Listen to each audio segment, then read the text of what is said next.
gentle caress of tropical wind from the mountaintops, and the glow in your heart from a warm neighborly invite.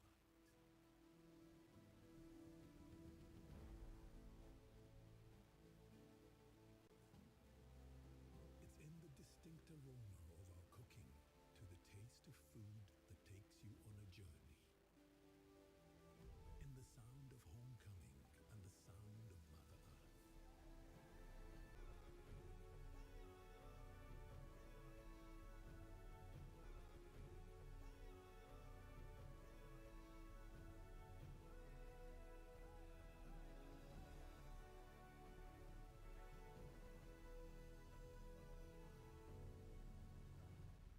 Explore Uganda, the pearl of Africa.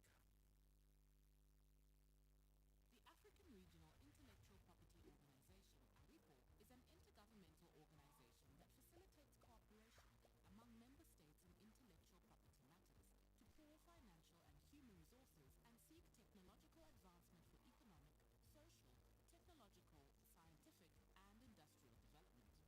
With over 40 years in service and 20 member states, there has been considerable growth in the mandates, which now stands at 5. To facilitate the administration of these mandates on behalf of the member states, ARIPO has established 4 protocols: the Harare Protocol on Patents and Industrial Designs, the Banjul Protocol on Marks, the Swakopmund Protocol on Traditional Knowledge and Expression of Folklore, and the Arusha Protocol on New Varieties of Plants. Our protocols have been extensively revised to make them compatible with TRIPS agreement and other international treaties. As a regional force, we have tasked ourselves to lead in promoting the use of these available IP tools to advance technological development and innovation on the continent as a means to socio-economic development and growth. We develop systems that are governed by the protocols and are mandated to register or grant IP rights and to administer such grants or registrations on behalf of each contracting state in accordance with provisions of each protocol. Under the protocols, an applicant may file a single application either at one of each protocol's contracting states or directly with the ARIPO offices. An application may be filed by any natural or legal person.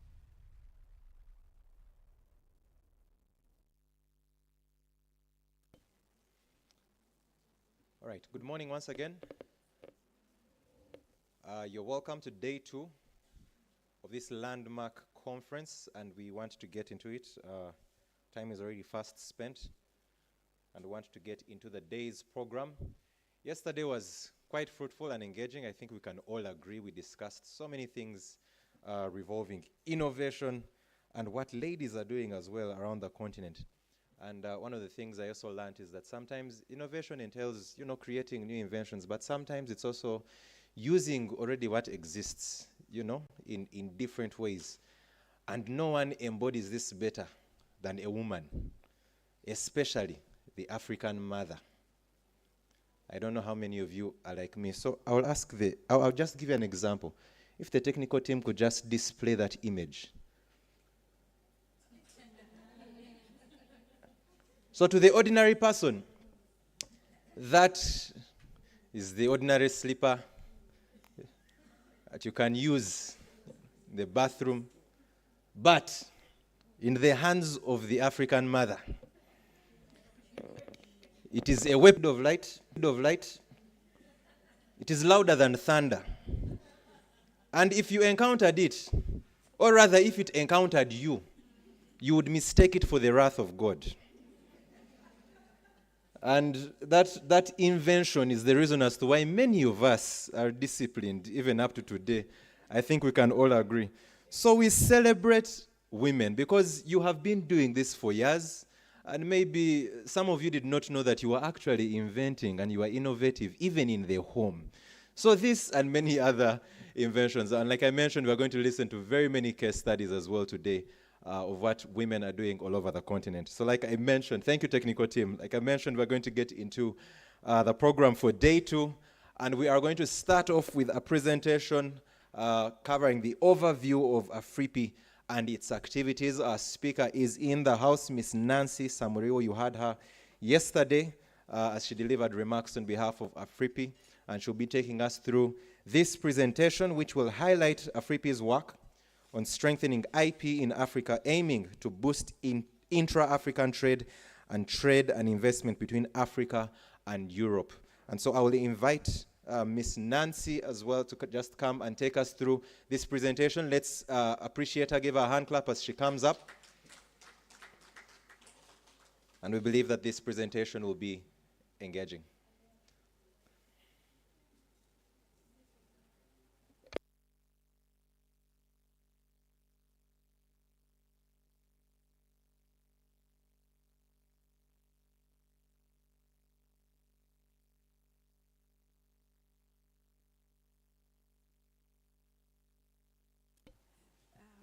Good morning, ladies and gentlemen.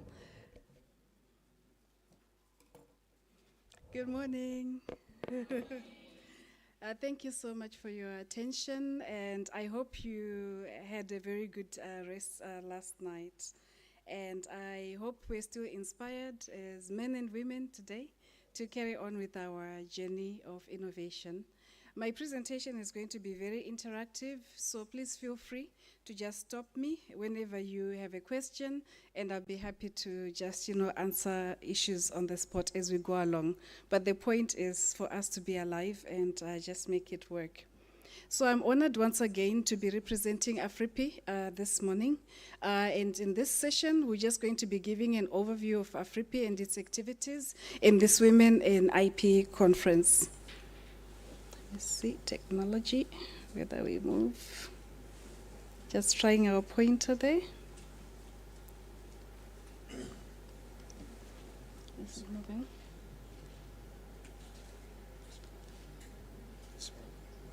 Okay, thank you. Just technology there, thank you. So in terms of the overview, I'm just going to, first of all, give an overview of AFRIPI EU IPO. I think in yesterday's introduction, I did mention that AFRIPI is an EU-funded partnership organization for IP, and it is co-funded by the European Union and implemented by the European Union Intellectual Property Office. So hence, what AFRIPI does in terms of women is aligned to what the ethos of the EU IPO and the EU is. And then I'll just give an overview of some of AFRIPI and its activities. Then I'll give a few highlights in honor of our guests involving Uganda. And then I'll talk about the Africa IP SME Help Desk and then questions and answers. So as I did mention, AFRIPI is an international cooperation project. It is funded and directed by the EU. Then it is co-funded and implemented by the European Union Intellectual Property Office. The aim of AFRIPI is to promote intellectual property rights across Africa. So we are definitely Pan-African. And in this regard, I might mention that in terms of location, AFRIPI being implemented by the EU IPO has got staff who are based in Alicante, Spain. Then in Africa, we are in 3 locations. The first one is at OWAPI, catering for the 17 OWAPI member states, where the project's deputy leader sits. And then the second one is at ARIPO, with the 22 member states, where the project leader sits. Ms. Ida Galindo is not here. Then we also have an expert who sits in Ghana, serving the AFCTA. And then the overall objective of AFRIPI is to facilitate intra-African trade. That is an important facet that some people often forget. They think it's just European trade, but it's intra-African trade and investment between Africa and Europe. So the whole aim of the AFRIPI project on the ground is to operationalize cooperation between Europe and Africa using intellectual property rights as an enabler of trade and investment. With the focus of women and IP, I thought I could just, link this activity to the ethos of the EU and the EU IPO in terms of women, which then, cascades to how AFRIPI prioritizes women and its activities towards women. So the first foundational principle that guides AFRIPI through this association with the EU and the EU IPO is the foundational value of equality between men and women. This is a non-negotiable value of the EU. Men and women are considered to be equal. And this is also reflected in the EU Charter of Fundamental Rights, which prohibits any form of discrimination, including sex-based discrimination. But what is interesting is that the same EU Charter of Fundamental Rights also recognizes the protection of IP as a fundamental right. And I think this is quite interesting because in some legal jurisdictions, IP is not regarded as a fundamental right, but in the EU it is. So what is the main question arising? I would say the two that arise. So, what is the current place and role of women in the IP ecosystem? And can IP contribute to achieving equality and a more inclusive society? Taking on question number one, the current place and role of women in the IP ecosystem, as we heard yesterday, we have made strides and we shouldn't belittle.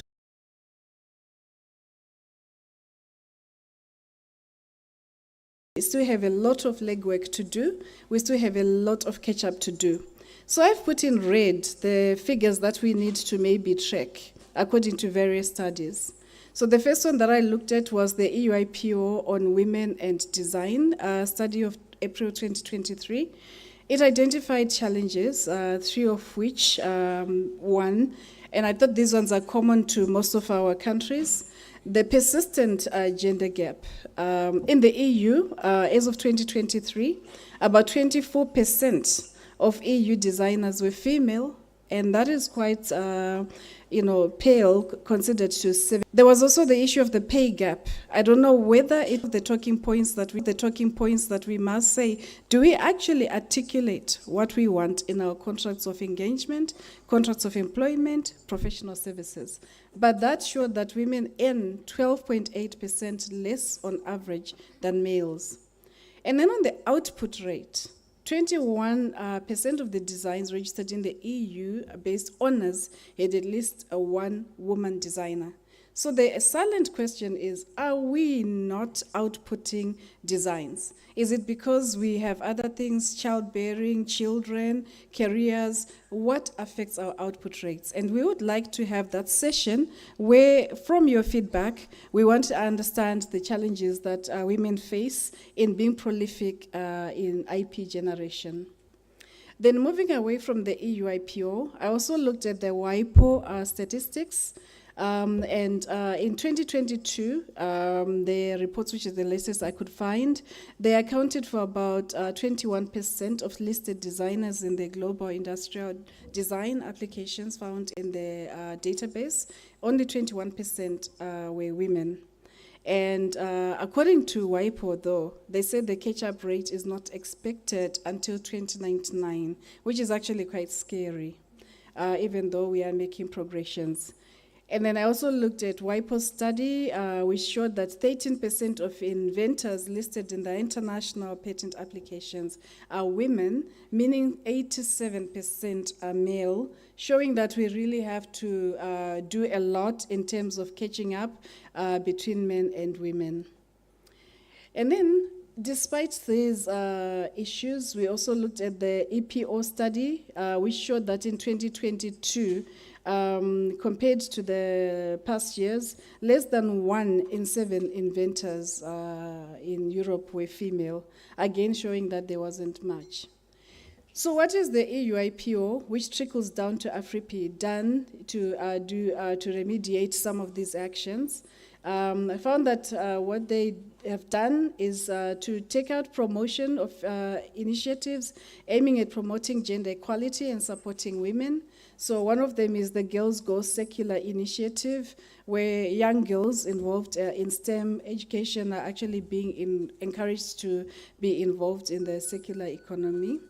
And then they also organize trainings, girls, and they empower girls in the STEM subjects. So I think this links back to our own conversations as to what are the initiatives we are doing in our countries in order to remediate the situation of women being in the periphery of the IP ecosystem and innovation in particular. And then also the EUIPO has a strategic plan 2030, which will be launched shortly. And it contains several initiatives to promote female representation and women's leadership role in the IP world. I'm glad that we've got ROGs here, we've got women, academics that are actually doing a lot in the IP ecosystem in general. But these are some of the initiatives that they're doing. And then narrowing it, the Harare office is, if you can believe it, 100% female. And the overall stats of our Africa-based team is 60% female. So I think there is a definite attempt to recognize talent. And if talent is a woman, I think AFRIP is never scared to then say, here are your flowers, take it and run. So I think that is the kind of ethos that we really hope our governments, our communities, and our organizations, and ourselves will inoculate, raise girl children, and tell them that you are everything that you can be. So can IP contribute to achieving equality and a more inclusive society? Seems like a cliche position, but the answer should be a resounding yes. And, it's not just yes, but we must back our yeses with affirmative action. So in our organizations, let's take that into our countries. So with that prelude on women and AFRIPI, please allow me now to talk about AFRIPI's projects and its activities. So AFRIPI is a project, it's not a company, it's just a project short term. So the initial project duration was 5 years from 2020, ending 31 January 2025. But I think we'll do some bit of winding down up to maybe June next year. Then the future will be determined by the funders. So cooperation with local stakeholders in Africa, so ARIPO, OWAPI, the African Union being our major stakeholders. We also work with the UPOV and the CPVO in terms of plant varieties, and we also work with other stakeholders. So the four pillars there just, simply outline the components, because our activities have to be structured in a particular way. So the project funders, of them fall into either of those four components. The first one is the promotion of intellectual property international agreements. So here we promote both national, regional, international agreements, but international agreements, we focus on the Madrid Protocol, we focus on the Hague Agreement, we focus on the PCT. So the aim is to really appreciate that the world is becoming a global village. And if intellectual property rights are going to permeate trade and investment, there must be some kind of uniformity there. Then the second one that we do, which is where most of our activities fall under, is component 2, strengthening of national and regional IP institutions. So we work a lot with national IP offices. So this activity is actually implemented under component 2. Pillar component number 3, that's where we do raising awareness of intellectual property rights with a special focus on SMEs. We've been talking about innovation. This is probably also where we go. Awareness raising, because I was talking with my lady colleague from Zambia, and we identified that, people really need to know about the importance of IPRs, and then they understand the registration and the maintenance of that rights. And that need to build awareness, understanding, and respect for intellectual property can never be underestimated. And then a very vibrant component of our activity is component 4, where we support the continental strategy on GIs. As you know, the current continental strategy expired last year in September, but AFRIP is also actively involved in the renewal of the current strategy that people are working on right now. So this I'll just whiz past because I did explain, but that's just to illustrate component by component what we do. So under component 1, working with the AFCTA, we support evidence-based negotiations, and that's why we've got an expert who's dedicated precisely for that effort. International agreements, we've been supporting Mozambique for its accession to the Lisbon Agreement or the Geneva Act on GIs.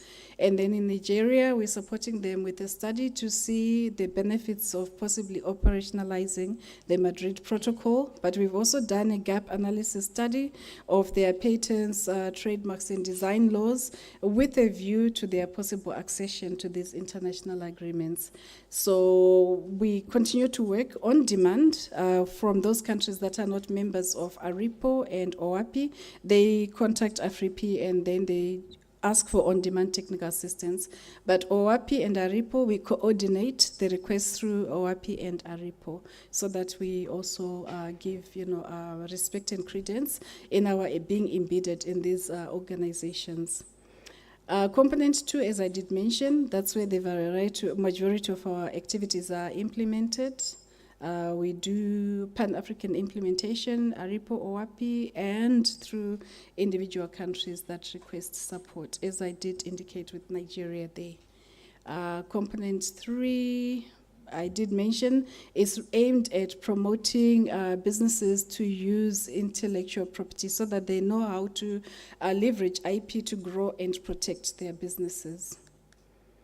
And the help desk, I will show you a video of what we do with the help desk, but we do quite a number of outreaches there. We do webinars, we participate in business forums. We're actually here in Mnyonyo in March when there was the EU-Uganda Business Forum, and we just really go through companies, both local SMEs and EU-based SMEs, to just find out their comforts, pressure points in terms of IP.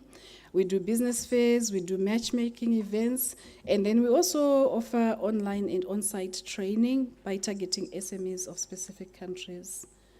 Component 4, as I mentioned, we support GIs, and in 2020, we assisted with the registration of Mozambique's Cabrito de Tete, their mountain goat. And then we also registered, assisted with the registration of the Penja paper, which became the first Cameroonian or ORPGI to be registered in the EU in 2022. With GIs, please allow me to mention that last year there was a significant development, as some of you know. Previously, you could only register GIs that pertained to agriculture, but the EU Parliament then extended the registration of GIs to non-agricultural products. So it's quite an interesting development, because for other countries, it's now we can register shea butter, Ghana, the Kanti fabric, artifacts. So it's a good development for us to know that this extension also has a lot of potential for our African countries. We also have done contributions to the manual on GIs on Africa.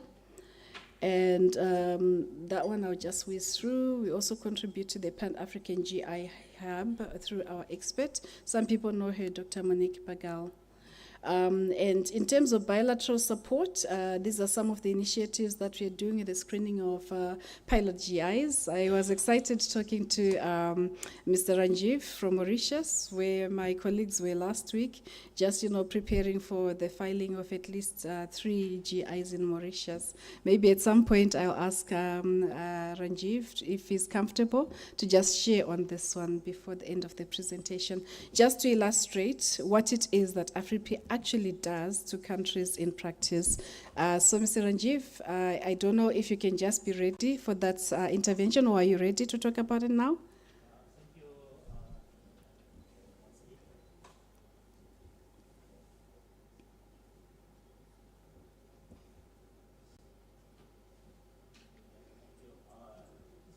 Thank you. Yeah, thank you. Good morning, everybody. So thank you. Just to share with you that, but before I talk on the GI process in Mauritius, I would like to express our sincere thanks and gratitude to ARIPO for the assistance extended to us in Mauritius to promote the protection of geographical indications in Mauritius. In fact, we have 3 out of a number of products that we have identified. The 3 main candidates for GI protection are the Mauritius unrefined sugar. Okay, and while I'm talking to you, just to share with you, the week before we had a 2-day workshop with the stakeholders AFRIPI was there, ARIPO was there, Mr. Omiti from ARIPO, you had Monique Bagal from AFRIPI. We had the Mauritius Sugar Syndicate, organized it in a very convenient place, L'Aventure du Sucre. This is the birthplace of the sugarcane industry in Mauritius. They even have a museum there on sugar, the whole sugar industry history. And so we identified three. I was telling you, unrefined sugar. We have the Limon de Rodrigue. Limon Rodrigue is an island, of Mauritius. It's it's like 1.5 hours flight from Mauritius, but it has a lemon, which is very specific to that region. And we are trying to promote the protection of Limon de Rodrigue and also the rum of Mauritius. So we have three main candidates, and it would appear that they have already prepared the code of practice with the help of EU experts. So we have currently in Mauritius Mr. Giovanni Galanti, an Italian expert. We have the CIRAD people from France, INAO, and also Mr. Boutonnet, a French expert, who are providing all the help and assistance for us to prepare these three products for registration. And I'm aware that in the coming weeks, this is what we understand, that they will be in a position to file the first application for the registration of a GI in Mauritius. So we are looking forward, and there has been a lot of training that has been dispensed to a number of stakeholders. We are trying to prepare a committee of experts to examine the application, whether they fulfill the conditions of protection in Mauritius. We have experts from the various Ministry of Health, Ministry of Agriculture. We have the Mauritius, the certification bodies and all that. They're all on board for this program, for this, to prepare us to help this office, because alone our office won't be able. We are here as a receiving office, but we rely on the help and assistance of the various stakeholders with the help of the experts to carry the process forward. So this is what I had to share with you, and hopefully by the end of this year we'll be able to register the first GI in Mauritius. It will be a milestone in Mauritius. We do have the legal framework, and until now we have protected only one GI from abroad, Champagne de France, but now we are looking forward to protect the local product GI in Mauritius. Thank you very much. Thank you. Mr. Ranjiv, may we give him a hand of clap? I think Mauritius there is doing quite well, I think this is one of the things that AFRIPI values, having people tell stories, because as a project we avoid to be perceived as a theoretical, abstract, project that's actually not doing work on the ground. But as you saw in Mauritius, and you heard, there are things that are happening. So these are some of the countries where we've also assisted in the screening of pilot GIs: Chad, Comoros, Ghana, Mauritius we've already spoken, Mozambique, OAP, Nigeria, Seychelles. So that we continue to do quite a bit of work. And now focusing on Uganda and also other ARIPO member states, an important component of our strategy as AFRIPI and the EUIPO is to really transform the administration of intellectual property and to make life easier for national IP offices so that they are competitive and they're also able to integrate into the global economy. And so at the core of our work is promotion of what we call the EU Intellectual Property Network. We just call them EU IP and IP tools. And Uganda, I think we need to give you a hand of clap. They are a very transformative office. They were the first one to adopt front office on 3 August 2020. I don't want to ambush them, but I hope that during the course of the whole training, they will be able to share the comforts and the efficiencies that they've been able to derive from these tools. So we continue to encourage our IP offices, to make use of these tools. They are free. You don't pay anything for them.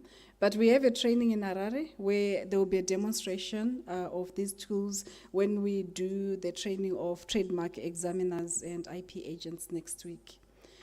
We also get involved, we have had a multi-annual activity on communications training on IP.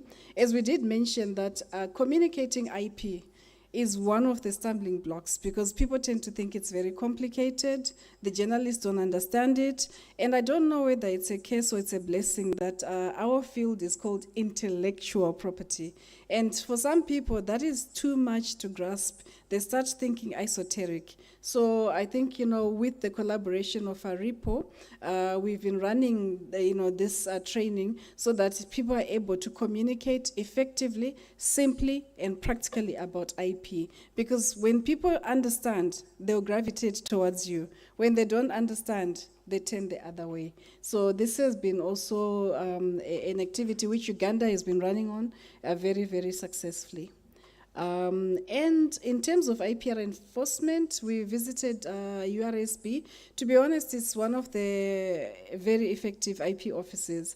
And what we actually found, which is interesting, is maybe during the course of the training we can discuss it, but they've got a unique system of embedding IPR enforcement systems within the URSB. Because, most of the times when people come to register, and I speak as an agent here, to register their IPRs, they are not registering just because they want a certificate. They are registering because they want enforcement of these rights. And oftentimes the challenge is that there's a dichotomy in the registration. You've got a registration certificate, you've paid a lot of money, and you can't get enforcement. These two should talk to each other, and this is what I think the Uganda URSB office has done very effectively, and I think it's a model that we can all learn from. I personally learned a lot from it. And then they also participated in the promotion of patents and design with a big innovation workshop from 3 to 5 October 2023. But I mention it because we all agreed from yesterday that innovation is key to sustainable development in Africa for the future. These ones I will just pass through. And then I will now focus on the help desk. There's a small little clip that I am going to just ask that we play. Maybe, let's see. Trade between the EU and Africa is flourishing. Europe is Africa's largest trading partner globally, be a visual. Amounting to 28% of Africa's total exports and imports. Sorry, can we actually see the visual? Quota-free access.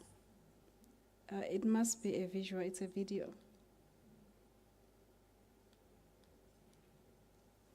The video. Sorry, please forgive the tech glitch there. It's a video.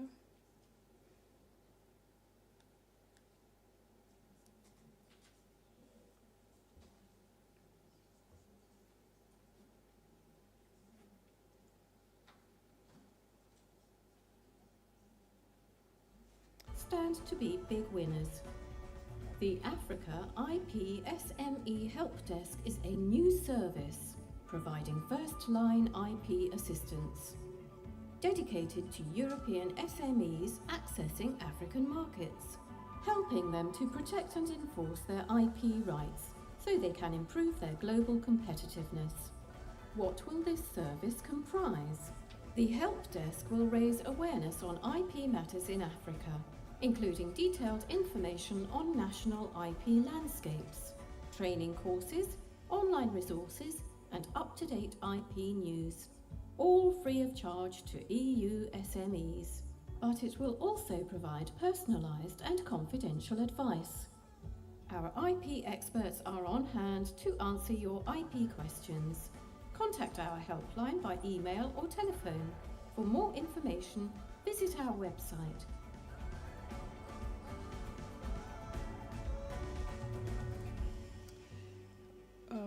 What I can just add is that I think you heard it talking about EU SMEs. This was the first promotional video that was made, but we certainly cater for African SMEs. So we've got a promotional video that's actually coming up there. If we can just move the slides and remove the visuals and go back.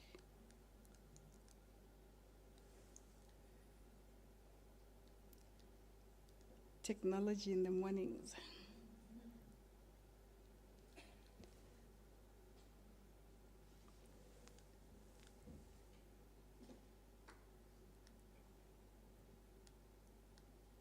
Maybe whilst they're helping us with moving the slides, I can just maybe take a few questions because it's now stuck.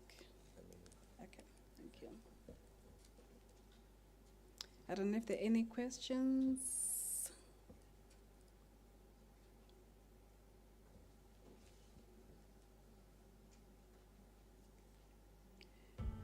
Trade between the EU. But if there's a glitch, I can just summarize. Oh, yes, there's a question. Yes, Madame Gamoy. Okay. Thank you. Thank you. I'll take the question from Ms. Gamai. By the way, congratulations. We were doing a patent training together. Now she is a Registrar General of Liberia. So we honor you, Madam. Congratulations. Thank you. So I wanted to know from AFRIPI, with this launching of Women in IP, I'm asking if AFRIPI got a specific program for women for the ARIPO member state besides this launching of the Women in IP. Okay, thank you very much for that. No, in the formulation of the project, there wasn't that specific program for women. But I think as the project comes to an end, these are some of the things that they are looking at in deciding whether there will be an extension of the project and what will be required in the new component of the project. So we also await to be advised, but we do take note of the interest and the necessity of actually capacitating women. So hopefully, if there's an AFRIPI too, hopefully we'll have something on women specifically, because the need is there. I don't know if there are any other questions, or I can go back to finishing. I don't see a hand. So I will quickly just mention that our help desk, as I mentioned from the video, that the one that you had was focusing more on the EU SMEs. But this is because we actually have 6 help desks. But to show the importance of Africa, Africa is the biggest one. So we have help desks. I think you can see the 6 there: Europe, Latin America, Southeast Asia, China, and Africa is the biggest one. And we just really support the work that we do with the help desks. And the aim, oh, the slides are just not moving. Sometimes can have a bad day in the office.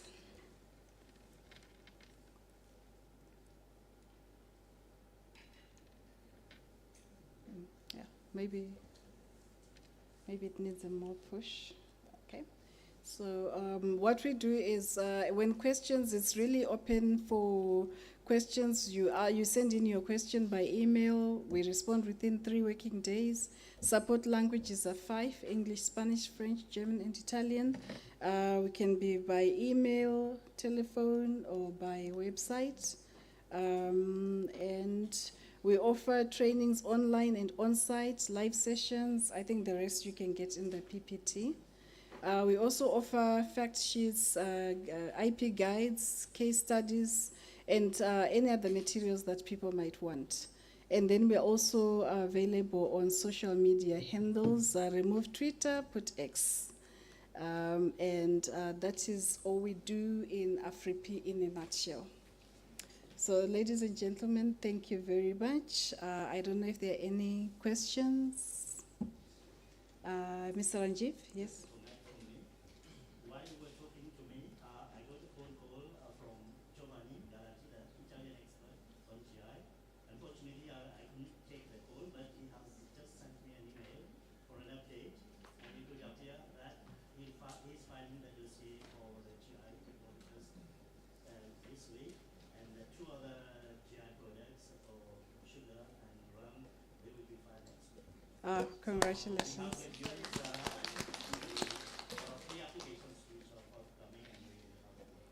Wow. Thank you. That is such beautiful news. Congratulations, ladies and gentlemen. We all did it. Thank you very much. And yes, madam.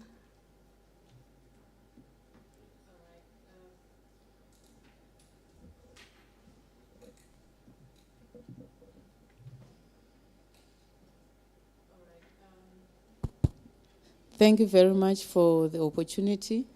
Caroline is my name, from Zimbabwe. I'm an SME with using IP.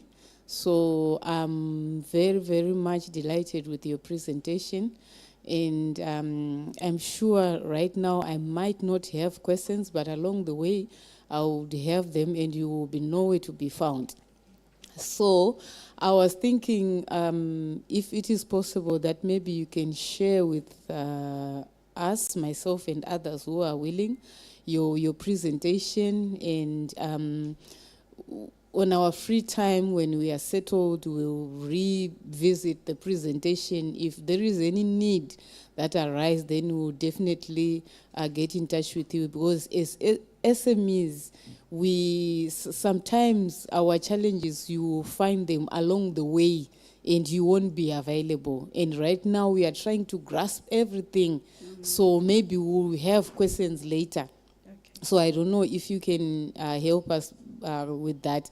But nevertheless, I do appreciate the effort that you have a help desk for SMEs and your response timeline.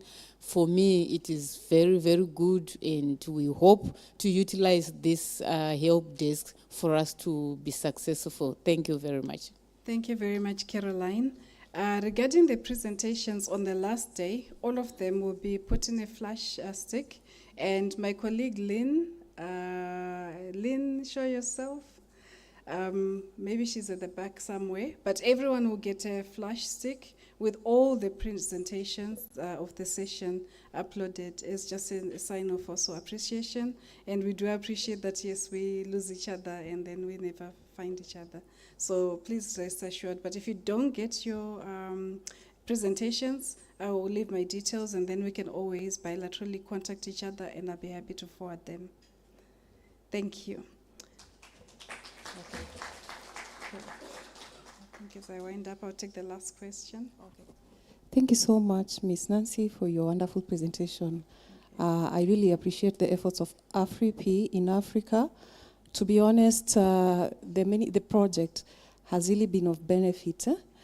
Most of us have moved from somewhere to maybe where we intended to go, but at least we are somewhere. Now, my question is this.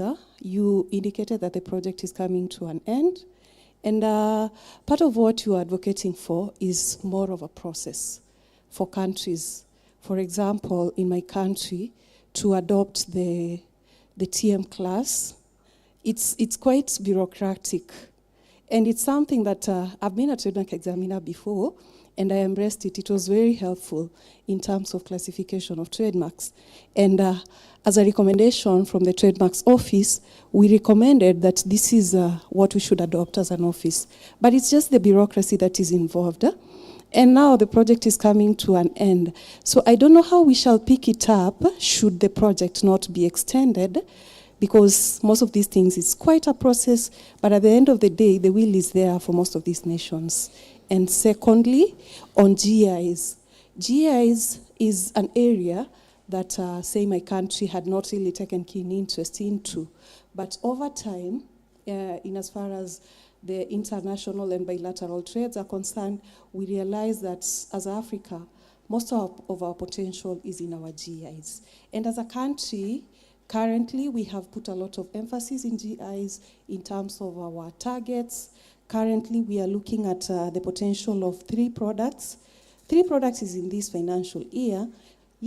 Some coconut-based products, and something from the north region of Kenya on camel and its products, and also from academia in the eastern region of Kenya.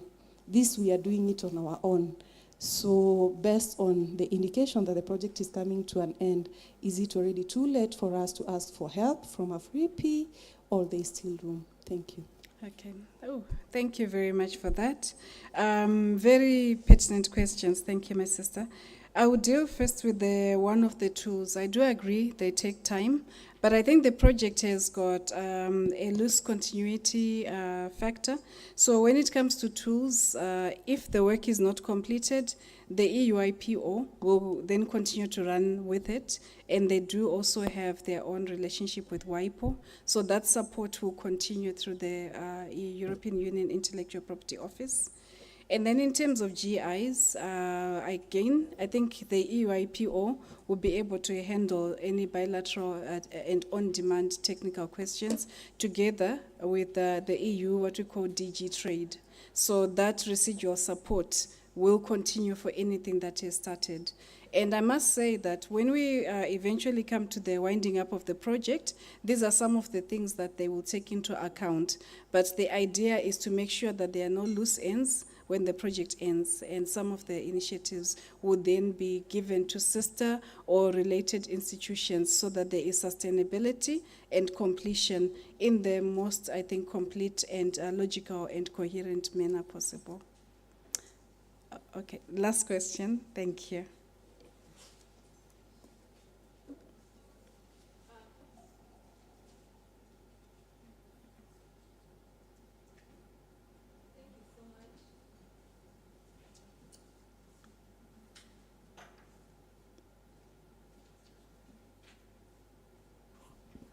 Thank you so much for the informative, very informative presentation. Speaking from Malawi, I'm an entrepreneur. I didn't see Malawi mentioned in your presentation, and I wanted to ask if there is a possibility of getting technical support, especially for SMEs, the training, the awareness for SMEs. Yesterday I was already sharing with a colleague at UNDP, and they are quite interested in supporting some initiatives to build capacity of the SMEs in Malawi on intellectual property. So I just wanted to know if it's something you can consider if we write to you. Thank you. Thank you very much. On that one, I'm glad Maureen and Susan are here because Malawi is a member of ARIPO. These requests are coordinated through ARIPO. So the request is filed at ARIPO. Then ARIPO will then, the DG will then, bring in AFRIPI to the extent and to the, I think, within the scope of how the ARIPO arrangements work. So for ARIPO member states, we encourage to every state to respect this chain of command so that there is coherence and adhesion in the way that we work. It's only non-OAPI, non-ARIPO member states that can approach AFRIPI directly for bilateral assistance.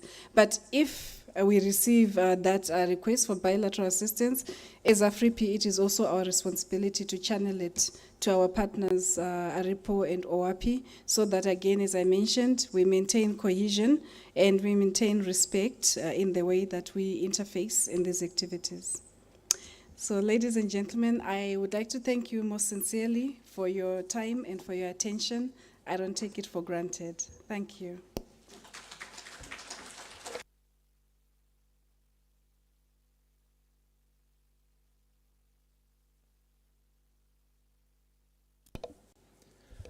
Another round of applause for Miss Nancy. And would like to appreciate AFRIPI not just for partnering on organizing this conference, but also the work that you are doing. I've noticed that you have a lot of initiatives, gender initiatives as well, that are just geared towards enabling women be more active in this field. So we appreciate AFRIPI so much. Thank you so much for that, and thank you for the presentation as well. And like the question was answered, many of you are wondering when these presentations will be shared, but like she has said, they will all be shared later towards the end of the conference. So ladies and gentlemen, I know according to the program, we are supposed to have a coffee break, but I am going to ask if we can alter the program just a bit, because I know a lot of you still have some breakfast in you, if I am not mistaken. So what I want us to do is I want us to get into the presentation that we would have had after the coffee break, just so that we can redeem time as well for the day. I know a lot of you want to have some time to relax, enjoy the scene. There's a lake, so if we can finish the program as well early today, we'll have enough time for you to do all of that. And our next presenter is also around. This is Miss Angela Nabuki. She's from the International Federation of Phonographic Industry, based in Kenya. And she's going to be sharing on the importance and economic impact of IP strategies for SMEs. So the session will demonstrate IP's importance and economic benefits to the multi-sectoral SMEs, including those involved in traditionally conceived as complicated fields such as the music and phonographic industry. And if I heard correctly, you're an active musician, or you were an active musician. Hopefully, the presentation towards the end, you could give us just a sample of what that was like. We missed that part of your life as well, so feel free. It's all ladies here. The men can get out, and you can just take over. So let's welcome Miss Angela, and she'll take us through this presentation.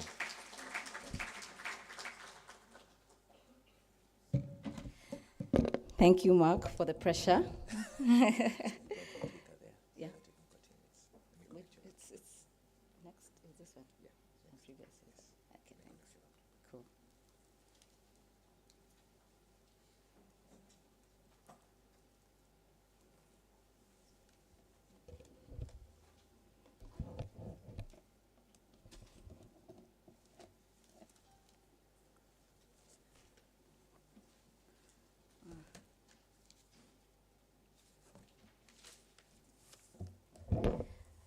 Okay, good morning, everyone.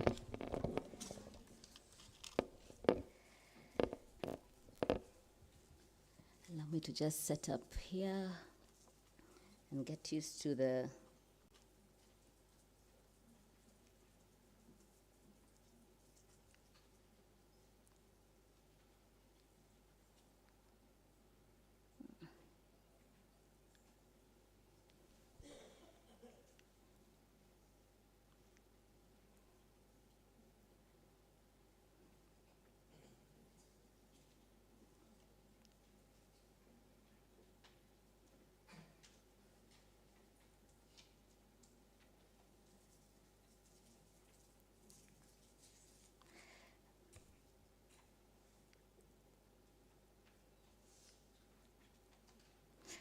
Okay, thank you for the opportunity.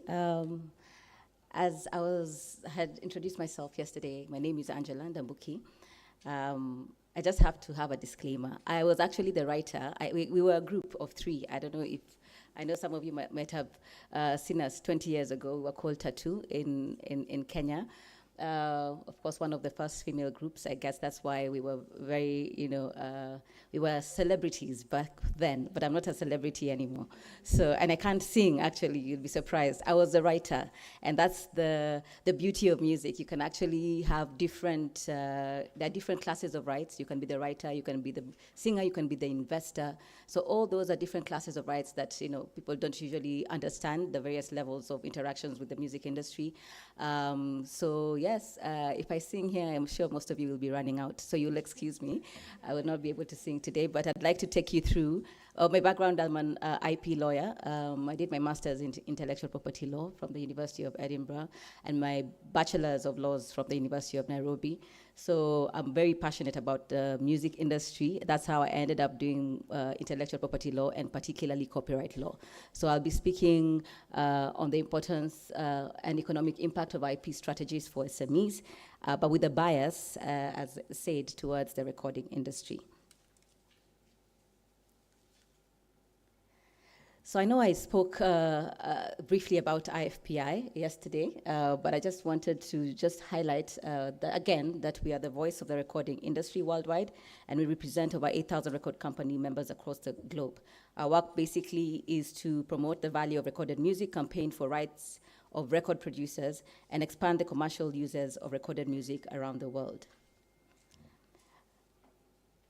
Our offices span across London, which is our secretariat, and that's where most of our operations happen. And the other satellite offices in Miami, the MENA region, in Abu Dhabi, Brussels European office, Beijing, Singapore, and Sub-Saharan Africa region in Nairobi, which we set up 5 years ago, and I'm the regional director, just in charge of the 46 countries in the region.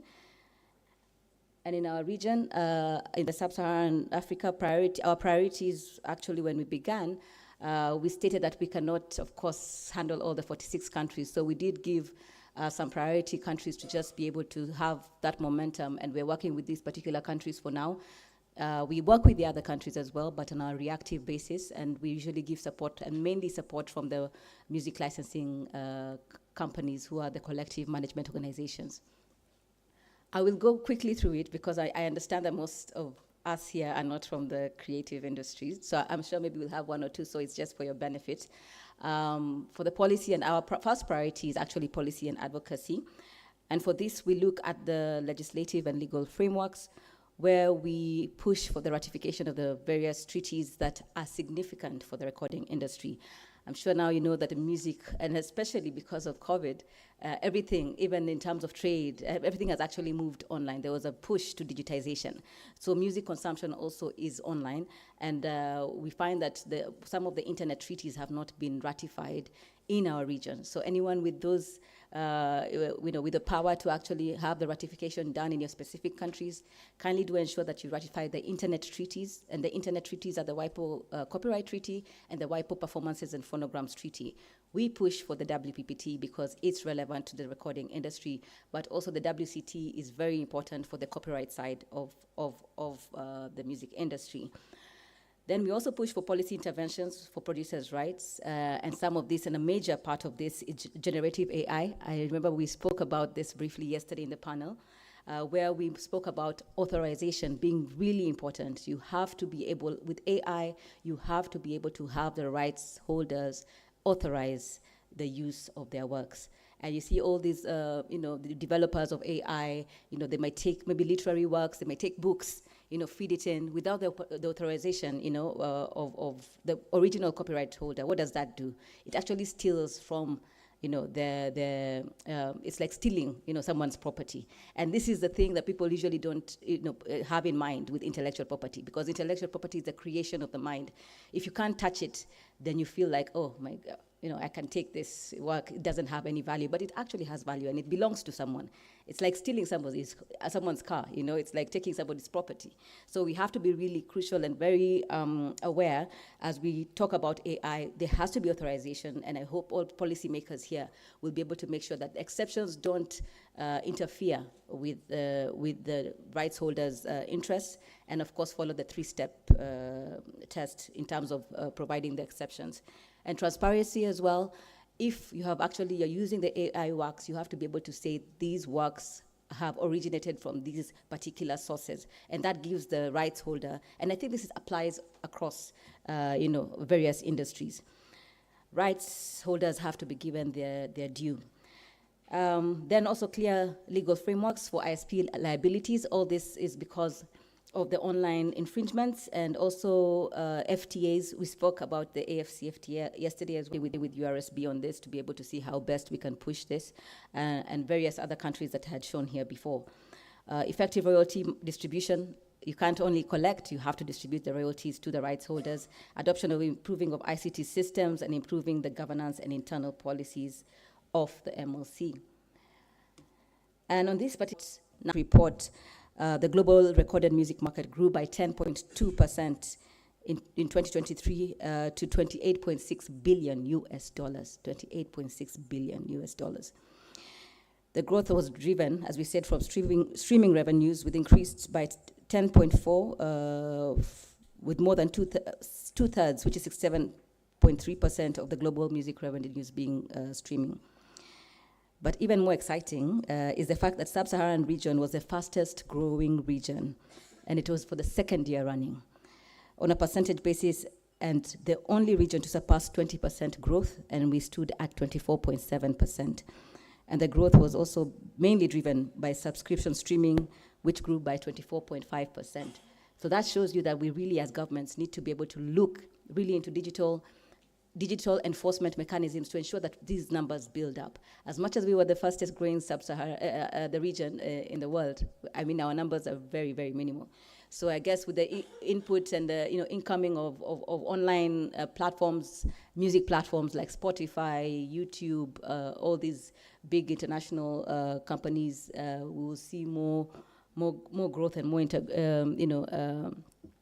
use of the music and be able to have the charts. So straight into our IP strategies. How many SMEs do we have here? How many SMEs do we have? Like, good. Do you have business plans? Yes. Do you have IP strategy plans?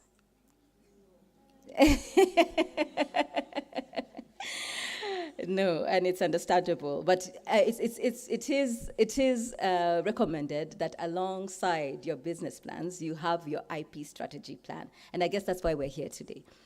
So what is the IP strategy? It's basically a systematic plan of action that entities and individuals adopt to manage, protect, and leverage their IP assets effectively and efficiently. So if I take a restaurant. I do. I have a trade secret. It's the spice that I use in making sauces and grills. Nice. Your KFC. As well as as well as the logo. As well as the logo. Wonderful. And what else? Okay, so all of my recipes are written down. So that's a form of copyright, but I haven't protected that. And I do that so that even when I'm here, the food doesn't change. And when the stuff changes, the food remains the same. Wonderful. And when you're excellent. And you said you haven't protected your copyright, but it's written down. It's not written down as a copyright. It's just a menu book, because I calculate the recipes and I write down everything, so that when the stuff gets orders, they just use ratios. So the good news, I want to give you good news. The good news is the fact that you've written them down. Okay. You already have the copyright. Okay. So copyright is an automatic right. Quickly, because this is a main area. When you talk about stages in IP strategy, I actually highlighted the stages just briefly in terms of the recording industry, but I'll just talk you through briefly so it can be at least a bit relevant to various SMEs. There's the ideation process, where you ask yourself different questions. Where does the idea or concept have commercial application, or does, can you actually have a commercial application of that idea? Because remember, even in terms of it's that fixation of that idea. Does the business have processes and procedures for identifying IP assets within the business? Do you have IP audits? Are you able to see, if you, have checklists? Does the business have processes and or procedures for capturing IP assets? Those are questions you have to ask yourself. In this whole ideation process, it's the first stage it's like a checklist of your IP strategy. You ask yourself various questions to ensure you answer them so that you can be able to prepare yourself a proper strategy. And does the business have processes or procedures for preventing disclosure of the idea concept and the likelihood of having that particular protection? Do you have that likelihood of actually obtaining an IP for protection? And of course, it's patents. And I think the thresholds of, for example, a patent. Tell us, our IP experts. Patents, what do we need? That it needs to be new and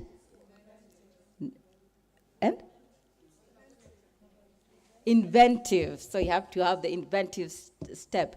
And new is not just new, it needs to be novel. There's a difference between new and novel, right? And then if it's a trademark, what does it need to be? Distinctive, yes, excellent, and unique, and copyright has to be original, excellent. So you see, we have the women here, we are experts in IP. Well done. So in the second stage, we have the product and service development, where now at this stage, after you find the ideation and you put your tick, you say that you ask yourself whether you have to have the search, freedom to operate search, where you check whether there's a competitor analysis to identify any competing IP rights and or technologies, and also have an IP search. It's very important, so that you make sure that there's no other IP, similar IP registrations that are out there. And then third-party rights. Does your business have processes, or procedures for addressing IP ownership considerations when collaborating with third parties? Very important. And especially when you're having a third party in your business, you have to be able to have relevant contracts. Our restaurant lady here, do you have contracts with your employees? Yeah. Do the contracts state who owns the IP? So at least you have homework to go work on that, because it's very important if you're saying you actually have the IP assets, and especially if you have the recipes and they have access to those recipes, you have to be able to protect that they cannot go and use because they have access to this, okay? So intellectual, and for any other business, please ensure that your contracts usually state who actually owns the IP, and intellectual property strategy implementation as well. And the stage 3 is IP protection, where you ask yourself questions: who would now search for a good writer, get the song, and invest in Tiwa Savage's, person, voice, to be able to bring that to fruition. So that's a whole value chain of the music industry that has different rights holders, and you can be able to do that. So ideation is that to ascertain eligibility for protection, record labels conduct due diligence and ensure the work is original, and a musical work and sound recording must not infringe on existing works where sampling is done. So even in the recording industry, if you sample somebody's work, you have to ask for permission. Everything has to have permission, as we said, authorization, because copyright is the exclusive right. And finally, copyright work enjoys, we talked about this, formality-free protection requirements, and it doesn't exist. You don't have to register it to be able to get the right, which is a good thing.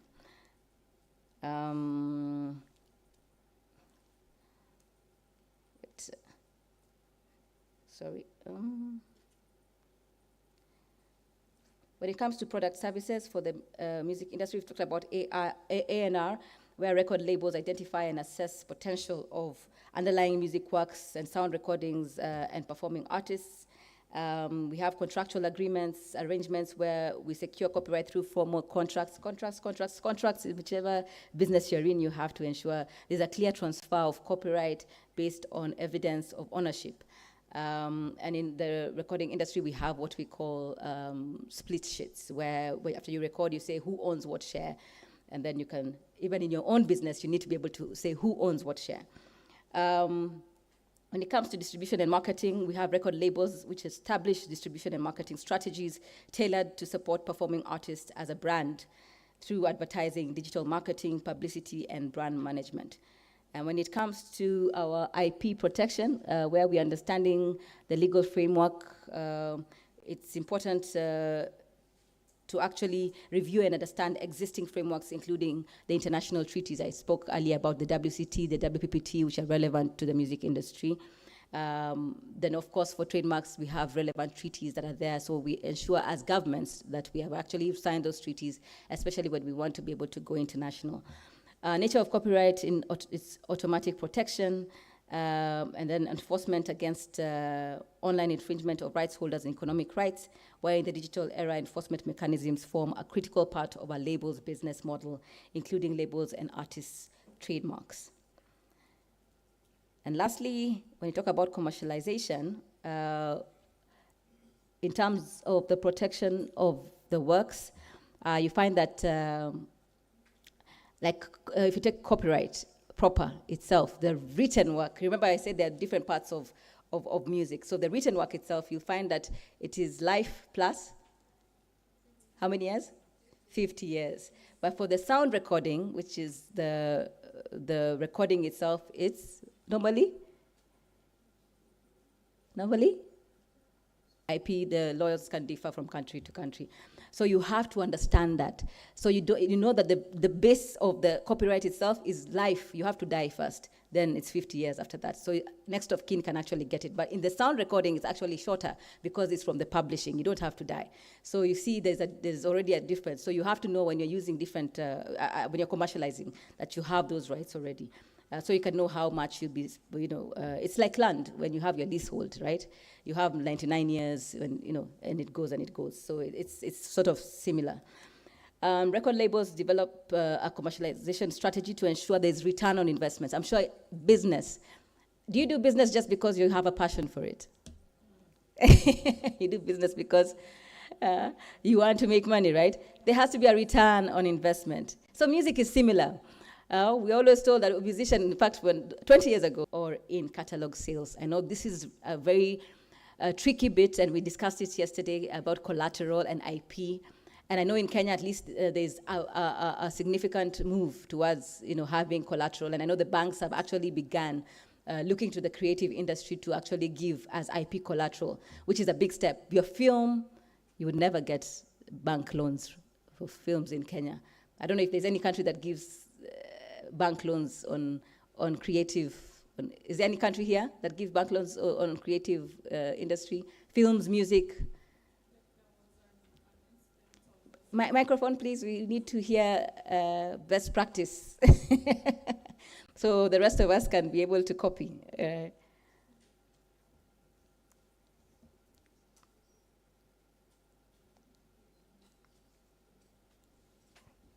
Thank you very much.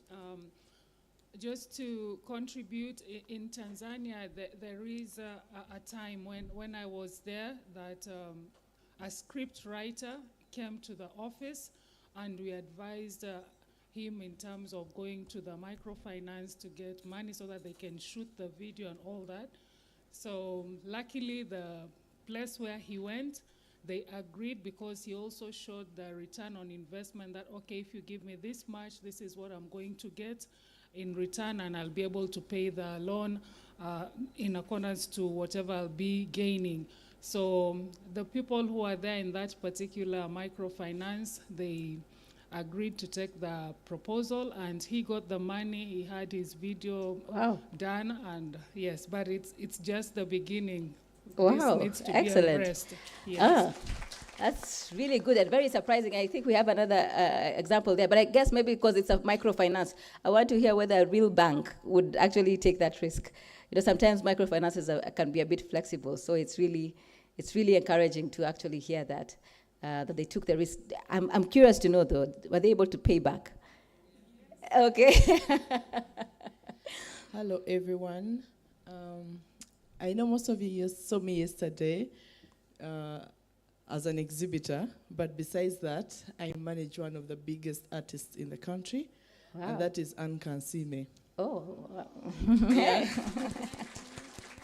Nice to meet you too. And I think I met her and you in Côte d'Ivoire last year when she was presenting, and we were having the same conversations. Here in Uganda, she is the biggest YouTuber. If you go on YouTube, she has the biggest following, and she gets her earning from YouTube. But she has to shoot videos which need money for production for them to be posted on YouTube. So sometime we engaged the bank. We needed some money, but they were not understanding how you earn from YouTube. So you have to open and show them the back office, and then they are doubting, like, what if the money doesn't come in? And the more you try to explain to them it's about the views, they just do not get it. So I am one person here that has the right example that banks do not understand this when it comes to, and of course we didn't get the money. It's because she has a couple of other properties that we're able to use that. But when it comes to going to the bank to look for financing for these artists, it never works. Wow. So I think ARIPO, as a takeaway for this meeting, and I think this was asked yesterday. Oh, sorry, there's one more who wants to contribute. Thank you so much, the presenter and the lady from Uganda, for that. I was eagerly waiting that there is a bank that has extended credit. In URSB, we happen to have a registry whereby we register institutions' interests in these movable assets. Of course, IP is an intangible asset, but it's a movable asset. And we protect the lenders. We have engaged so many banks and even microfinance. Their challenge is one. Yes, there is IP. Yes, there is IP office in Uganda, but how do we enforce? How do we enforce? If you're a musician, the album is out, people have copies already, you have failed to pay. How do we enforce? How can we get back our money? So I don't know, the presenter talked about Kenya embracing it. Maybe if she can give us more details. Do you have commercial banks? What do they offer? My colleague here will talk about copyright in Uganda and musicians. But the payments are not regular because a financial institution is interested in saying regular payments. If at all you default, we can have a tripartite agreement whereby your loyalties will be paid to the institution, something that is still not happening in Uganda. So maybe the presenter can give us more details and we can benchmark because we are so much interested. Thank you. Well, thank you for that question. I think and that's why I say the risk behind, creative industry, and that's what the banks usually say. I cannot put, my money where I can't ascertain, that there'll be my return, So, but I think that's a bigger conversation to having. How can these artists actually have revenue that is, consistent? But it's not only royalties, as I think it's about, you have to streamline, of course, your royalty organization and ensure that, people are able to get their royalties. But there's various sources of revenue for artists, which they should be able to have live performances, they can have merchandising, they can have, and especially now with online, that's where, in fact, most artists are also getting their money, together, of course, with live, depending on how many followers you have.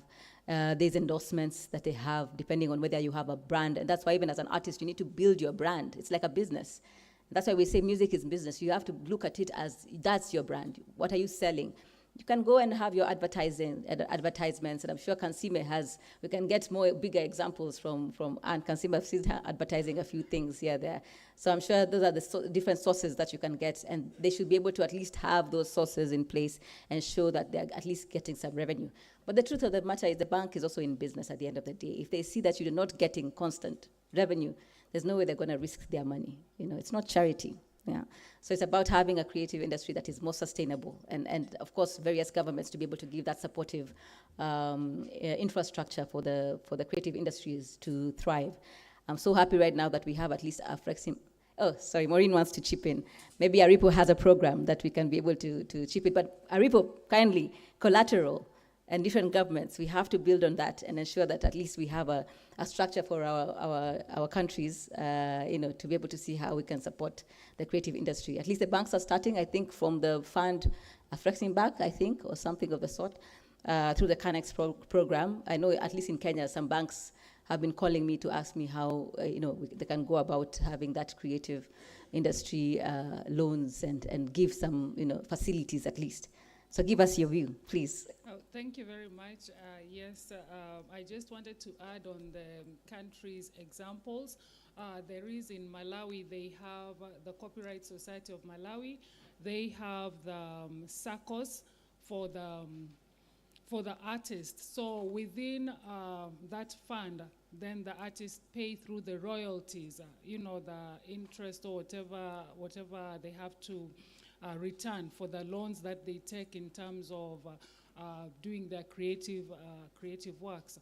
So that is one way, and also having the copyright fund, setting aside as a copyright office or whichever institution will be mandated to do so within a country, just to help the creative industries to have that avenue of getting resources, financial resources to do their creative works. That could be one of the takeaways that the IP offices could explore, because it is working in Malawi. And it has really helped, yes. So the SACCOs, so the SACCOs are formed by the collecting societies themselves. No, it's with the copyright Office. COSOMA. It's with COSOMA, Copyright Society of Malawi. So it's one of their projects. It's within, yes. But they get that money from the SACCO. It comes from the collections. The money, the copyright office, they set aside money, and then through the royalties that come in, then that's how the artist then pays the loan. Oh, but Yes. where does that money come from in the first place for the SACCO? From the They government? they have a copyright fund. From the government? What's the No, source? that one, the source of it, there is some from the government, Oh, and then okay. some from, so there is that support which they had for those projects. They have several projects, the Art Center, the SACCOs, just to help their creative industries.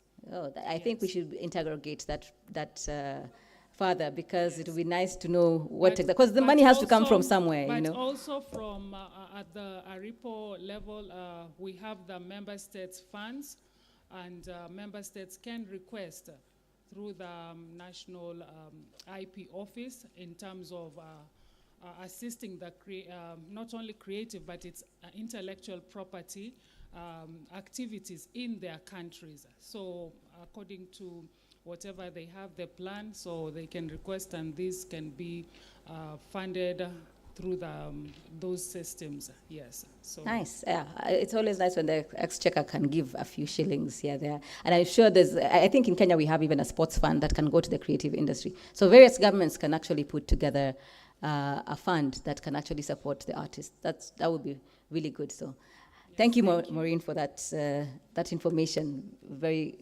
important. So let's go straight into importance. I'll just browse now as the time is going. You can browse through the importance and economic impact of IP for SMEs, which I'm sure we all know by now through our various discussions. The IP systems, they play an important role in the journey of an SME from laboratory to market, and an SME's IP should therefore be fully integrated into and support its business strategy. So please, if you have your business plans, please ensure you have your IP strategy alongside it, as we said. SME competitiveness in the new knowledge economy, competitiveness is increasingly based on the firm's ability to provide high value added products and services at a competitive price. So we have to be able to have that. IP usually has that, at least gives you that. And IP is critical in investments, and without IP protection, there is a strong risk that investments and in your research and in your R&D, product differentiation and market will be wasteful. So we had one of the, I think, SMEs yesterday asking, I have my brand, I don't know who it was yesterday who had this brand and was asking. It was you, right? So you're asking, I have this, how do I protect and make sure that by the time I go out, nobody is able to copy or do the same, So did you have your answer?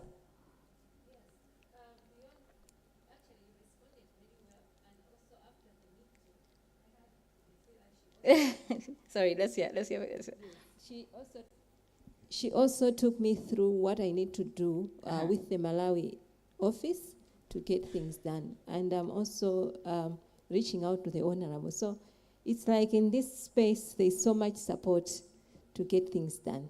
Excellent, excellent, excellent. So businesses, you need to make sure before you go out, make sure you're protected before all the research that you've done is actually taken by someone else. Exclusivity over brand exploitation, where IP enables SMEs to have exclusivity over the exploitation of their innovative products to create appropriate incentives for investing in improving in their international competitiveness. When you want to go international, please, please, please ensure you have the right protection. See experts to ensure that all your IP is protected, because out there it's a jungle. And that's where you can also, grow your business. So it's important to go out there, but it's important to go out there when all your IP is protected. Remember, it's an exclusive right. Exclusive means you're the one with the right to actually, give permission to do or to, yes. Yes, sorry, microphone here, please. It's a question. Exclusivity means you're the one who holds the right to actually give permission for the use of any of your works. Yes. Good morning, everyone. Yeah. My name is Rose from the Gambia. So I just want to take you back a bit. I've been following this conversation on social media regarding a Nigerian comedian who used a sound of one old musician who sang a song in the 50s, I think, and the song only trended in 2024 when he used just a part of the song to dance to. So the song attracted a lot of viewers, and he got millions from it. And then he gave the rightful owner of the song about 2,000, I think 2 million naira, I think, something like that. And the argument became hot on social media that that's not what the man deserves, because he wrote the song, right? But it was in the 50s. But the song only trended in 2024. And the argument is still on. They're saying that the amount given to the rightful owner of the song is too small. So I just want to hear your own thought about it. So I'm not sure whether it has been protected and all of that, but this is the argument that's been heated on social media. And for me, it was I was so into it because it had to do with IP. So remember what we've said about, answer the first question, whether it's protected or not, because we're talking about copyright. Yeah. So you answer that for me first. That's what I'm saying. I'm not even sure about that. Because I was trying to read through to dig to that part to know whether the guy really protected it or not. So what did we say about copyright? Anyone, what did you say about copyright? It's automatic protection once you fixate, once you write it down, or so copyright already exists in it. And we're talking about the copyright proper, which is the writing, the composition. So he sang it the way it is. So he didn't sing it. He only danced. He danced to the real music, the music itself. Yes, and then it trended by performance, exactly. I thought he was singing. No, he didn't sing. He only danced to it. Oh, wow, that's very interesting. So if you're monetizing anything, please make sure you have permissions, if you're monetizing it. If it's free, there might be some exceptions there. But once you are getting money, you have, and you're using something. But is there a special calculation for royalty?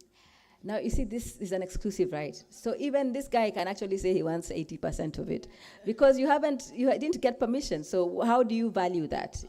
How do you value it has to go down to now that's a legal case. Your lawyer has to be able to argue out different things. So it just means who's a more clever lawyer at that point to say, which was better? Was it the music that actually was hitting that made it interesting, or is it the dancing that actually made it, Yes. So I think that one will be more of a battle of the lawyers for somebody to argue, which was what made it more famous. And of course, the comedian might argue it's him who's making it famous because the song was not famous before, So maybe he's the one who's brought it to the limelight. He's the one who's done everything, all the arrangements. So yeah, he might argue for a larger share.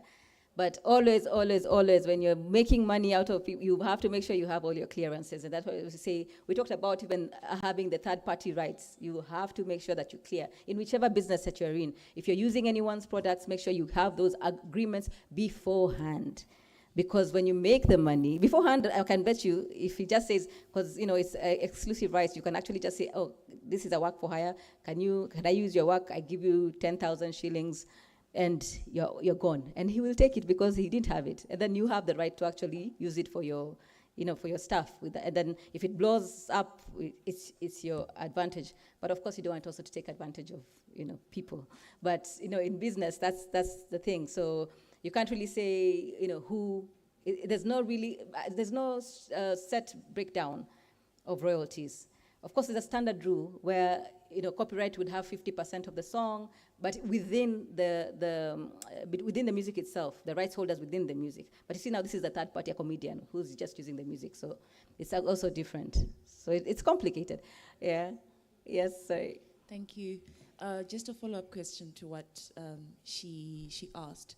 I want to know. I've seen a number of times on social media when people just at the end of the post they write that, kindly note, I don't have musical rights to the music in this video.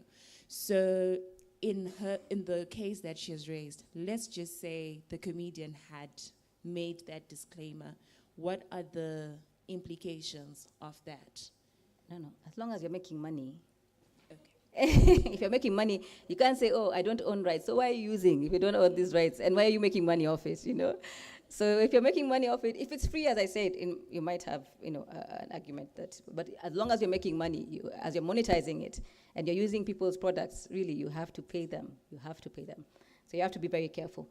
So we talked about the brand exploitation, we talked about IP importance in innovative SMEs, which most of you are in, possibilities of either patenting the invention, commercializing, selling, and I can see you all know what it takes to actually patent or to license it to third parties and commercialize it or use it as a trade secret like our restaurant owner here. So remember, you can also license, your IP. IP importance for creative SMEs. Creative SMEs can benefit from copyright protection. I think we've discussed this. No compliance formalities, almost worldwide protection through the treaties, and that's why it's very important for us to sign the various treaties.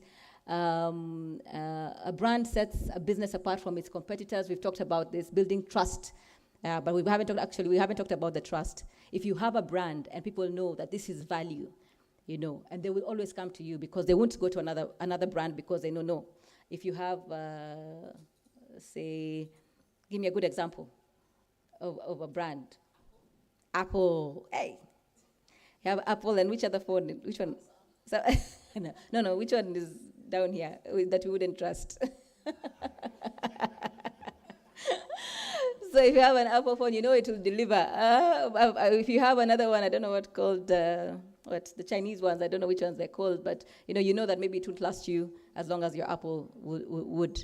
And this is specifically if you have a brand, especially like in health sector, you have to make sure that, you want the brand that that will not cause harm to your body if it's medicines or something of the sort. So brand is very important to ensure that there's that trust and consumer loyalty.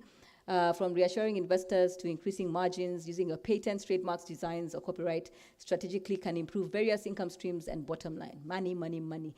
We were being asked by Paula yesterday, where is the money? The money is here. It's here. So protecting the way your product looks with an industrial design can provide a major competitive advantage. I can bet you, and we are women here mostly, even the men, when you go to a supermarket and you have new products, I'm sure you look, the one that you pick is the one that is most aesthetically pleasing. So make sure your products are aesthetically pleasing. But I understand, like in our region, I heard someone saying yesterday that we don't have manufacturers that can do the right quality of bottling or of manufacturing of the branding. So I hope we can improve on that. I don't know how. ARIPO, do you also help? Do you also help, or else it's just IP? That's now real trade. Hopefully we can get some manufacturers of good branding. Protecting the way your product looks, differentiation of compositions and recordings can be done by melody lines, genres, lyrics, instrumentations. So as we wrap up, what should SMEs take into consideration? We need to obtain protection for the innovation. That one we have ticked. Considering all these rights, patents, copyright, we know now where to take the protection. Distinguishing their product in the market. Of course, that means you obtain your trademarks, you acquire a domain name and obtain design rights, image rights. There's so many rights that you can actually get for your products to distinguish it from the next. When going international, you must know that IP rights are territorial. Yes? Each country has its own laws regarding IP. Even if they are similar, there might be some differences. So it's important that you also have, you can be on a regional basis or international with ARIPO or OAPI or international with WIPO. And using IP database and metadata resourceful in providing important business, technical, and legal information that may be useful in growing your business. The key considerations: you have a sound business model, ensure that the label for us, for the recording industry, optimizes rights, awareness, and commercialization in the digital age, and I guess for any other business as well. Budget allocation for IP strategy, facilitate implementation of IP strategy, including protection, enforcement, litigation, and valuation. We've talked about all that. Protection and enforcement plan, ensure that there exists processes, procedures for effective and efficient execution of content, protection and enforcement. Remember IP, we always say, well, IP without enforcement is very difficult to manage. You have to be able to enforce on your rights. If you have a trademark, the enforcement processes have to be in place. And I think that was a discussion yesterday. Somebody mentioned, and I think it was our MP from Lesotho, saying that laws are in place, but where is the enforcement mechanism? We have to strengthen our enforcement agencies in our countries. I mean, it's like Kenya. I think we have our 2/3 gender rule, yes, in parliament. Is it enforced? No, it's not. But the policy is there. So I think we have to be able to enforce in every single space. Every single space that we have. And lastly, monitoring and reviewing, very crucial, measuring key milestones, successes, and setting in place mitigation measures and interventions. And as a parting shot, I want to give you the top 10 mistakes by SMEs and entrepreneurs. Yeah? You know them? Number 1 is? When do you disclose? Oh, wow, I have this idea. Oh, my goodness. It's gone. Trust me, it's gone. Before you just have that idea, make sure you have all your protection. Yeah? Don't be excited and don't go telling everyone, this is my idea. Trust me, it's gone. The second one is not conducting patent and trademark. I think we've elaborated on this. You have to do your searches. Yeah? You have to do your searches. Number 3, not using IP maps to create your R&D projects. You have to have at least your IP maps to be able to have, when you're going for your research and development, you have to at least know, do your IP, we talked about having your IP searches and all. Not establishing clear IP ownership provisions in employment agreements or with third-party providers. I'm happy to know, Madam, you shall go and put in your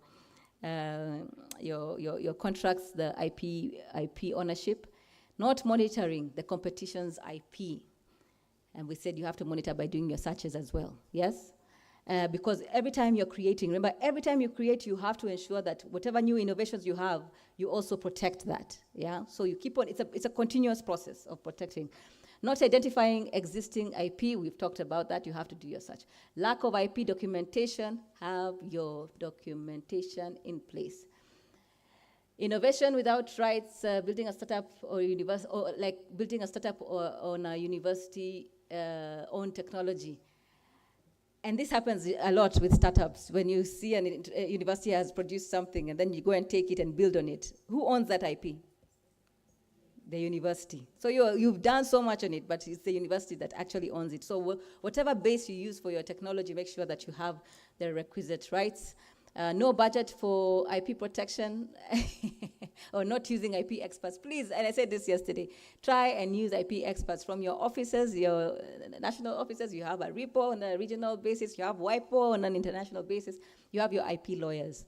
Kindly do use them to obtain your rights and not protecting in the right jurisdictions. Remember, we said IP is territorial. So wherever you're going to go with your products, with your with anything that you own and you want to sell out there, make sure that particular country or territory, you have the rights to actually do it through the national legislation or at a regional basis with ARIPO or at an international basis with WIPO. Thank you. If you have any further information, if you need any further information, you can, that's my email. You can just write to me. Yes. Yes.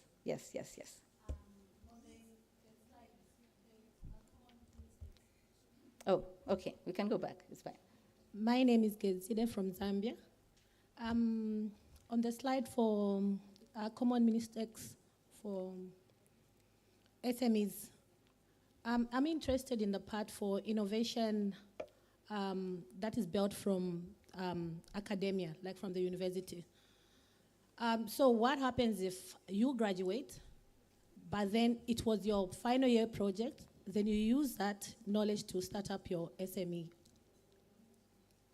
Knowledge, not the product itself, not what you had done. You had done and you produced a prototype whilst still at university. Then when you finish, you go and start working and improving on the prototype to actually make a product. Wow. Yeah. What does that particular university, universities have different rules on IP. So it also depends on that particular, you have to read the fine print, what they say about the products, and maybe the one behind can be able to advise whether that's, so I would say it depends on what the university's IP, policy is. Yes.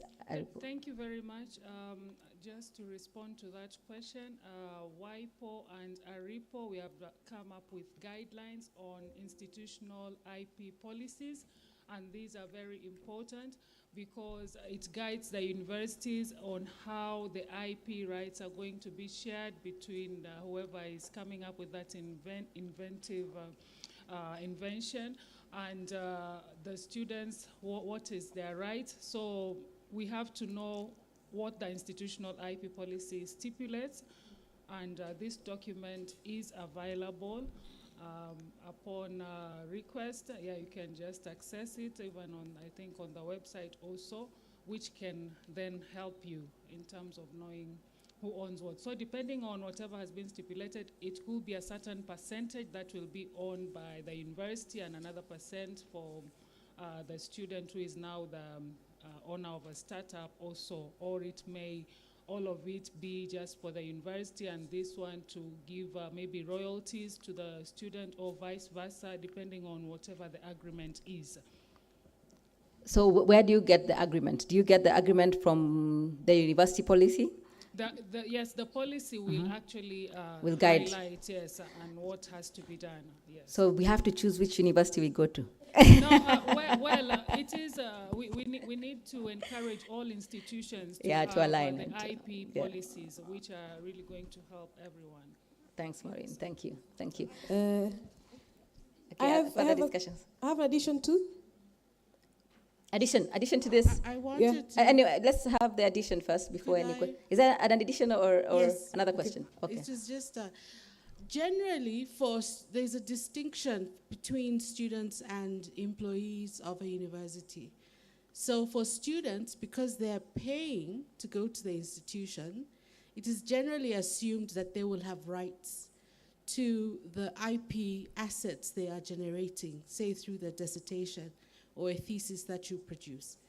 But if as a student you are paid to generate intellectual property assets, then you will fall within the same or similar category as a researcher or a lecturer. In that instance, the IP assets that you're generating belong to the university. But I think these are key issues that need to be discussed within institutions and also students informed well in advance what the implications are for the IP assets that they are generating. So even within the students' movement, these are things that I think students should be talking about. That's true. And this is why for most institutions, when you submit your thesis or dissertation, you are actually giving authorization to the university on managing your dissertation or thesis. And in some cases, you can, as a student, you can even have an embargo if you have very important technology that you've developed and you want to manage how it is finally commercialized. You can actually enter an embargo restricting the university from publishing your thesis or dissertation until you've sought protection, exactly what you were explaining before this information is released into the public domain. But I think it's an important issue. Thank you. Excellent. That's a good point. And okay, let's get the third one before I give a comment. All right. So for me, it's not a follow-up, but it is a question. Well, okay, wait. I think there was another follow-up. Was there another follow-up? Yeah, another follow-up point, and then we come back to you, kindly, so that we at least finish that particular topic. Thank you. Okay. The ARIPO official has mentioned policies, institutional policies guiding what we're discussing, but my issue is in case of a community-based product, this time round, say a traditional medicine product, brought into a research institution, government puts in money to add value, of course, standardization and the rest of it. How is IP handled? Is there a special policy to also guide in the same way in terms of sharing IP with the community. This time it's not a student, but somebody from the community, but engaging with an official institute. Thank you very much. ARIPO, we have the Swakopmund Protocol, which is for the protection of traditional knowledge and expressions of folklore. And this protocol, we need member states in terms of to ratify the protocol and also domesticate in terms of putting in place laws and regulations within the country on how to go about the expressions of folklore and the traditional knowledge that are cross-boundary or trans-boundary, so as to be able to protect them. So the uptake at the moment, it's very low, though that is where we also have a competitive advantage in terms of having all the trans-boundary knowledge, which people have the traditional knowledge. So what needs to be done if a university or a researcher has taken something, there should be that informed consent. You really need to have that prior informed consent, whatever you are taking, and also the benefit sharing between the communities that are involved. Those are some of the important things, documents that needs to be cleared, and then now you have the main the contract that will stipulate, okay, what is being shared by who and who has what right. So for the basis of the practicalities, if, for example, a country is yet to be part of that protocol, these things have to be put in place, and the person who or the institution who is involved has to have those documents. You need to get the informed consent and also benefit sharing, and then you can proceed with the contract to know the rights. Yes. Thank you very much. Interesting. Does ARIPO have the traditional knowledge and cultural expressions protocol or something? It's the Swakopmund The Protocol. Swakopmund, okay, Yes. okay. So, excellent. Thank you so much. I am not very conversant with that topic. I have to put my disclaimer. So we're good? Oh, last question, please. All right. Okay. Last but one. Then we have a final one. All right. Thank you very much. I'm an SME from Zimbabwe. And I've discovered that in my line of field of artifacts, there are some projects or some products that were being done in our family lines, maybe 3, 4, 5 generations back from us. And let's say, for example, that I've taken up that line of business. Yes, they are handworks. They've been done by my great-grandmother, now my grandmother, now my mother, now me, and now from the generations back, they didn't have the same exposure that we are having now, that these products, they need to be protected and so forth. So now I'm here, the products, some of them, they have the IP is the logo and the brand name. So in terms of wanting to patent them, it's kind of difficult because they are not new. Everything that was there before. And so my question now is there not a point in future whereby you would say maybe that the brand is grown and you find somebody behind saying, no, this is my product?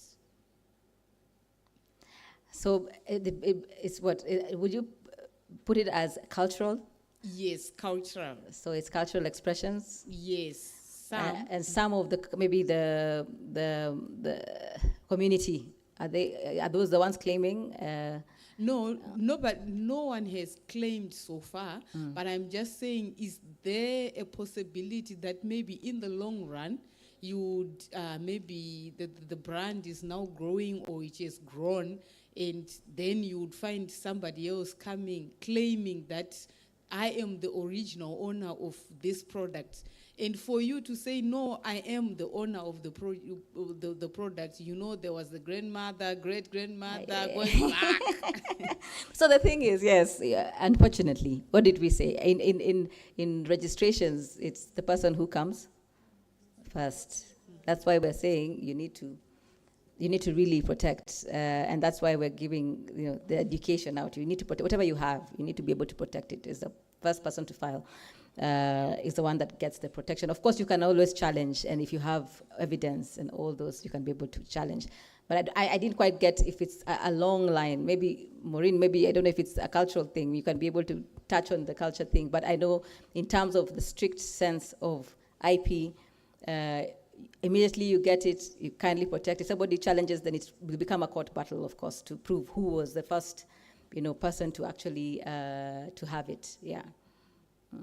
Well, I just want to add on, if whatever has been taken, it's a product that maybe has medicinal, value and all that, and it's from a certain community, and the brand has grown and all that. So there is the need of disclosure, to and also that community to benefit out of it.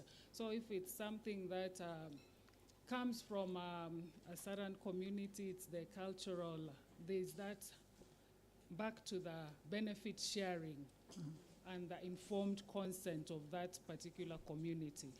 But she's saying there's no community in this case. It's not community. Yes. It's just from the grandma. That is part of the. It's part of the community. Yeah, because the grandma also has other children, right? The knowledge that was used a long time on treating different kind of maybe sicknesses, how our great grandparents did. It was a specific family maybe having that knowledge, and then it was passed, and you come and take it and you put it in a manner that is well packaged, and then you now continue exploiting that as your IP right.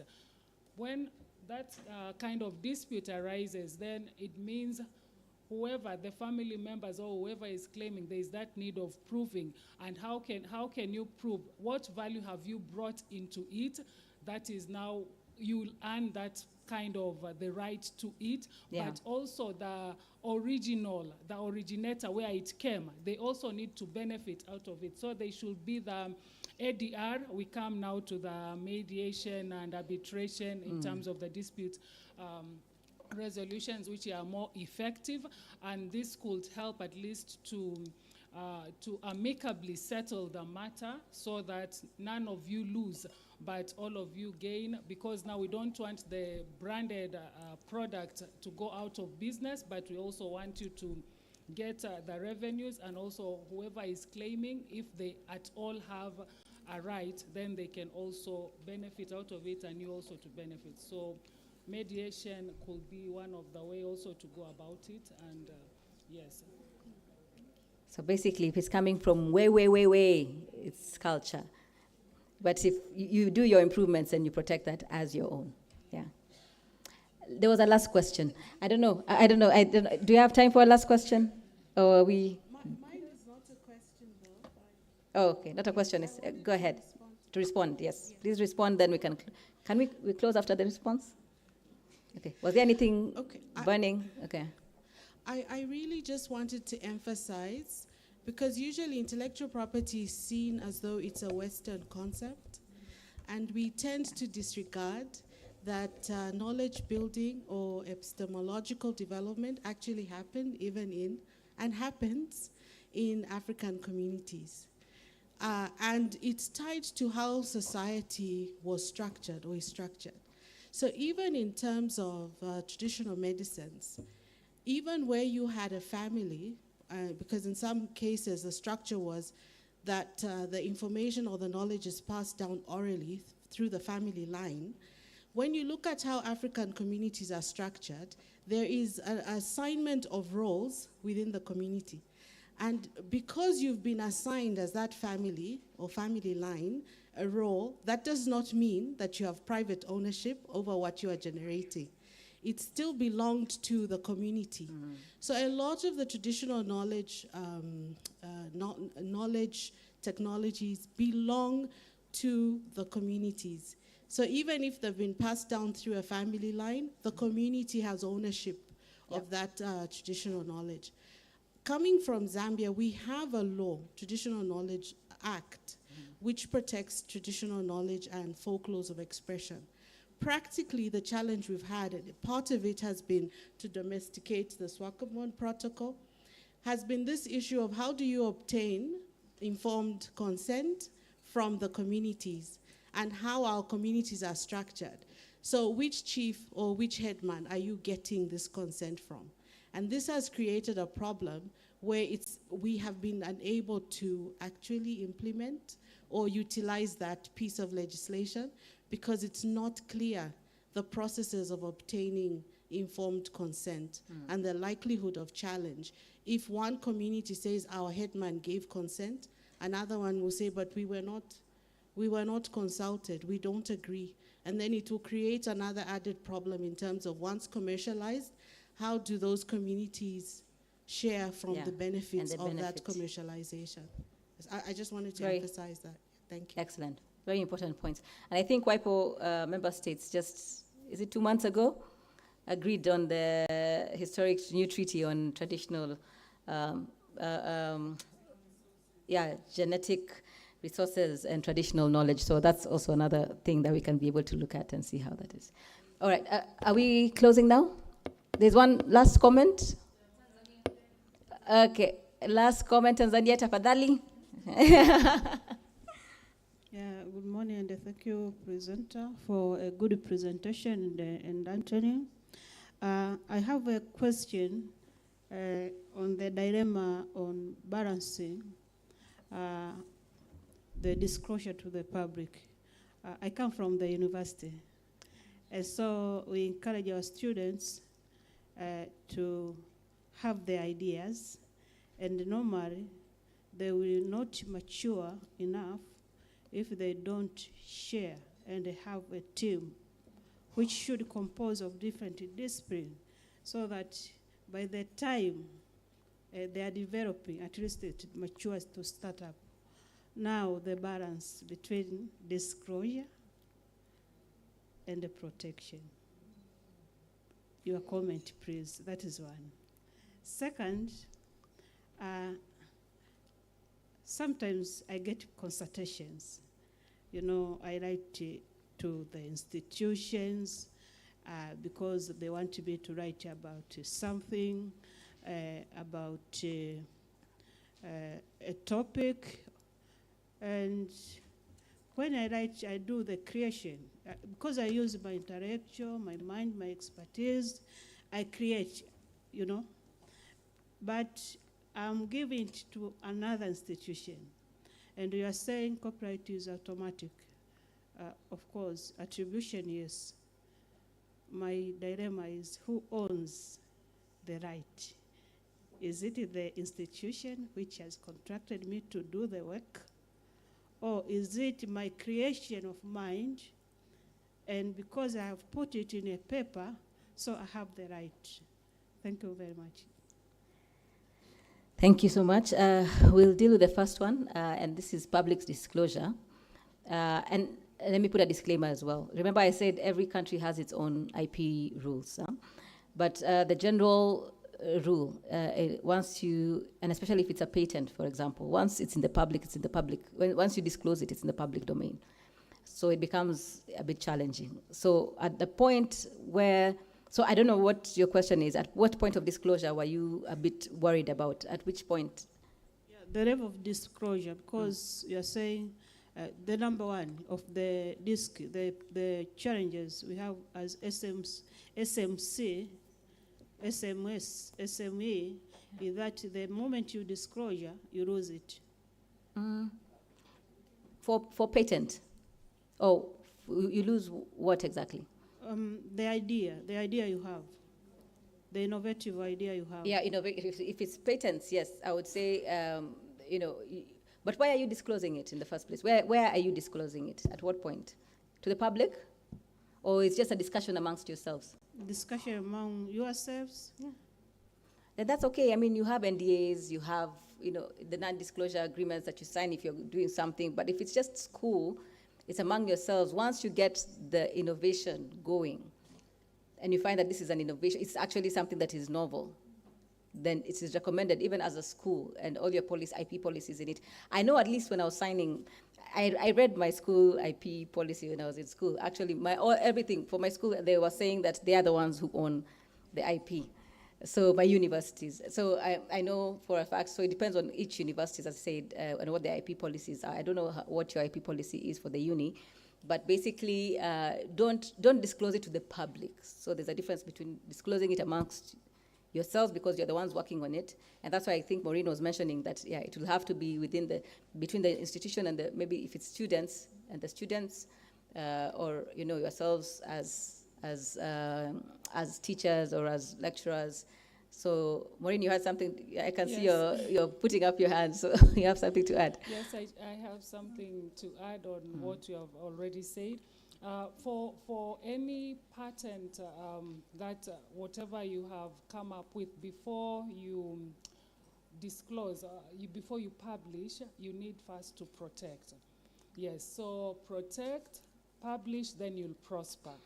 And, yes. I love that. That's PPP. Yes, protect, publish, and prosper. I love it. And in case, for example, there are so many innovators who take their things out for exhibitions and the like, but the patents law, they have the grace period that, okay, if if I'm not mistaken, like 6 months, that within that period, for it to be, remember the patentability requirements, the 3 of them, that it has to be novel, industrial applicable, and what is the other one?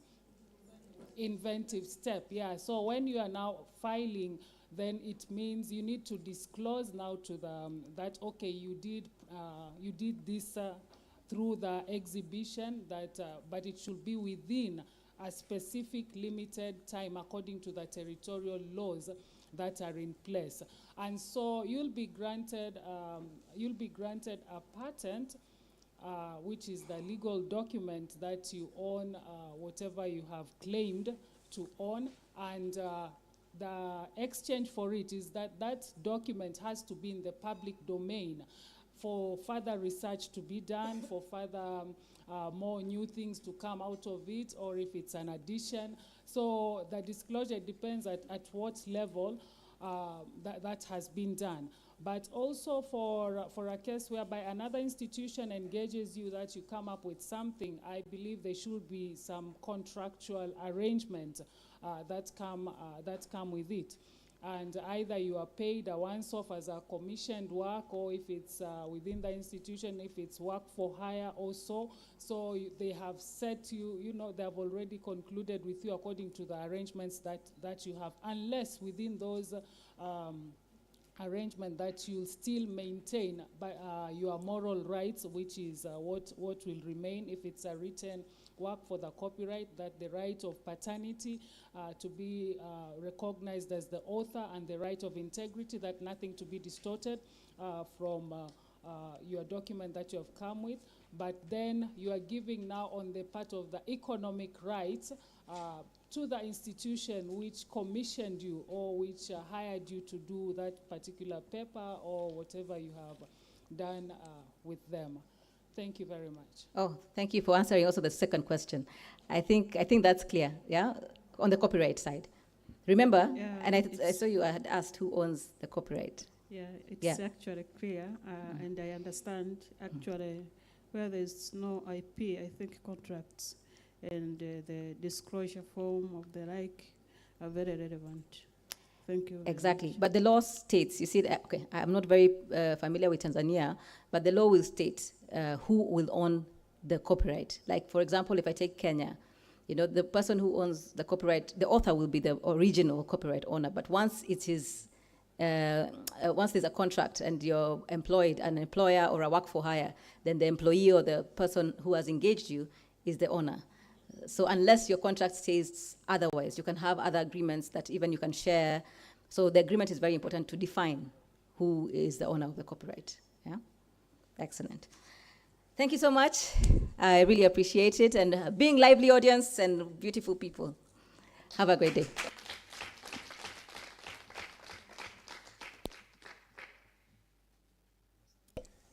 Let's appreciate Miss Angela one more time for such an engaging presentation. I had requested for an a cappella at the end, but hopefully with the right amount of coffee, she will have enough adrenaline to take us through that. So right about now, we're going to have a very quick coffee break.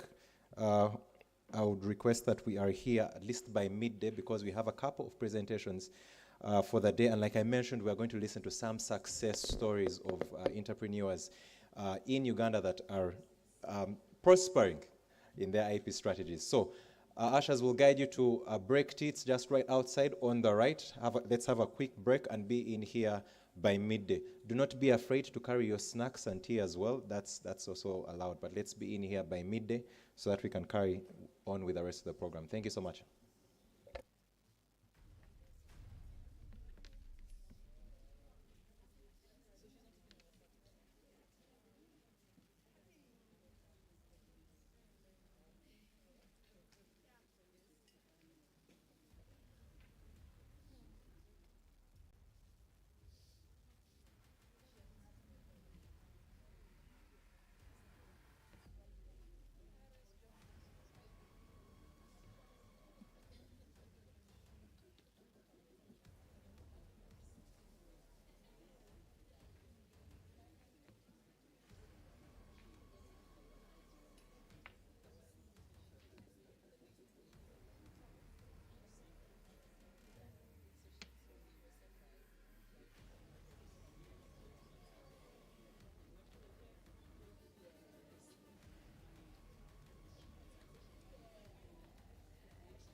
We have yours and also Bonita's as well before the line break. Wonderful. Thank you so much, Doctor. The African Regional Intellectual Property Organization, ARIPO, is an intergovernmental organization that facilitates cooperation And also for the among member presentation, states we'll in have a intellectual speaker property that matters you will to play promote here. financial I and don't know human if resources where the and laptop seek is. technological advancement for So you can economic, control the social, presentation as you play. technological, scientific, and industrial development. Cool. With over 40 years in service and 20 member states, Somebody else can there has do been this. considerable It's growth very in okay. mandates, As which you're now presenting, stands at you can 5. just To press facilitate the administration of these mandates on behalf of the member states, ARIPO has established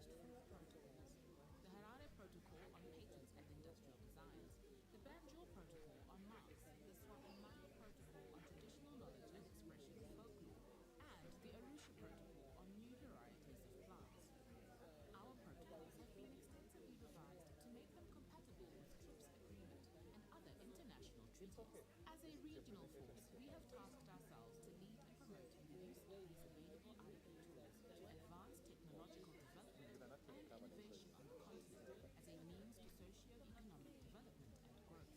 We developed systems that are governed by the protocols and are mandated to register or grant IP rights and to administer such grants or registrations on behalf of each contracting state in accordance with provisions of each protocol. Under the protocols, an applicant may file a single application either at one of each protocol's contracting states or directly with the ARIPO offices. An application may be filed by any natural or legal person, either in person or through an authorized representative. ARIPO currently has 4 different types of applications that can be filed. The mark application must contain the details of the applicant, class or classes of respective goods or services listed, reproduction of the application, and should designate a state or states out of the Banjul Protocol contracting states. The patent or utility model application must contain a description of the invention, at least one claim, drawings, an abstract, and designate a state or states out of the Harare Protocol contracting states. The industrial design application must contain a reproduction of the industrial design and designate a state or states out of the Harare Protocol contracting states. All these applications should be made on respective application forms and can be submitted through contracting states or directly to ARIPO by email, registered mail, courier, or can be delivered in person. ARIPO has also introduced an online service that allows applicants, attorneys, agents, and other users to use the ARIPO services electronically 24/7 in a secure state-of-the-art environment. Currently, 88% of the applications are now being filed online. This facility allows users to file applications, pay fees with a 20% reduction on the application fee, and track the progress of their applications online. For more information, visit our website on www.aripo.org. ARIPO, shaping IP landscape in Africa.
Sila kuitengeneza ni moja mfano.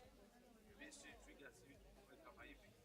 Sababu gari ambayo inatumia umeme ya full AC, gari nzuri, alafu uwezo ambao wanatupa wajitahidi sana, tunawapa hongera sana. Kwa hiyo kama shahidi na kata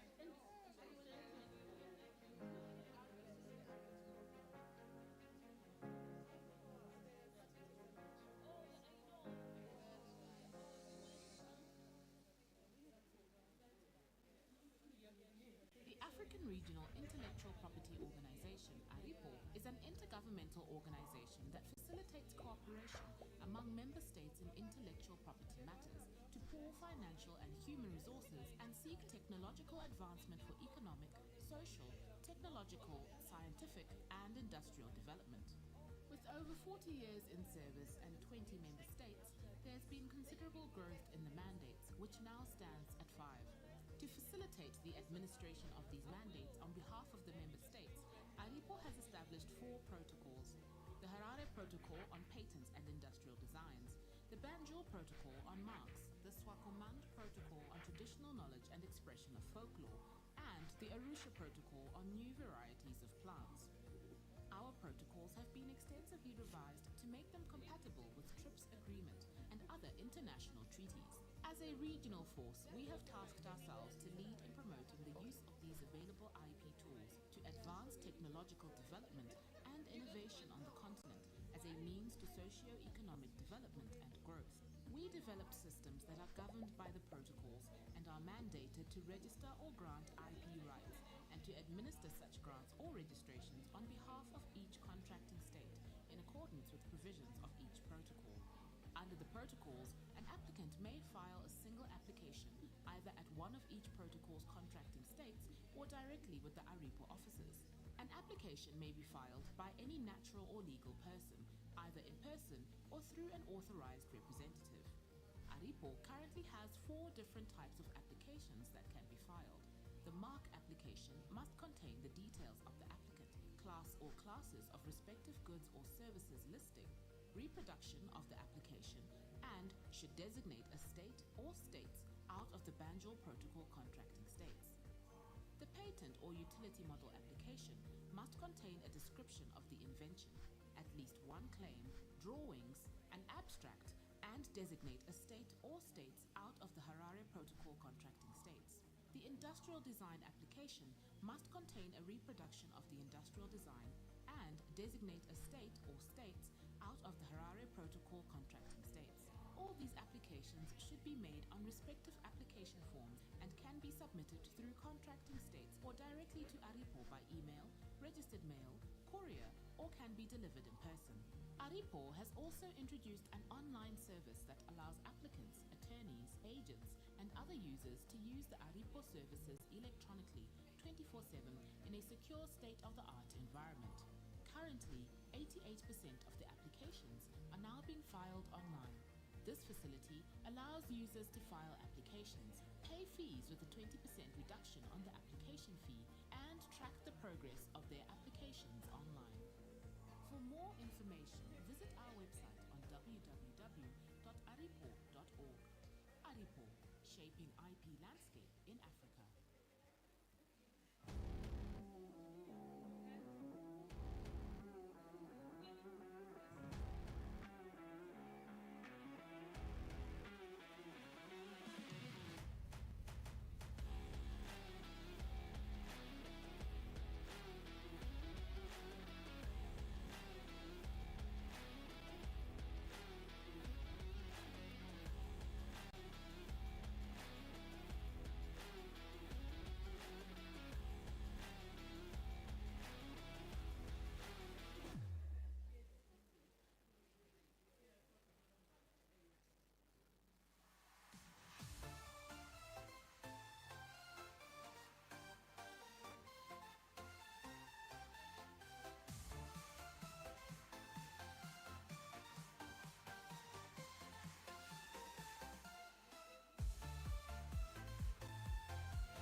pia watu wa mashariki na kati wenzetu juu kibiashara. So kwa hiyo kabla sira kuitengeneza ni moja ya mfano. Bisi trigger si kama hivi. Kwa sababu gari ambayo inatumia umeme na full AC, gari vizuri, alafu na maelekezo ambayo wanatupa wajitahidi sana. Tunawapa hongera sana. Kwa Afrika Mashariki na Kati.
Every waking day is a reminder just how beautiful this, our land, truly is. The kind of beauty that you can only find here.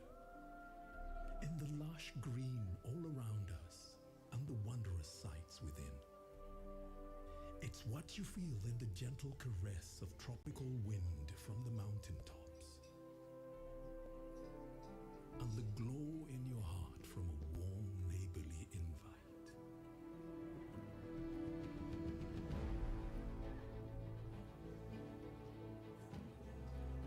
It's in the distinct aroma of our cooking to the taste of food that takes you on a journey.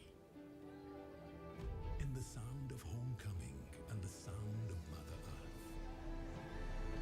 In the magnificence we find on our travels and the exciting moments we experience. Ours is the kind of beauty that comes in all things big and small. All we have to do is awaken our senses and truly enjoy what's uniquely ours.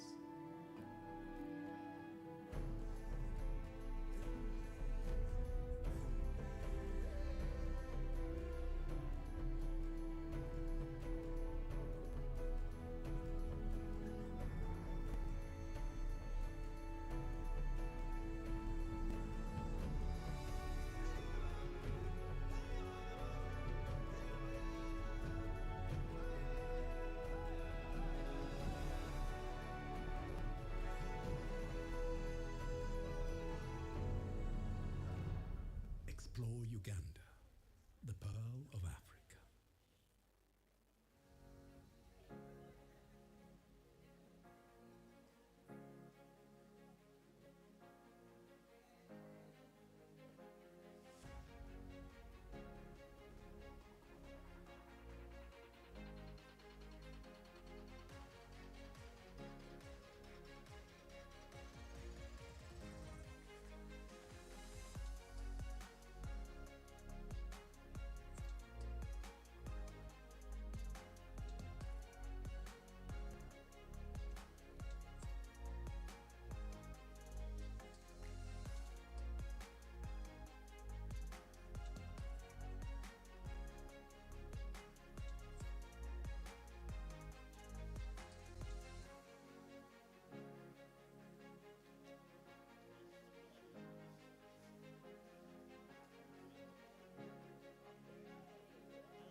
kibiashara. So kwa hiyo kabla sila kuitengeneza ni moja ya mfano. Mimi twiga si vitu kama hivi. Kwa sababu gari ambayo inatumia umeme na full AC, gari vizuri, alafu na maelekezo ambayo anatupa wajitahidi sana. Tunawapa hongera sana. Kwa Afrika Mashariki na Kati.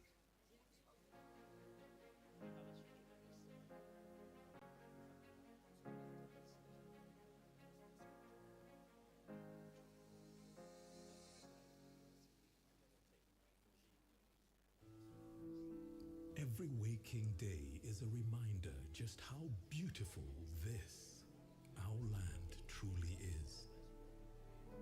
The kind of beauty that you can only find here. In the lush green all around us and the wondrous sights within.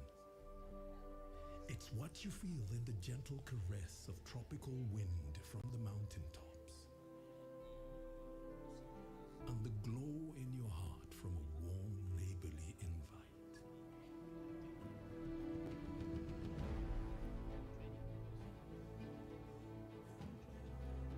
It's in the distinct aroma of our cooking, to the taste of food that takes you on a journey. In the sound of homecoming and the sound of Mother Earth. In the magnificence we find on our travels and the exciting moments we experience. Ours is the kind of beauty that comes in all things big and small.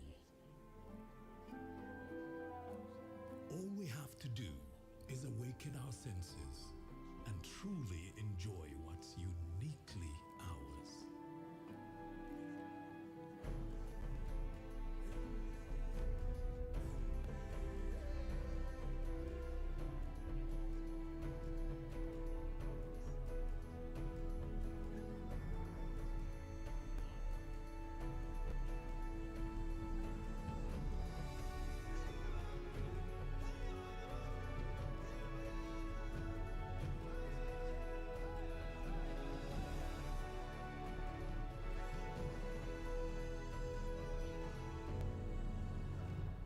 Explore Uganda, the pearl of Africa.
Maendeleo ambayo wanaonyesha wenzetu ambao ni Waganda, ambao pia wa Mashariki na Kati, wenzetu ni kibiashara.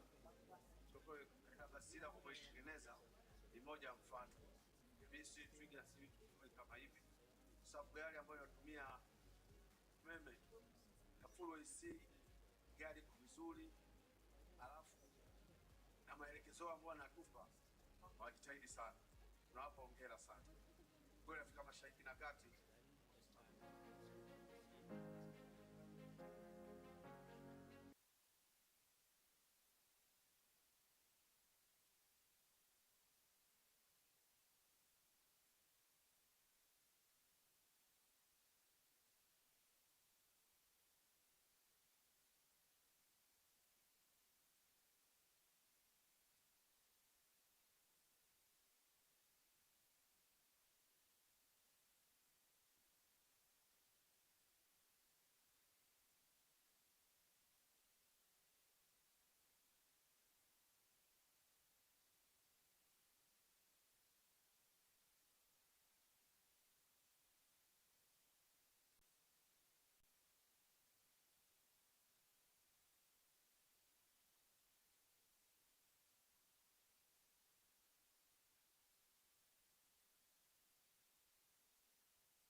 Intellectual Property Organization, ARIPO, is an intergovernmental organization that facilitates cooperation among member states in intellectual property matters to pool financial and human resources and seek technological advancement for economic, social, technological, scientific, and industrial development. With over 40 years in service and 20 member states, there has been considerable growth in the mandates, which now stands at 5. To facilitate the administration of these mandates on behalf of the member states, ARIPO has established 4 protocols: the Harare Protocol on Patents and Industrial Designs, the Banjul Protocol on Marks, the Swakomand Protocol on Traditional Knowledge and Expression of Folklore, and the Arusha Protocol on New Varieties of Plants. Our protocols have been extensively revised to make them compatible with TRIPS Agreement and other international treaties. As a regional force, we have tasked ourselves to lead in promoting the use of these available IP tools to advance technological development and innovation on the continent as a means to socio-economic development and growth. We develop systems that are governed by the protocols and are mandated to register or grant IP rights and to administer such grants or registrations on behalf of each contracting state in accordance with provisions of each protocol. Under the protocols, an applicant may file a single application either at one of each protocol's contracting states or directly with the ARIPO offices. An application may be filed by any natural or legal person, either in person or through an authorized representative. ARIPO currently has 4 different types of applications that can be filed. The mark application must contain the details of the applicant, class or classes of respective goods or services listing, reproduction of the application, and should designate a state or states out of the Banjul Protocol contracting states.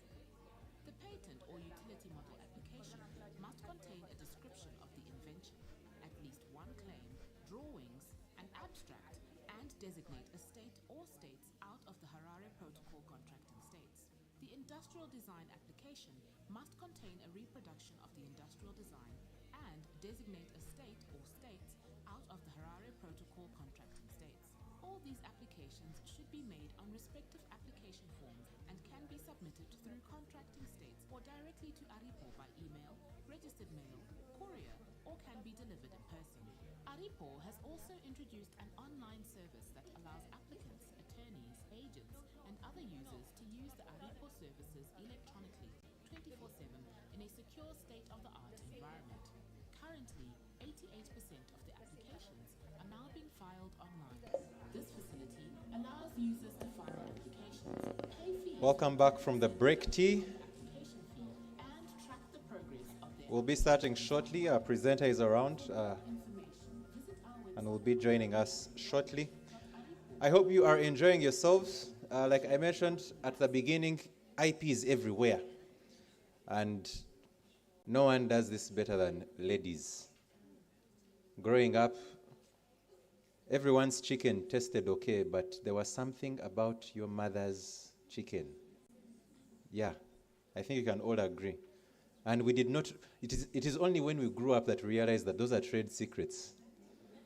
But there was always something about your mother's chicken. Something secret in the sauce. Some called it love. I don't know what mine had, but here I was hooked on that sauce. And some of you mothers here as well are practicing in these trade secrets. So I hope you are also enjoying and indulging in the trade secrets of break tea and lunch. If you've never tried matoke and this is your first time in Uganda, it would be a crime if you leave without eating a serious crime without having some matoke. Make sure if you don't know what that is, just come talk to me. Just come talk to me nicely. I'll just take it nicely. Come talk to me. Just come talk to me nicely. But just a disclaimer, I don't cook the matoke. No. It will not be prepared by me. It will be prepared by delicate hands. But nonetheless, I hope you are enjoying. Yes.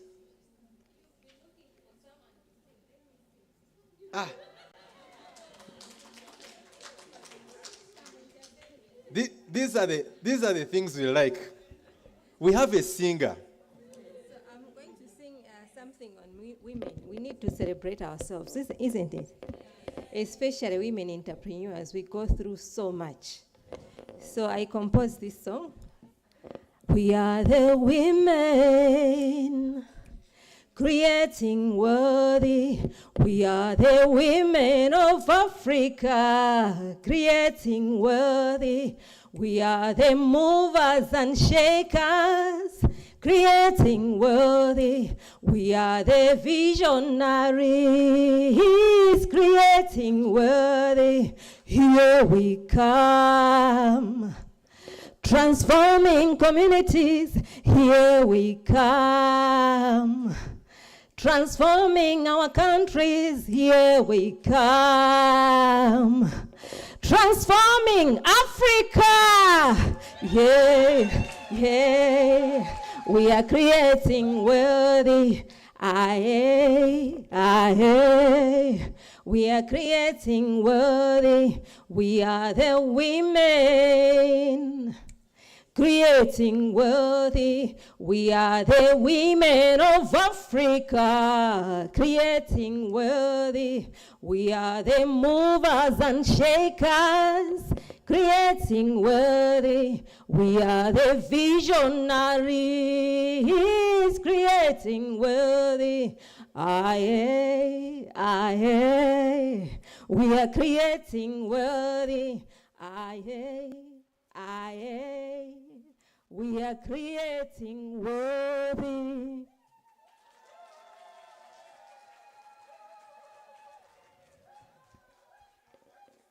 Towards the end, I want to see challengers.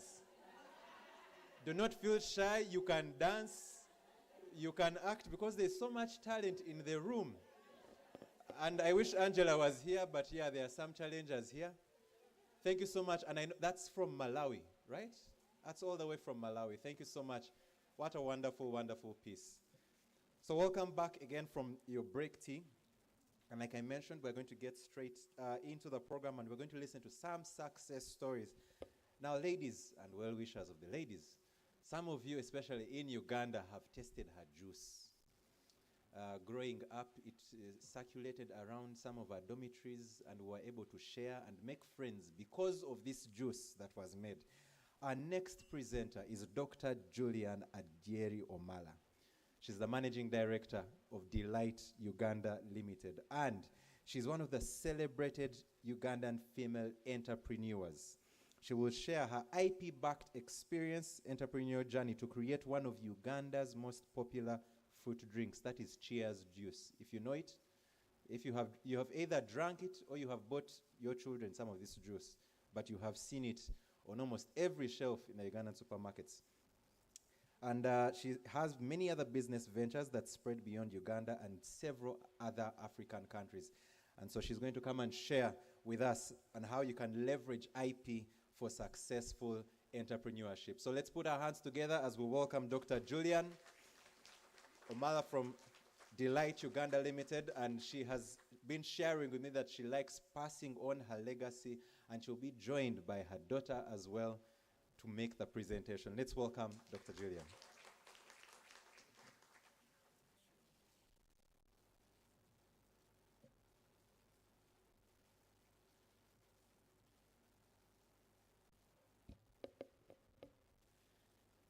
Good morning, everybody. Good afternoon, yes. I'm so happy to be here today. I remember I used to travel with Professor Maggie Chigozi. We traveled the whole world. I used to be the youngest. Now I'm among the oldest in the room. I thank God for that. I'm with Beire, my second-born daughter. She has just finished the university. She joined us 2 months ago. She'll be graduating in January. Before I start my presentation, I want to talk to the ladies. It's very, very important as you register your intellectual property right. Start with succession. It's very, very important because tomorrow we might not be there. So I humbly beg any lady in the room, don't leave your future behind. Thanks so much. I'm Dr. Julian Adieri, a doctor in agriculture and rural transformation. I started Delight Uganda Limited, 1996. I had a dream to produce fresh juice from locally grown fruits by the communities, especially the women. I started by importing concentrates from India, Israel, Kenya, and I started packing it and also the raw materials. I traveled to Kenya by Mawingo bus. You remember those who come from Kenya. You used to get in the bus in the evening, in the morning you are in Kenya, you go to industry area to buy things and you travel by mkokoteni, carrying the packaging from industry area up to the back and back to Kampala. I thank God for that. Put it. I was the sole employee of the company because I did not have money. I only had a dream and I did not have much. Apart from doing it myself, I employed one worker, but we worked and I managed to grow at least our company.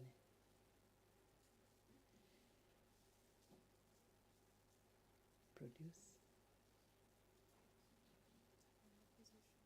2012, 2011, we bought land in Noya because one, my dream was to make fresh juice, as I said, from the locally grown fruits. There was no organized cooperatives in Uganda, those who will grow for us fruits. There was no training institutes, those who will train our farmers. No, first go behind a bit. Okay, there. So the only thing I would do after starting by importing the concentrates, I decided, so I have to grow the fruits myself, I had to start the institute myself, I have to train the community myself, and I had to do it, and I have managed to do it.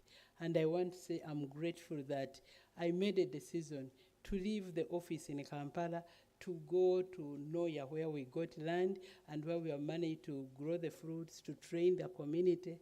I might not follow up where the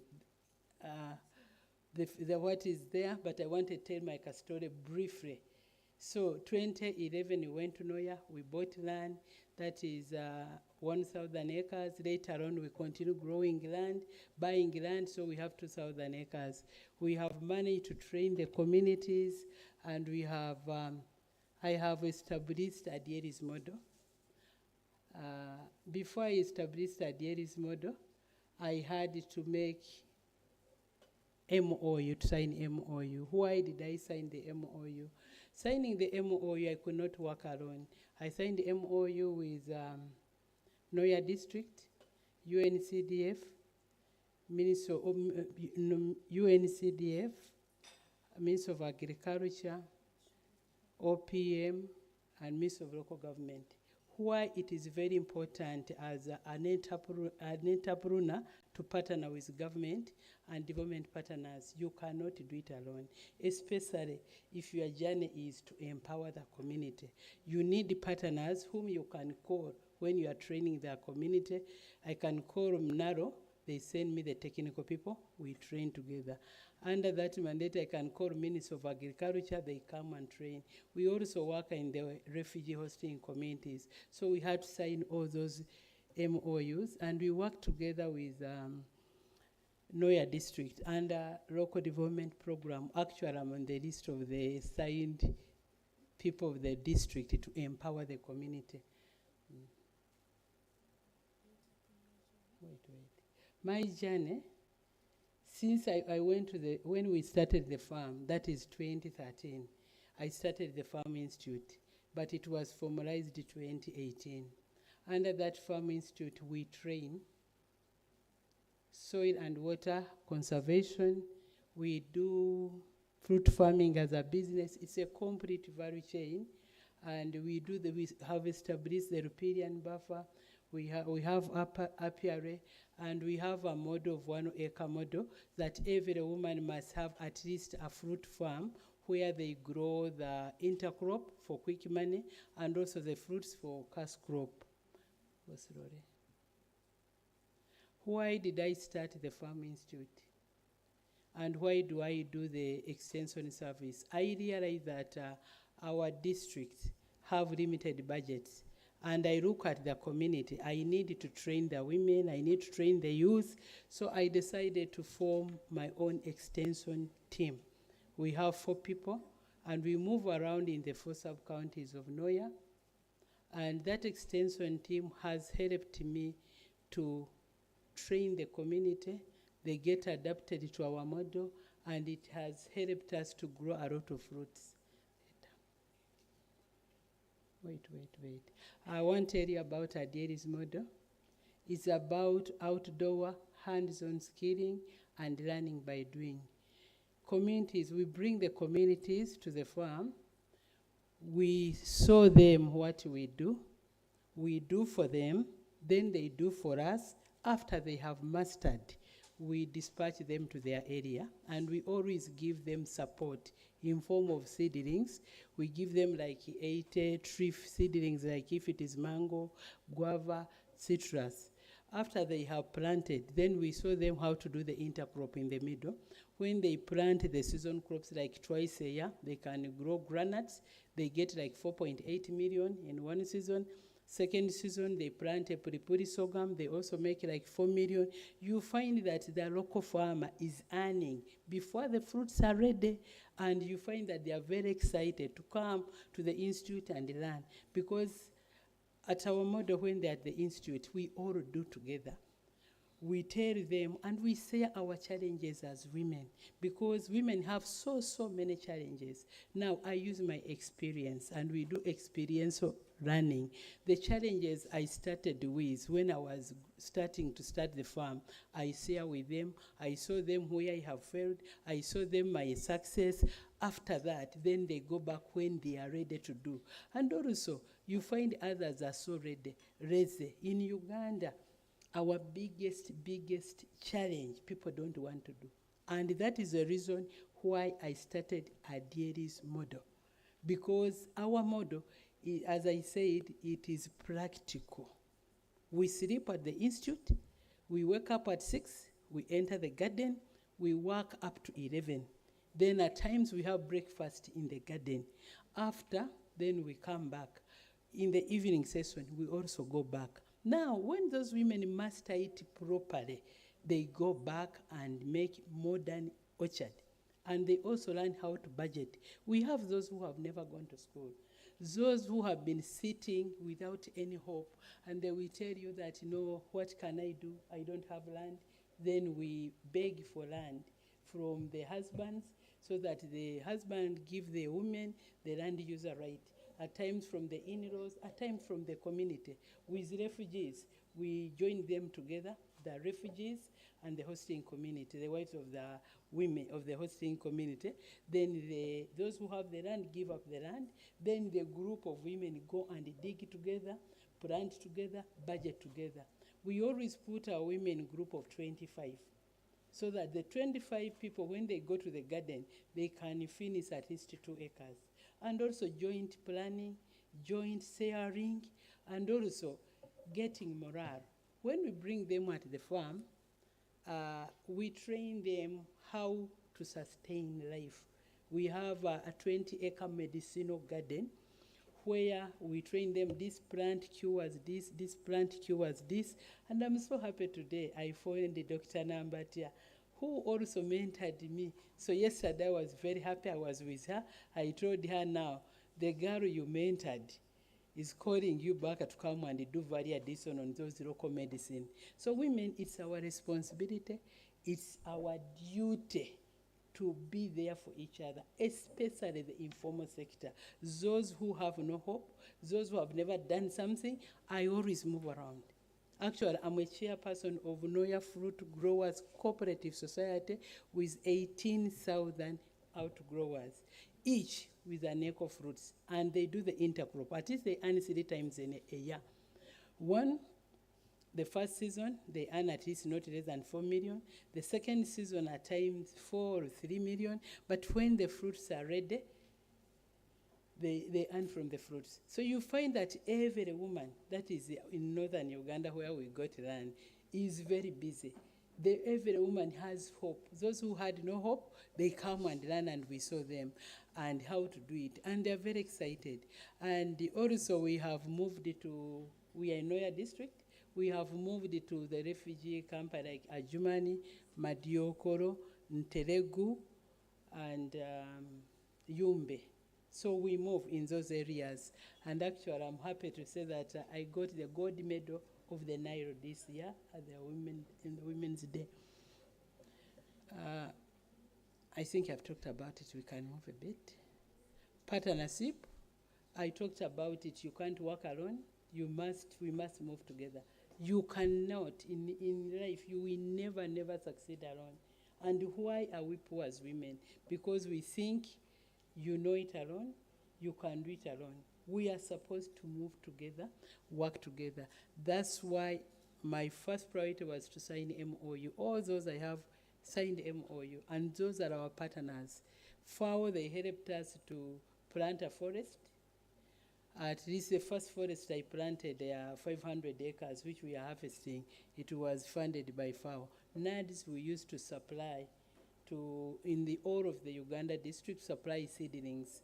And after supply seedlings, before we supply, we first train the community on how to do it. What is very important on a dairy's model is how to do it. And if we can master how to produce quality fruits, it will solve all our challenges of the quality. So we look at the quality, how can you produce quality, how can you produce the quantity, and how can you export, and how can you solve your problem as a woman. One, I'm grateful that I registered Cheers Juice. From when I started, I did not have money, but I went to the register of companies and I told them I intended to register this name. When an Indian wanted to register, they called me and I went, I paid. I had not paid, but at least I had booked that trade name. And I'm so grateful. As the practical people, we are doing our job. The technical people are doing what? Are protecting us. They are setting the rules and regulations. That thing excites us because, like us, practical people, we believe waking up, go to the market, to the garden, produce, sell your things. At times, you forget that I have to protect my copyright. Like in this meeting, I'm so happy. I have not registered a dairy's motto. Tomorrow, my daughter has to register it. She was here. My firstborn did commercial. She's the one responsible in registering. Now I've seen that one, I had not done it. But I'm really so grateful to the academician and the technical team. As we do our business people, we do our business. There are people behind thinking for us, guiding us on what to do and how we can move. Our future plans. Our future plan is to establish the fresh fruit factory in Noya. The factory I have is in Kampala, Kawempe, where we produce and package Cheers Juice. Now I have mobilized, I can say like 6 districts. The women have the fruits. It's my responsibility to ensure that the factory is set and I buy all those fruits. We bulk them together. We export the #1 fruits. Then we make the juice, then we dry the fruits into powders and ensure that we market and control the market here. And also we have enough fruits where we are in the north because we do farming in 2,000 acres. The community are 18,000, that is only in Noya. Now when we have visited Madiokoro, Nteregu, Yumbe, Ajumani, I will also monitor the whole north to ensure that women produce the quality. Because what was straining me the more, the level of interception at the border, or you've sent your things abroad, they send them back. So I was telling Minister of Agriculture, you are not going to come and check the quality. Train me before I plant so that I know all the processes, how to produce that quality, and the quantity needed in the market. So the demand starts from the market, what do the market need? And I will conclude with a video to show you exactly as a practical person. No, go back again. No, go back again. I will end up with a video which will take you to show you what we do. The factory, I'm sure next year it will start. Our challenge was power. I've been engaging the ministry. They wanted me to pay, but I've kept on engaging. I visited Irene Birungi, the Presidential CEO Forum, to help me to lobby And I've been moving from one institution to another. I want to ensure that we have the 3-phase. Our challenge was the bridge. The bridge, at least our woman MP had to take position to ensure that they make the bridge so that from Arua Road you can reach the farm. So we need that partnership. Another thing, we need to be there for others. That's why I said Adieri's model needs to be deprecated in all the training institutions, because you find that our curriculum, they train people in class. We are farmers. We must train in the garden. You must do, you must see, you must learn. That experiential training. I want to say about you when we had, what I want also to say, when we had gone to Noya, there used to be soil erosion. All the fertile soil was being taken away. So we had to do the riparian buffer, where we had to do soil and water conservation in the valleys. We dug channels, we trapped all the fertility. Now we planted trees. Now inside we are planting cocoa. I admire Ghana so much because at least the community entered the government forest, planted cocoa, and you see that it is the biggest income of the country. So I always do a lot of research, what is happening in other countries, what can we do right in Uganda, and how can I train the informal sector, especially those who have never gone to school, those who have no land, those who sit at home and say, okay, what can I do? Those who are there to produce and wait for government to help me, I'm always there for them. And I am so grateful that I have put, they call it, in Uganda, they call it a brick. I have helped our government to transform the informal sector. Most of my time, I move from one district to another, talking to the women, how they can plan for their future, where they can get the money, and how they can live in harmony. That is always our evening class. From 7 up to 10, we always sit as women at our institute. What are our challenges? What are those things we have failed to do right? Even the lazy people, I always tell them, please wake up and do. Nobody is going to do it for you. Nobody is going to give you. When I enter the refugee camp, I tell them, nobody is going to buy for you food. You are not going to be a refugee forever. Move out, go to the community. People have land. I always beg for land. And I'm so grateful that wherever I go, I'm given land.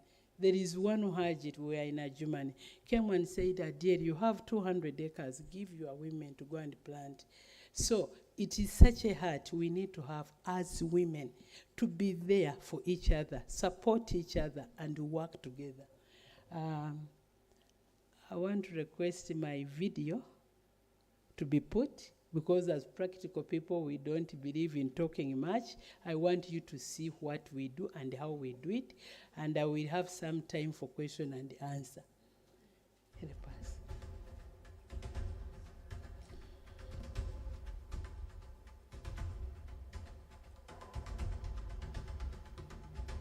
The other one is Calyptus. These are the class we train. Welcome to Delight Uganda Limited Noya Farm.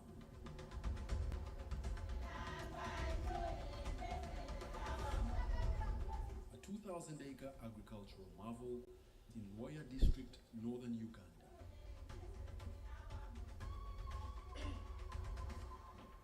Established in 2012, it proudly stands as one of Africa's largest mixed orchard farms.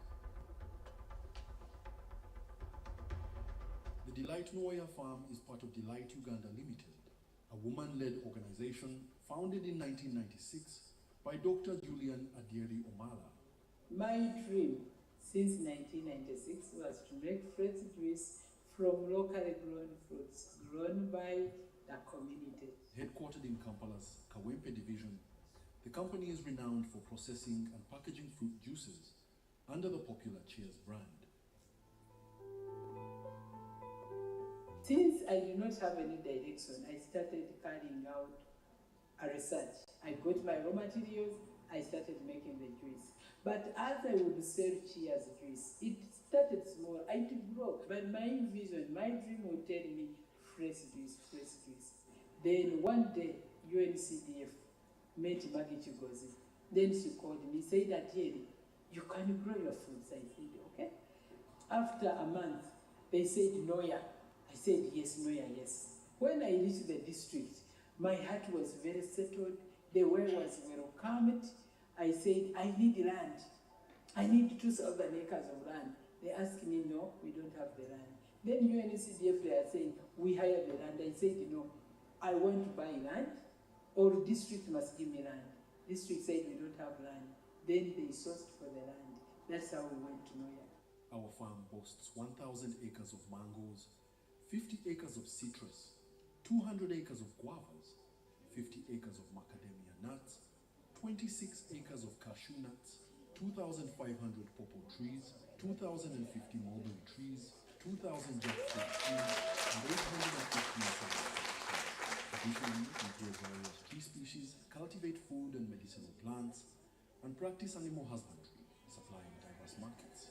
We have also established a Thonobotome where we have 20 acres of medicinal gardens.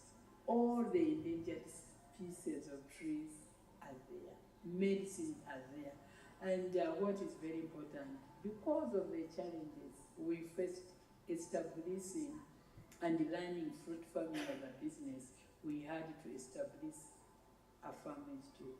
Delight Uganda Limited Nwoya Farm hosts an institute that trains individuals in fruit and food production and animal husbandry. Dr. Julian Adieri Omala envisions it as Africa's premier agricultural learning institute, setting benchmarks in sustainable farming methods, utilizing the Adieri model. Adieri's model, we sleep at the institute. We collect the people from the community, we bring them, we show them, we do the farm tour, we show them what we do. After showing them, then we tell them to do for us. After they have done for us, then they master. After they have done it for 15 days, we take them in different classes. If it is a day of learning about medicinal plants, we go to the medicinal forest, where we train them about all the different herbs, what it cures, what is the benefit, what is the gain. Our institute features a robust administration and resource block with breakaway class space for 400 people.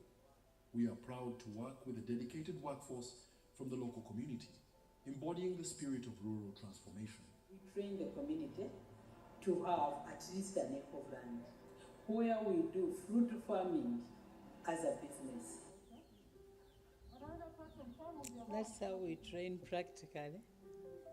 After We they also have manage done the it, we 30-acre go to food their forest area. that boasts over 48 different food varieties. This diverse agricultural environment serves as a training ground for the community, where we teach effective techniques for planting food crops alongside fruit trees. This approach helps ensure a steady income throughout various seasons by spacing out their harvests. In alignment with the United Nations, SDG 2, we are committed to addressing global food security. We recognize the increasing challenges of hunger and food insecurity exacerbated by the pandemic, conflict, climate change, and inequalities.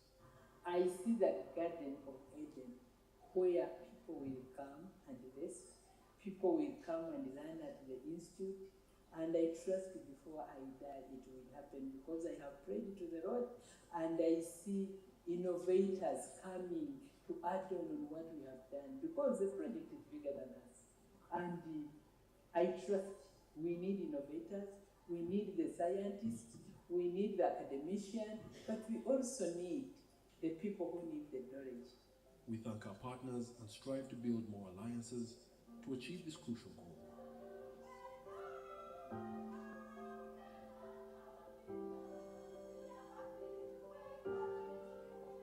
I'm going to make my children and my husband, he's late, but I'm now the household myself. I'm going to teach them how to dig and then prepare the land and put the mango seeds in nursery so that we plant them and then we become a big orchard. right now as we are here, the mindset is being clear, so that when we go back as human beings, and tomorrow something will be seen from a human, because the land is there, but because of the mind is not been well established to do something profitable. That's why you see we are as we are. Otherwise, when we see this and we are much impressed and we are seeing, yeah, the little that the knowledge you get here we shall do something which I think will be projected in the near future.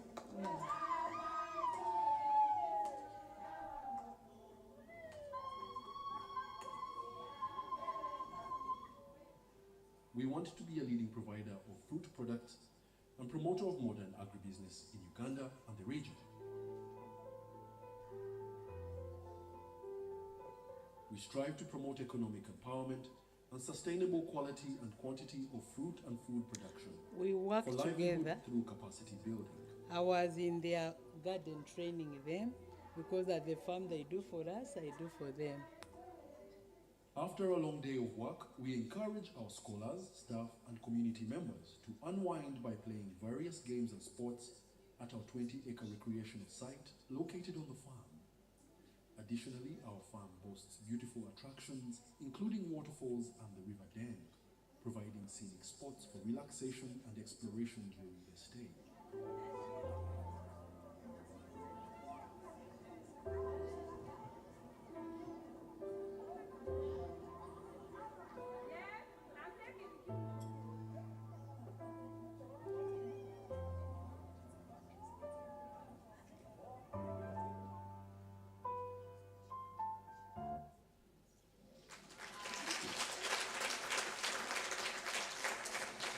I humbly beg if there is anybody who can help us to grow that farm better and to grow our dairy's model better, you are most welcome.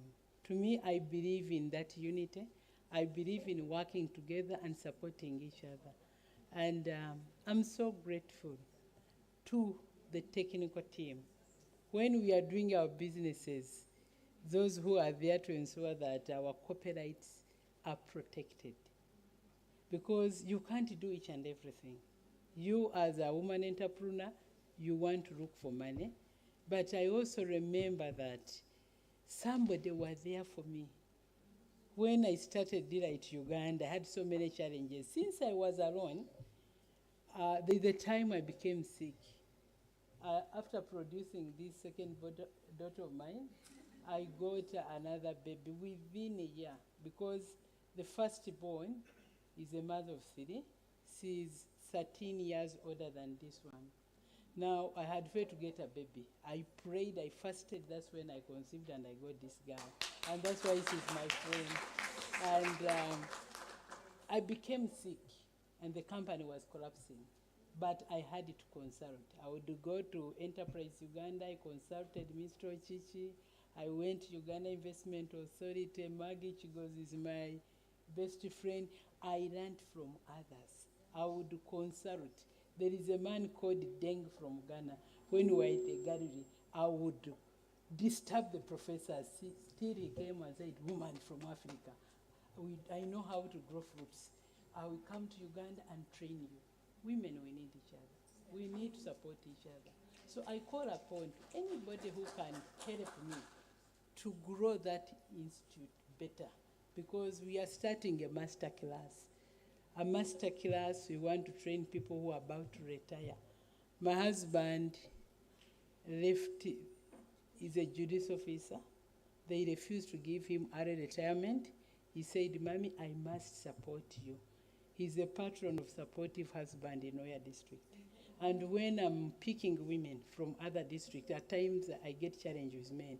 I tell them, no, I'm also a married woman. And when I take these women, my husband will take care of them. And since he was a judice officer, he served in those areas. At times I saw them, this is my husband. I say, okay, we trust him, he was good, and he was there to protect women. And I gather, I can have 400 women for 15 days. But what is very important is we save, we don't buy food. We grow food, and I train the women how to grow food. Every woman is supposed to eat food from the garden, not to buy. That is the only way you can save money and have money. Secondly, the ease of investing. Me, every year, I invest by planting trees. Right now with Trio, we are planting 200 hectares of local trees. In those forests, we are putting there cocoa. Because I learned it from Ghana. That's why when I met my sister from Ghana, I was so happy. I said, yes, I learned a trick. They invaded the government forest. They would go maybe to harvest firewood, but they think they're harvesting firewood, they are planting their cocoa. Women, we are supposed to, as innovators, what have you done? So if you leave the world, will you be remembered? My role model is Semei Kakunguru. Why Semei Kakunguru? Semei Kakunguru, I love him because may he so rest in peace. When I went to Southern Sudan, all the trees around the Nile, from Uganda up, was planted by him. We must have that heart to do for others. We are planting trees which will be harvested after 400 years. There is a tree called Omarazeria. And my husband has planted a lot. The medicinal trees. We know all the drugs. That's why I was talking to my mentor, Dr. Namata. I told her, Madam, you need to come and help me. We get the certificate and we do the value addition. Many people talk about herbal, but they don't have medicinal gardens. So if we come together as women, like now women in Africa, and support each other, plan together, educate the others, the younger ones, the future. When I move with her. I said, I'm moving with my future because I'm soon clocking 60. At 65, I cannot move. I can't be everywhere. But my children, I saw them exactly how to do. The same thing I do to the children in the community, the youth. And actually, I want to show you the gold medal I got of the Nile. Did my photo come? On Women's Day, I got the gold medal of the Nile. I was so excited because my heart said, yes, I have struggled so much. I used to think government is not thinking about me. But when they called me for that gold medal, I said, God, thank you. And I wanted to talk to the president, but as I was trying to talk to him, he just said, Adele, I know you've gone through a lot, but you are my hero. How have you managed to organize people when you are a Mnyoro from Hoima and you are married in Tororo? You go to Noya district in the language you cannot talk. You go up to the refugee in the West Nile and you train people. And actually one day we had a meeting with the UN agencies where the king of the Acholi said every woman must adapt to Adiri's motto because a woman is not supposed to buy food when you have land. A woman is not supposed to move backbiting, doing what? Whether you are a professional or not, once you are a mother, ensure you have food. Your own food you will put at the table. You must make money to support your husband, to educate your children. You must plan ahead of time. I always have a worker plan for 5 years. And I always ensure that whatever I have planned, I must hit the target. If I fail to hit the target, I give myself 5 years. And when I'm training, I always tell my girls, the community, that you must learn to do. That's why a team from Monterrey, they're the one who composed our motto that we learn by doing. If you come to our institute and you are not ready to get a hoe and go and dig, I take you back the next day. Because me, I can stand for 5-6 hours. What about you who has nothing? You are supposed to have a master plan in your life. Whether you've gone to school or not, you must have a garden. You must have a plan for short-term income and sustainable income. And you must be ready to live in harmony. Because for us, once a man has given the wife the land user right, that garden belongs to the wife. Even if you chase her away, she's free to come and harvest the mango, sell the mango. So we always engage the men to come and we talk to them. My husband talks to them seriously, and I also tell them, yes, as the Bible said, a man must love his wife. There is no way you can mistreat your wife and you think you'll be blessed. And women, we are supposed to follow the church law. We are supposed to be submissive to our husbands. You know, things are not moving on right. At times, women, we are proud. I want to tell you, me, I'm a housewife who give respect to my husband, and I do whatever I can to ensure I make him happy. Another thing I need to talk about, what has divided our families, these are other children. You find that your husband has produced those children. Once a kid is born, cannot go back in the what? In the stomach. You just educate that kid so that he grows, he makes his future. Fighting in homes must end. Disagreeing that a man sleeps here, you sleep here, you can't talk, you can't resolve issues, it's very bad. We are supposed to resolve issues. As you look at me, I'm the head of Kiraja at our Holy Family Church. I have enough time to do all what I'm supposed to do. Why? Because I train by doing. At home, my house girls are home managers. They have to manage the home affairs. Once I have trained them, they have to do everything for me. People must be there for me. I have capable managers. I have a team of 160 people who supports me, because most of my time I'm empowering the community. That's what gives me joy. I'm doing God's work. Why should I die alone of stress? Those were the time when I had just started Delight Uganda Limited, when I used to do each and everything, and I used to micromanage. Now I said I cannot micromanage anymore because I'm growing old. Yesterday I was with a girl, she's Mary, chartered accountant. I pick professionals to come and help me to organize. There are people who are always there for me. Women, we need to organize our businesses. We must look at succession. Who is going to be there? Because me, as I said, I'm a mother of three. My firstborn, she's a commercial lawyer. She was the best in Makerere. I had to sell land to push her to Cambridge. I say now I have sold the land. The second one, I must plant a forest. That's why I planted 500 acres of eucalyptus. So when my son was disturbing me after King's College Budos, he went to Makerere. They were telling him to do librarian. I said, my son, be home.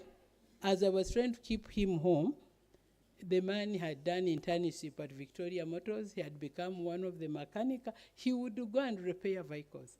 I said, my son, after senior 6 is getting spoiled, I had to send him to India. So to be there and associate with other people, also to run the issue of succession. I love India. Why? They train their children when they are still young to master all their businesses. Women, we die and our legacy, we die with it. I humbly beg you, if you have not prepared, it's not only intellectual property rights, so to register that, that one is a document, go back in your business. Do you have that intellectual property? Have you set it in the family members? What about that succession if you are no more? Are your children going to fight for things instead of burying you? For us, we are 5 equal shareholders, and we have a company which owns the land. Nobody can make a decision alone, and we all work together to ensure that the farm stands. And when my husband loved me, I would ask him, what are you going to do for me? And he would tell me, time will tell, time will tell. He kept on promising me. He could promise everything on the world. He gave me the first car, but we worked together, and later on he said, come and we design the Farm Institute. You see that Farm Institute is designed into a watch, the form. In the middle it's round, there is another round thing, then there is, they call it what? The straps. The women sleeps in the straps, The Farm Institute, we have the capacity at least 400 people we can sit at a go. Then later on, he said, I have paid you. I promise you of time. Now I'm going to give you my time. I ask for early retirement. They have not accepted. I'm going to be at the farm and work. The man is a worker in the farm. He can leave you in bed even at 5. He will walk the whole farm. He will tell you, I'm your eyes. But why are we working together? We want to leave a legacy. I want to be a professor before I die. I want to start writing a book. And I want to ensure that the informal sector, those who have nothing, they learn to do and invest and save. So I take most of my time. My husband said he will manage the farm. I'm free to move, to go in the communities. And I really, when I bring them, they ask me, we also want to see your husband. I said, he's there. We want him to come and train us. We became doctors in the same day. Because for me, I'm a doctor in agriculture and rural transformation. For him, he's a doctor in rural and workers' productivity. But we join our brain together. What am I saying? Women, try to ensure that working together, that partnership, that friendship will help your company to grow bigger. I'm a woman who have no secret. They were asking me, all the medicine, you are telling the people what it cures. I said, what can I do? If somebody is sick, has cancer, I have the drug for cancer. I tell them that one cures this one cures this. Because I came with nothing, I will go with nothing. And I stopped fighting for this foot of land. Neighbor come, chop up your land, another one chop off. I remember this on Monday. That's why actually yesterday I came late. I was in Shangwari. I had land which I didn't know where it is, but the people were complaining. I chopped for them 3 meters up to the road. You get your road. Where there is, you need to give roads, you need to help the community, and you must ensure you resolve things. Instead of going to court, I want to tell you, please, women entrepreneurs, never waste time to go to court. Resolve issues where you can. Protect your business. That's why she has trademark. I was fully registered, and I ensure that at least my firstborn is a lawyer. He does everything to register. And the man I'm married to is also a lawyer, but the younger one are also learning. So I'm so grateful. If you have any question, I'm ready to answer. Yes.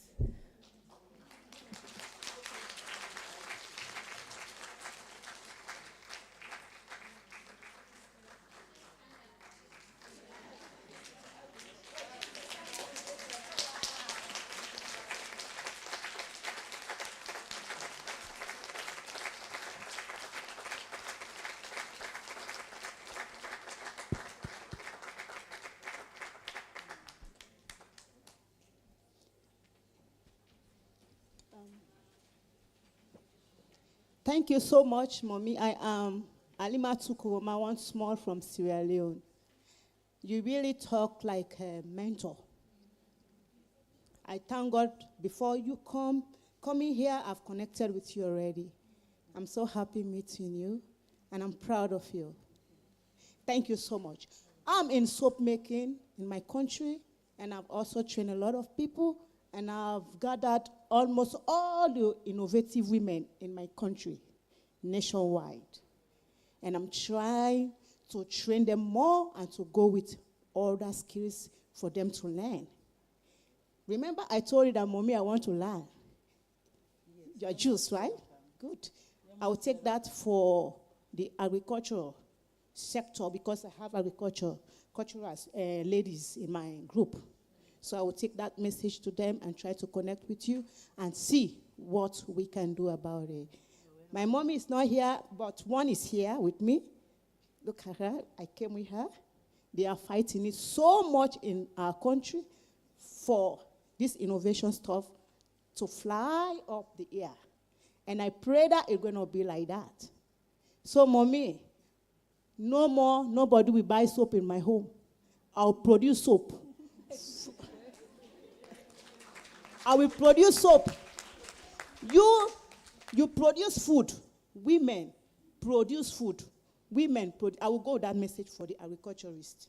So once more, you said we should plan for our future, which is good. My son do produce, I have a son, my son do produce hand sanitizers and Dettol, bleach. I've taught him how to do those stuff. So thank you for reminding me again, because I'm going to help him to stand by himself. Before going to the university, he's going to pay his bills. Yes, and my sister and daughter is also paying for herself. She's paying for herself, her university bills, because the soap training, I trained her, then I've trained a lot of people. My company is Glowy World, but now we have the National Innovative Women Association. I've gathered them, and I'm still going to gather them more. So we need you in my country for you to train us how to produce juice. Thank you so much.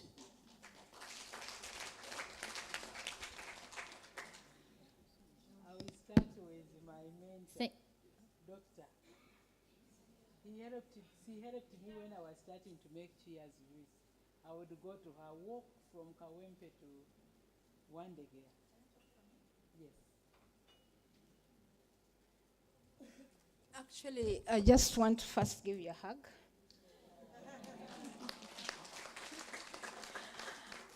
Forgive me, I had requested for a few minutes just to compliment you. Thank you. I'm Dr. Grace Nambaza-Cheyune. I'm a medicinal chemist, PhD, but I'm heading the traditional medicine research sector in Ministry of Health here. And yes, Adjeri really consulted us, and when she was making those concentrates, and I'm really amazed that from the time we talked of natural fruits, you've done it.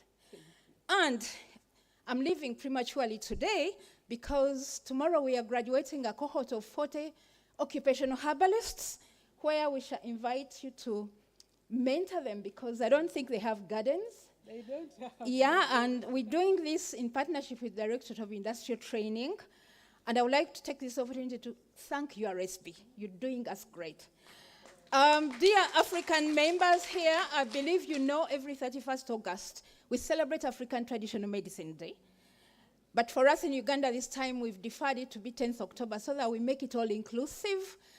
But Saturday still we're going to have a discussion in SETA, where SETA is an NGO which links traditional healers with modern doctors. So you're all invited to really, you really need it, because this is coming at the right time. You've talked of growing cocoa, and I shared with you ice cream plants, which intercrops well with, this is a plant you open and eat natural ice cream. You've done us great, and the theme of African Traditional Medicine Day this time is safety of traditional medicine, the role of regulators. And URSB's role in regulation is through IP. So I'm so happy that I sacrificed time to be here, because there is a lot that is going to enrich the other time. And I'd like to end up by sharing that after you, Adjeri, we looked at the plight of, there is a big area in our eastern Uganda here where people grow a lot of sugarcane, but they're not benefiting like Mauritius is doing. The people who buy from them buy a whole ton at just 100,000 Uganda shillings. So we stepped in as an institution, and we mentored the region in processing sugarcane to make juice. And as we talk, it's packaged and certified. And out of the syrup of sugarcane, we mix with super seeds and super fruits and make energy bites. And okay, most of the IP there is mine, but I don't also care like her. We do it through youth, and if we link with what we've gotten from here, I can see Uganda marathoning. As I end here, I want to leave you with one question. There are many people like her who mentioned my name. Of recent, there was our innovator, Professor Gwang. Most of them will mention my name. People will tell me, Dr. Grace, you're a brand. How can I use my name? I'm leaving it to the IP people. But really so great I've been given this time. Thank you so much. We are so proud of you, RSB. Thank you so much. Thank you. Adieli, thank you. I'm from one class. And I also got a medal like she got in 2008, Katsa Uganda government. They really appreciate it. Thank you. So I'll leave this with you, RSB, in case our guests want to taste and give me a feedback. Thank you. Other question? Thank you. Thank you, Dr. Adieri. I must say that your achievement is mind-blowing.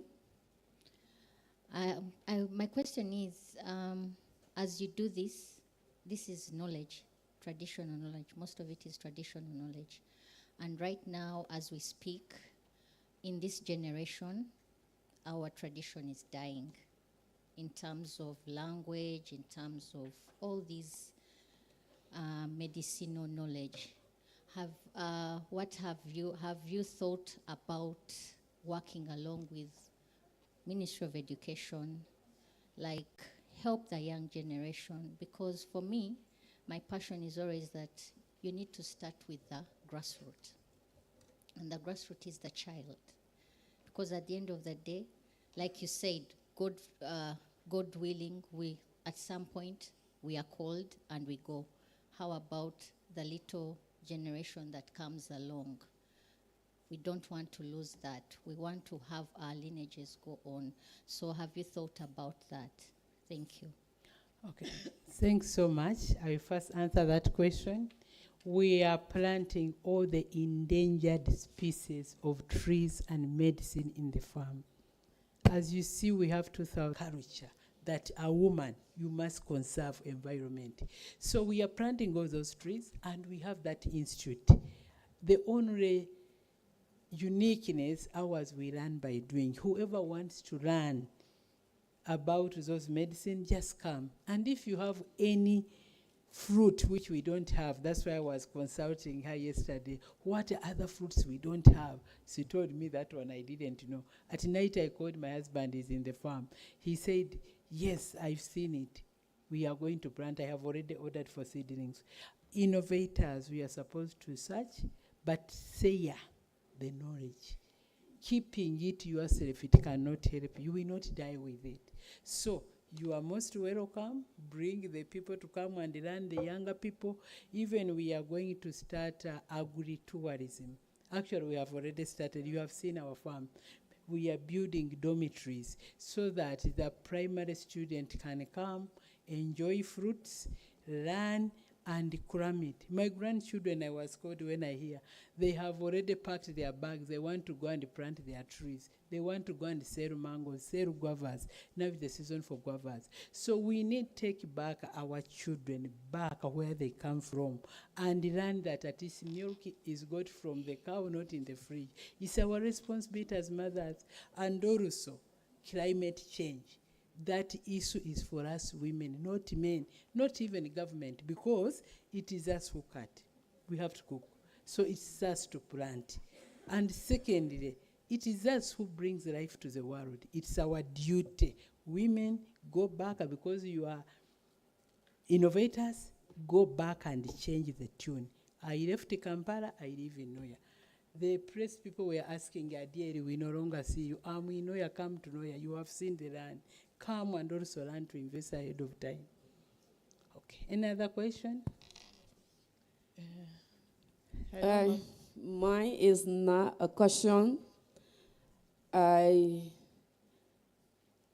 I saw your farm and thought about, the saying that says, most time people see men as the key player in the home, but I think you have changed the world. Thank you so much for your hard work. I'm so impressed because the video you have shown us is not only for us to learn from the video, but it's for us to go back to our country and talk to our mothers and our lawmakers, because this can be done by our own. And I think government has come in. I saw your award from the president. They have been helping. So as I have my lawmaker seated by me here. I'm sure she's going back to Lesotho. This is something for all of us as women to carry our voices to our home, to help in the agriculture sector. Whatever you can do to contribute to our economy, not only agriculture, like I saw her from Freetown, she's doing soap. You can do something with your hands. Your hands can do a lot of things, your ideas, and you did not only talk about intellectual property. That's what impressed me, because you started from not just IP, but teaching us as women what to do in our various homes. So I will stand up to just say thank you very much as a mother, as a grandmother, and bringing your children or teaching your children is one of the things that I admire from you, because once you leave the stage, she will be there to copy from you. She have learned a lot from you, so she will be able to teach her children and grandchildren. So I want to say thank you. Thank you for coming here. And to the organizer, you did not make a mistake to bring her here to teach us. Thank you so much.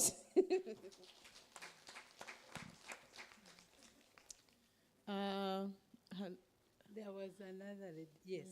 Then From my side, I would like to, I'm still very speechless. When you are giving your testimony, me and my friends would just look at each other and shake our heads and would just communicate like, what are we doing with our lives? You made us feel like we have been sleeping. I think we are all feeling the same. Yeah, so first of all, I would love to thank URSB, because if you hadn't invited her, would just keep knowing the brand and never know the history behind it. URSB, thank you very much for bringing an authentic person to present to us. You know, sometimes you go for conferences and you leave when you're not feeling the guilt. I'm feeling so guilty right now. And I and my neighbors were already saying, we need to organize ourselves and we go to this farm. I even don't know your You're names. most We shall know our welcome. names later. Actually, we have accommodation and we host people. Yes. And we charge 100,000 food and accommodation and training. We also have a bus for farm tour, so you can, if you are many, you organize, you get into a bus of like 50 people. We take you and we can train you for 3 days. One of the things I've learned is growing through partnerships and sharing knowledge.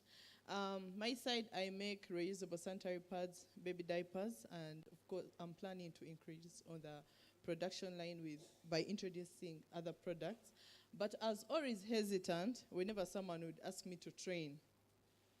In my head, I'm like, if I give you my knowledge, and then we find we have very many reusable sanitary pads manufacturers in Uganda, then the market will be so littered.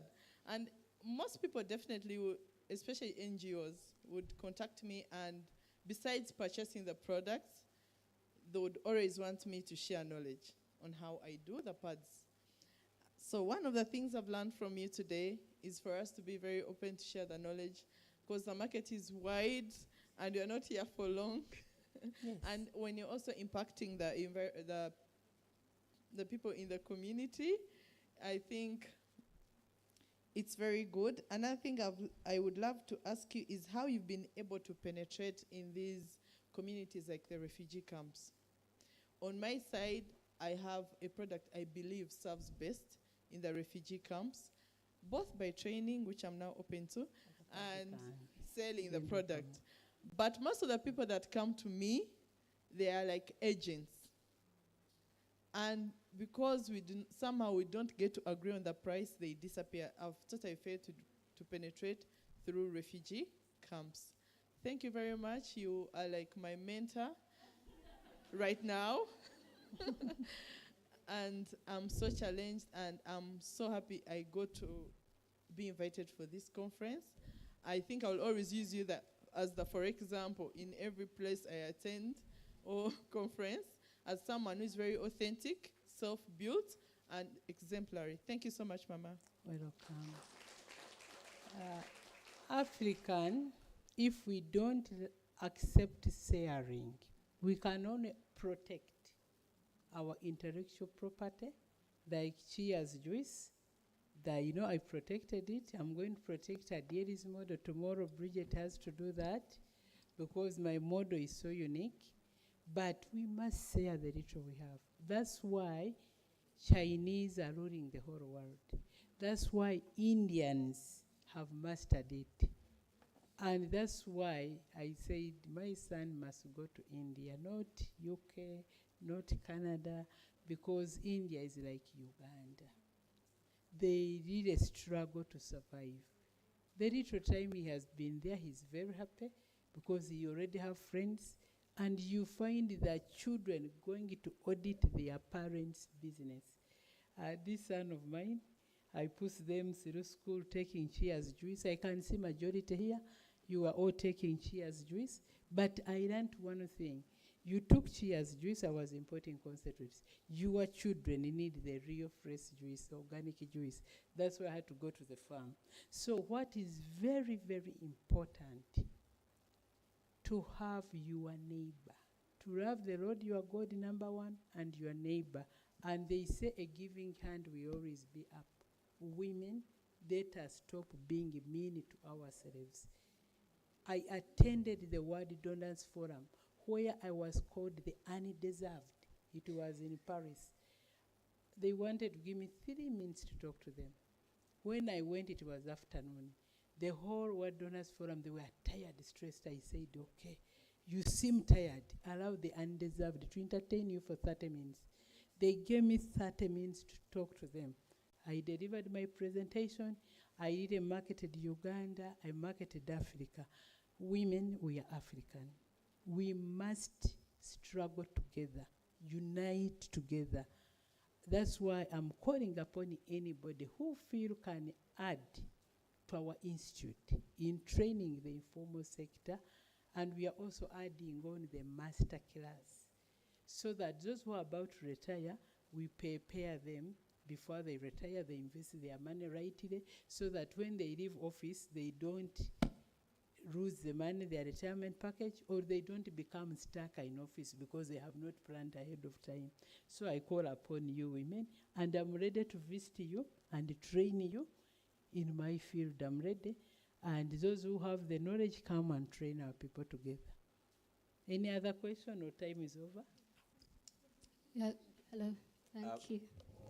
I just want to regulate, list a few questions. If that can be the final one, and then since we'll have a lunch break, what we can do, we can organize a special table with Dr. Julian. Those who have questions, you want to share experiences, you can sit together and always have that. But we want to make sure that we redeem time. So allow me request that that be the final question for this session, and then we can always pick up after. So please ask your question. All right, thank you, Mark. Good afternoon. Mine are compliments, but also a question. Dr. Julian, you're such a formidable person, I must say. Very inspiring. Thank you so much for sharing your story.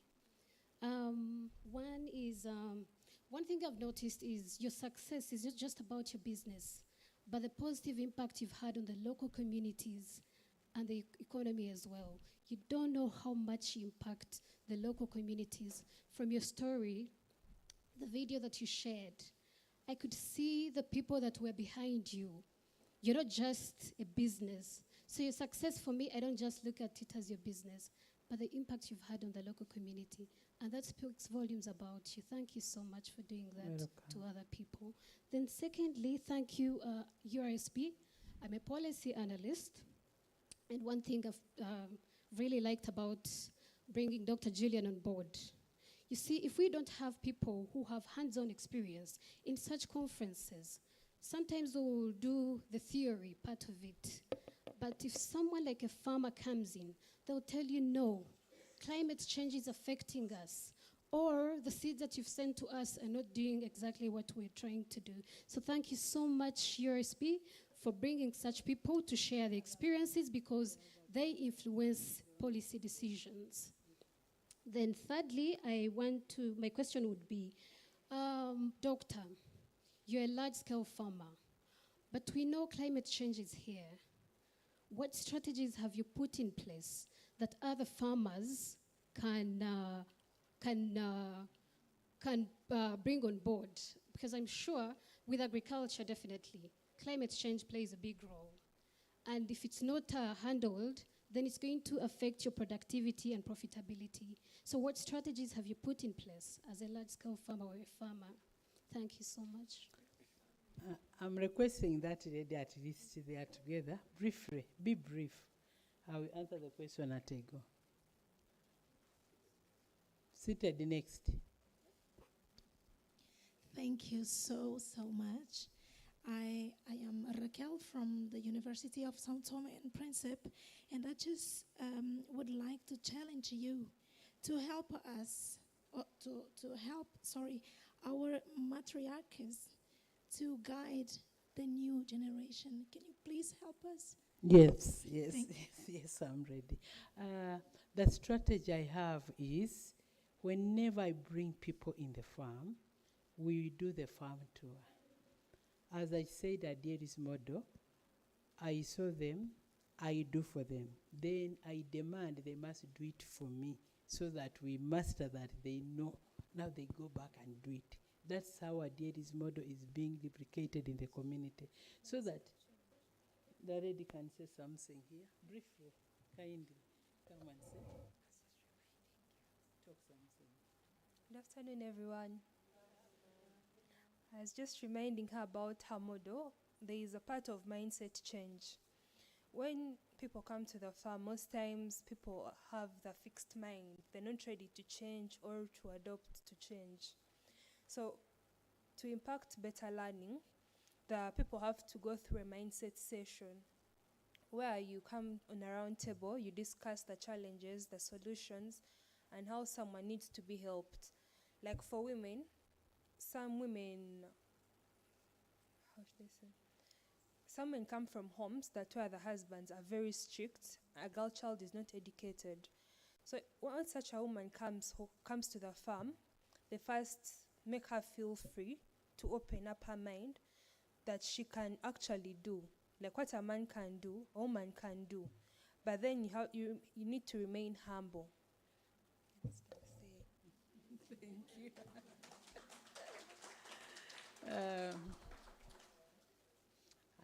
I think you've heard. Me, I'm really sure that even if I'm no more, Delight is not going to die. It will be better than where I am. Because where I started it from, I did not tell you my humble poor beginning. My first formal education ended in senior 4. I educated myself from senior 4 to a doctor in agriculture and road transformation. 2014, I became a first Commonwealth woman entrepreneur in the world. And I was nominated by the women of Southern Sudan. Those I trained after the death of Garanga, I was in Juba. I own land in Juba. It's so painful. The soldiers entered my land and they earn at least 28 million. They rent it out. I have a home in Juba in Southern Sudan. I have tried to fight, but they wanted to kill me. I had to run back. But at least I trained the women in Southern Sudan better than the women in Kampala. That's why I said I will have to come to Uganda. I train my fellow Ugandan. But never give up as a woman entrepreneur. So the younger generation we are building, I donated that institute, which was donated to me by my husband. Since 2012, the climate is actually changing. We used to have little rainfall, but due to the planting of the riparian buffer, and we are controlling the soil erosion, we are planting more trees. As you can see, the whole farm is actually planted, all the 2,000 acres. And due to that, we don't need to use a lot of irrigation since the trees, they attract rainfall and the water can move actually down, can be pulled from the rivers to the other side of the land that is dry. And due to that, the climate is actually changing from very dry to a little bit better. To appreciate Dr. Julian and her daughter.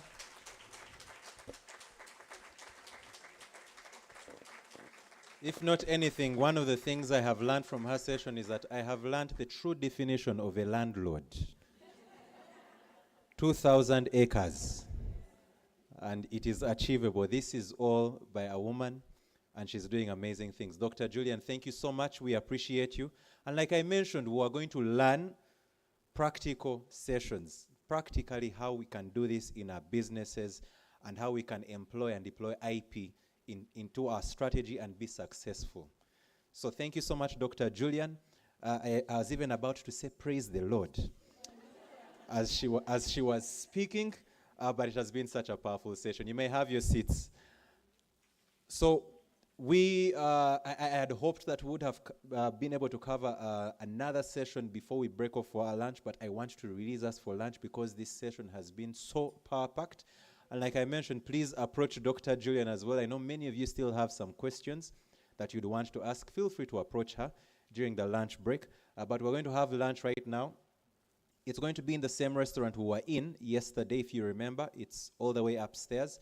And we have a team that will give you your lunch coupon just as you exit the room, right at the door, right there. So they will also guide you to the venue for lunch. So have your lunch, and please, let's come back here by, not at, don't start leaving the restaurant at this time, but let's be here by 2:30 because we have another powerful session. There's somebody that is going to share on overcoming gender barriers in innovation and patenting.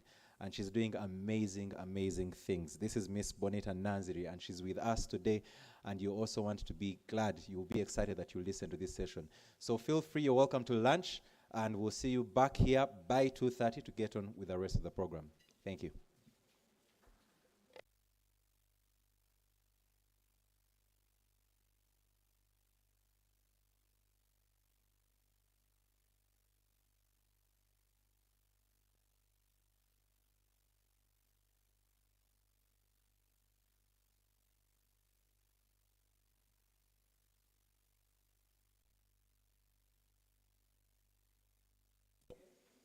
So like I mentioned, you'll be guided, but the lunch is being served at the same restaurant we were at yesterday, at the stairs. There are stairs and there are also lifts for those that would want to use lifts as well. You'll be guided to those.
So we are sharing the restaurant with another large group of participants in another conference here.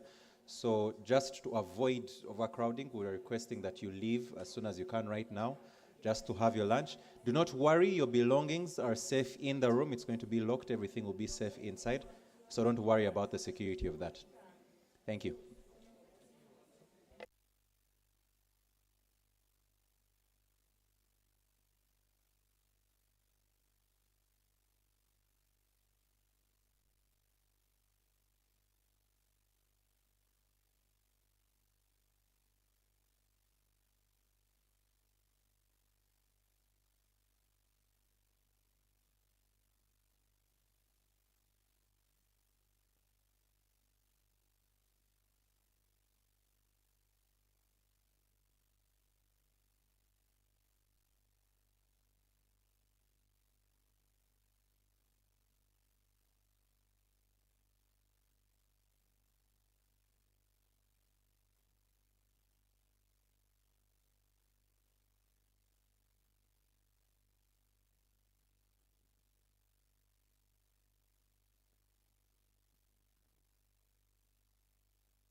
In all things big and small. All we have to do is awaken our senses and truly enjoy what's uniquely ours.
Every waking day is a reminder just how beautiful this, our land, truly is.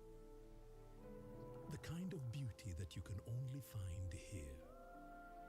In the lush green all around us and the wondrous sights within.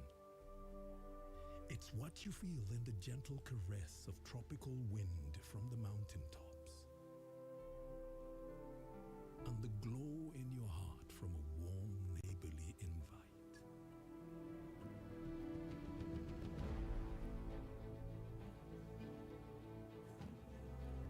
It's in the distinct aroma of our cooking to the taste of food that takes you on a journey.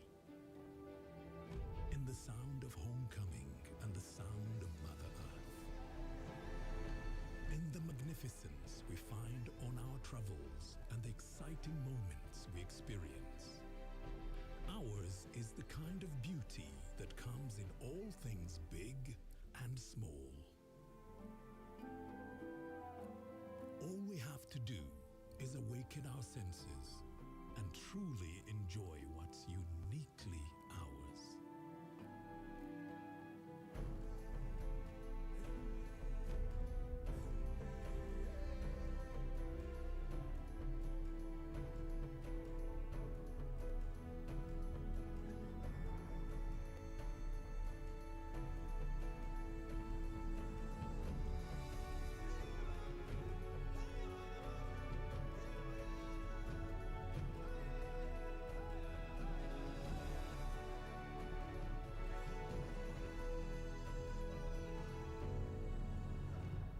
Explore Uganda, the pearl of Africa.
Regional Intellectual Property Organization, ARIPO, is an intergovernmental organization that facilitates cooperation among member states in intellectual property matters to pool financial and human resources and seek technological advancement for economic, social, technological, scientific, and industrial development.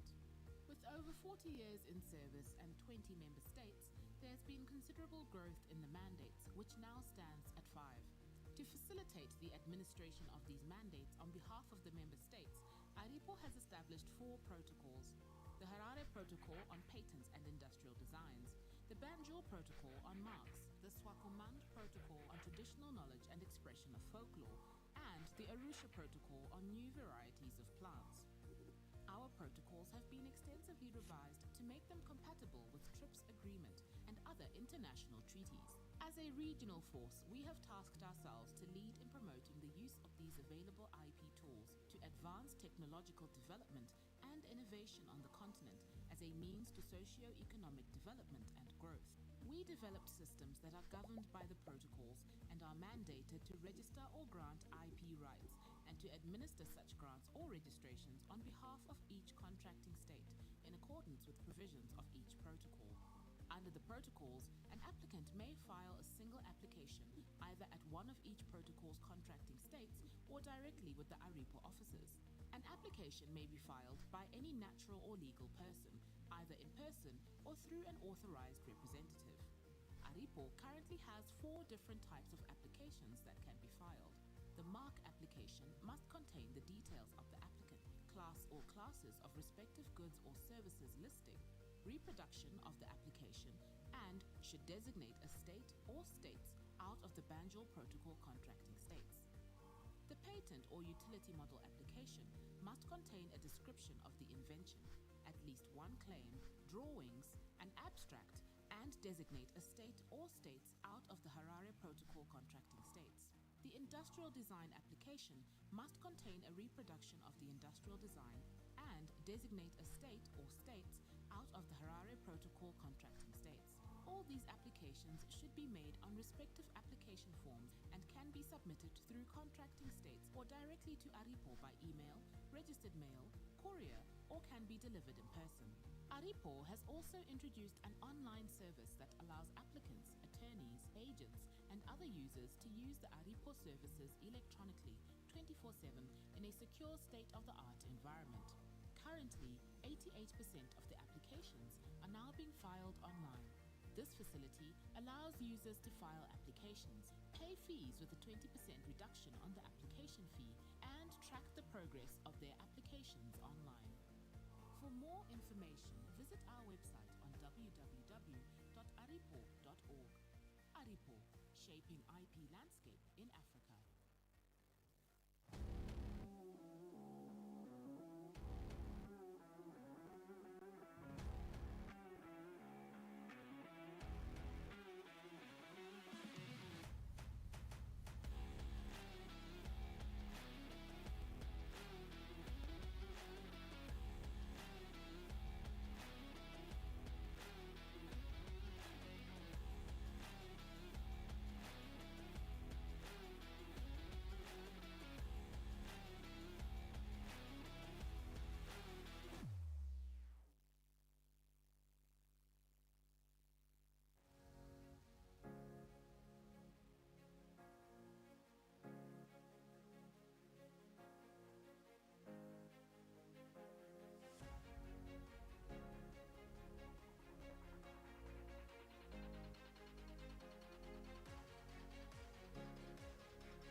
Mashariki na Kati, wenzetu wengi kibiashara. Soko la sira kuitengeneza ni moja ya mfano. Misri twiga si vitu kama hivi. Kwa sababu gari ambayo inatumia umeme na full AC, gari vizuri, alafu na maelekezo ambayo wanatupa wajitahidi sana. Tunawapa hongera sana. Kwa Afrika Mashariki na Kati.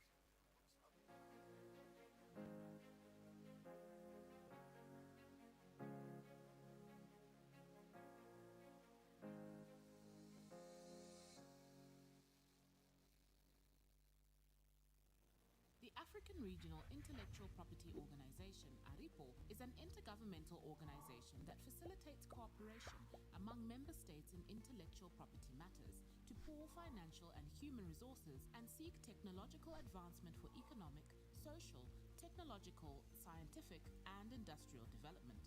With over 40 years in service and 20 member states, there has been considerable growth in the mandates, which now stands at 5. To facilitate the administration of these mandates on behalf of the member states, ARIPO has established 4 protocols: the Harare Protocol on Patents and Industrial Designs, the Banjul Protocol on Marks, the Swakomand Protocol on Traditional Knowledge and Expression of Folklore, and the Arusha Protocol on New Varieties of Plants. Our protocols have been extensively revised to make them compatible with TRIPS Agreement and other international treaties. As a regional force, we have tasked ourselves to lead in promoting the use of these available IP tools to advance technological development and innovation on the continent as a means to socio-economic development and growth. We developed systems that are governed by the protocols and are mandated to register or grant IP rights and to administer such grants or registrations on behalf of each contracting state in accordance with provisions of each protocol. Under the protocols, an applicant may file a single application either at one of each protocol's contracting states or directly with the ARIPO offices. An application may be filed by any natural or legal person, either in person or through an authorized representative. ARIPO currently has 4 different types of applications that can be filed. The mark application must contain the details of the applicant, class or classes of respective goods or services listing, reproduction of the application, and should designate a state or states out of the Banjul Protocol contracting states. The patent or utility model application must contain a description of the invention, at least one claim, drawings, an abstract, and designate a state or states out of the Harare Protocol contracting states.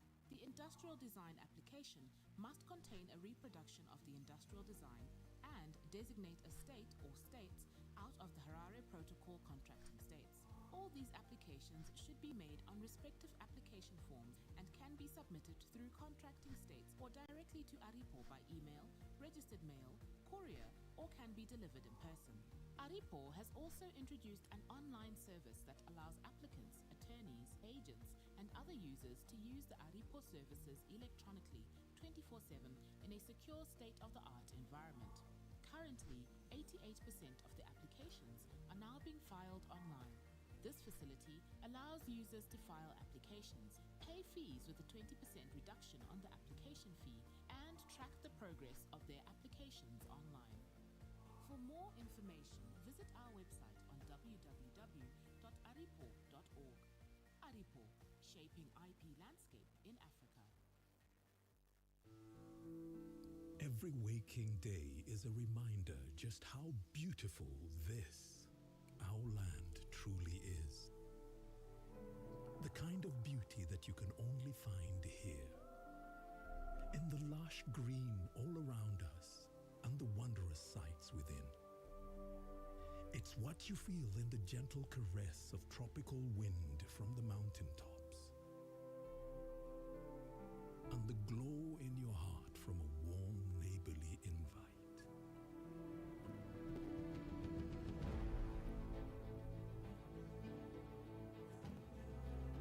It's in the distinct aroma of our cooking to the taste of food that takes you on a journey.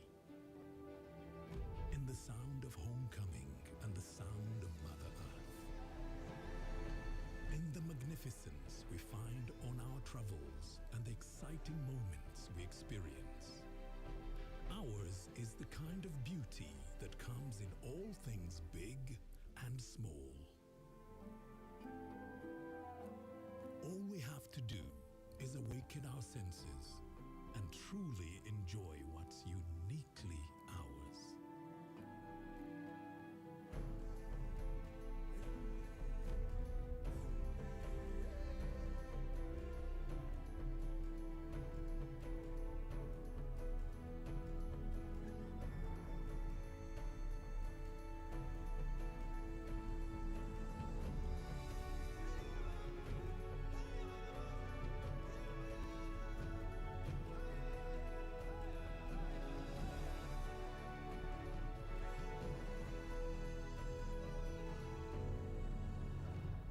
Explore Uganda, the pearl of Africa.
Every waking day is a reminder just how beautiful this, our land, truly is. The kind of beauty that you can only find here. In the lush green all around us and the wondrous sights within. It's what you feel in the gentle caress of tropical wind from the mountaintops. And the glow in your heart from a warm neighborly invite.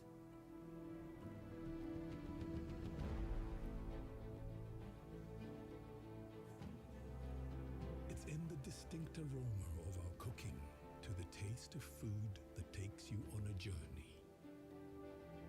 In the sound of homecoming and the sound of Mother Earth. In the magnificence we find on our travels and the exciting moments we experience. Ours is the kind of beauty that comes in all things big and small. All we have to do is awaken our senses and truly enjoy what's uniquely ours.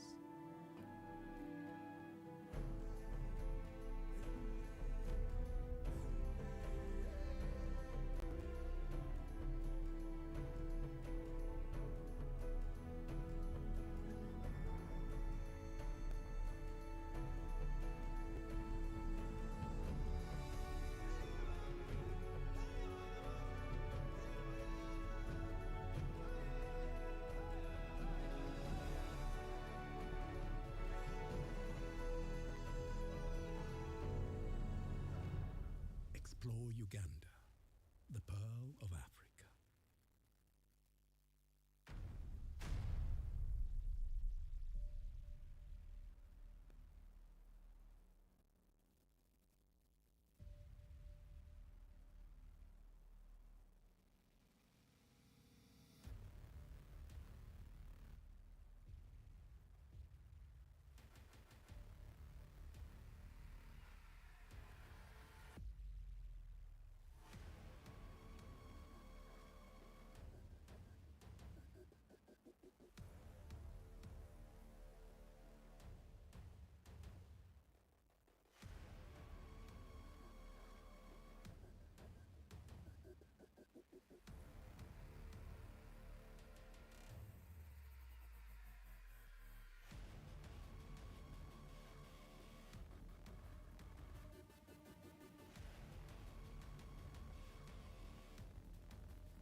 African Regional Intellectual Property Organization, ARIPO, is an intergovernmental organization that facilitates cooperation among member states in intellectual property matters to pool financial and human resources and seek technological advancement for economic, social, technological, scientific, and industrial development.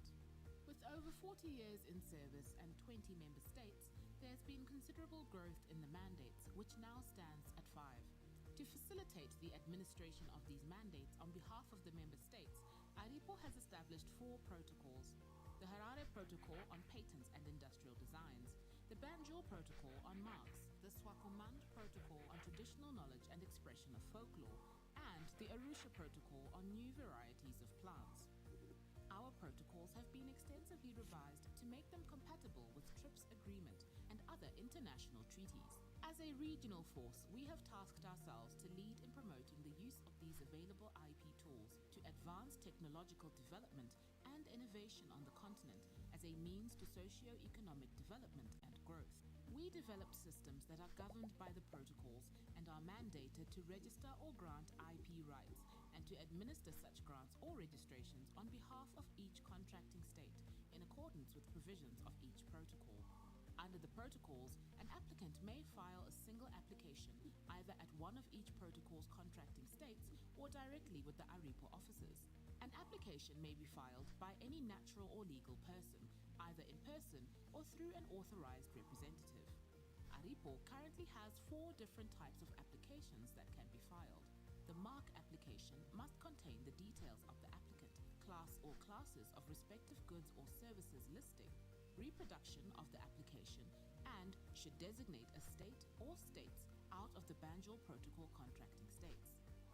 The patent or utility model application must contain a description of the invention, at least one claim, drawings, an abstract, and designate a state or states out of the Harare Protocol contracting states. The industrial design application must contain a reproduction of the industrial design and designate a state or states out of the Harare Protocol contracting states. All these applications should be made on respective application forms and can be submitted through contracting states or directly to ARIPO by email, registered mail, courier, or can be delivered in person.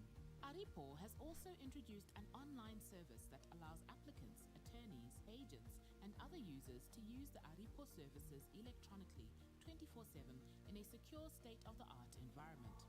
Currently, 88% of the applications are now being filed online. This facility allows users to file applications, pay fees with a 20% reduction on the application fee, and track the progress of their applications online. For more information, visit our website on www.aripo.org. ARIPO, shaping IP landscape in Africa.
Every waking day is a reminder just how beautiful this, our land, truly is. The kind of beauty that you can only find here. In the lush green all around us and the wondrous sights within. It's what you feel in the gentle caress of tropical wind from the mountaintops. And the glow in your heart from a warm neighborly invite.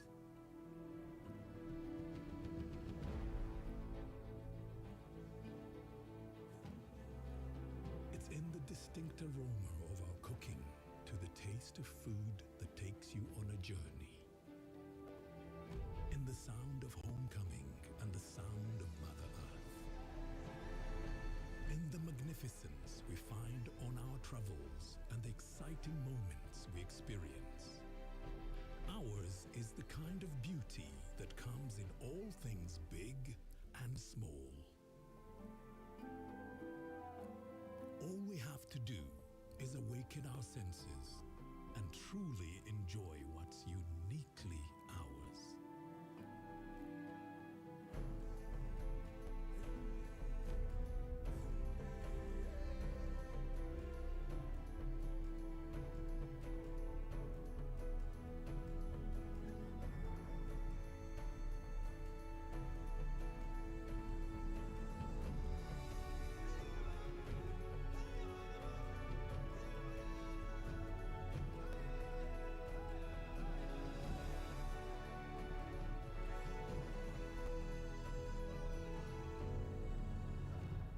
Explore Uganda, the pearl of Africa.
ambao ni Waganda, ambao pia Mashariki na Kati, wenzetu wengi kibiashara. So kwa hiyo taswira ambayo imetengeneza ni moja ya mfano. Misri trigger si vitu kama hivi. Sababu gari ambayo inatumia umeme na full AC, gari vizuri, alafu na maelekezo ambayo anatupa wakijitahidi sana. Tunawapa hongera sana. Kwa Afrika Mashariki na Kati.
African Regional Intellectual Property Organization, ARIPO, is an intergovernmental organization that facilitates cooperation among member states in intellectual property matters to pool financial and human resources and seek technological advancement for economic, social, technological, scientific, and industrial development.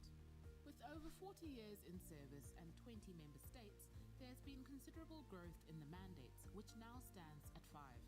To facilitate the administration of these mandates on behalf of the member states, ARIPO has established 4 protocols: the Harare Protocol on Patents and Industrial Designs, the Banjul Protocol on Marks, the Swakomand Protocol on Traditional Knowledge and Expression of Folklore, and the Arusha Protocol on New Varieties of Plants. Our protocols have been extensively revised to make them compatible with TRIPS agreement and other international treaties. As a regional force, we have tasked ourselves to lead in promoting the use of these available IP tools to advance technological development and innovation on the continent as a means to socio-economic development and growth. We developed systems that are governed by the protocols and are mandated to register or grant IP rights and to administer such grants or registrations on behalf of each contracting state in accordance with provisions of each protocol. Under the protocols, an applicant may file a single application either at one of each protocol's contracting states or directly with the ARIPO offices.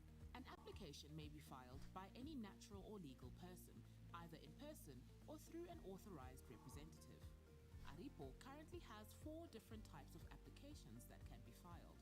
The mark application must contain the details of the applicant, class or classes of respective goods or services listing, reproduction of the application, and should designate a state or states out of the Banjul Protocol contracting states.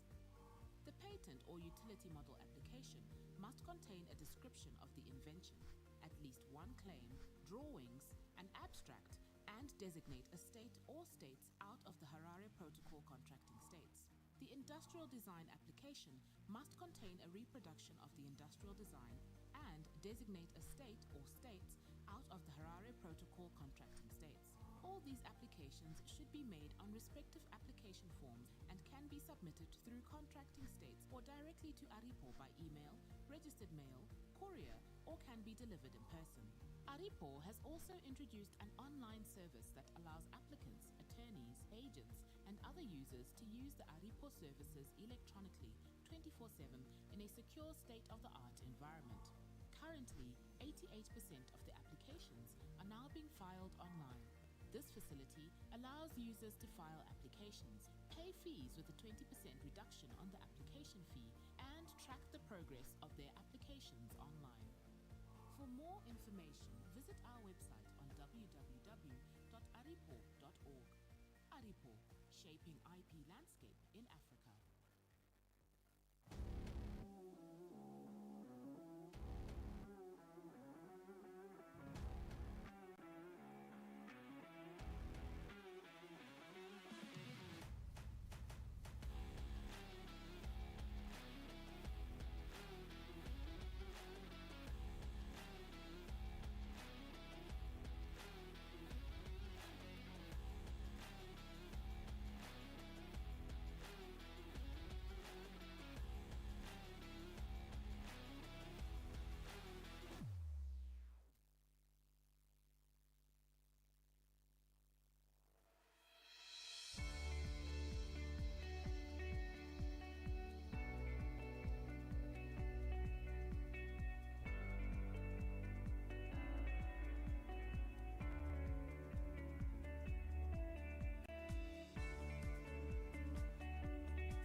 African Regional Intellectual Property Organization Organization, ARIPO, is an intergovernmental organization that facilitates cooperation among member states in intellectual property matters to pool financial and human resources and seek technological advancement for economic, social, technological, scientific, and industrial development.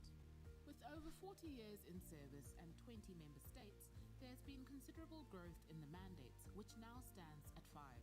To facilitate the administration of these mandates on behalf of the member states, ARIPO has established 4 protocols: the Harare Protocol on Patents and Industrial Designs, the Banjul Protocol on Marks, the Swakomand Protocol on Traditional Knowledge and Expression of Folklore, and the Arusha Protocol on New Varieties of Plants. Our protocols have been extensively revised to make them compatible with TRIPS agreement and other international treaties. As a regional force, we have tasked ourselves to lead in promoting the use of these available IP tools to advance technological development and innovation on the continent as a means to socio-economic development and growth. We developed systems that are governed by the protocols and are mandated to register or grant IP rights and to administer such grants or registrations on behalf of each contracting state in accordance with provisions of each protocol.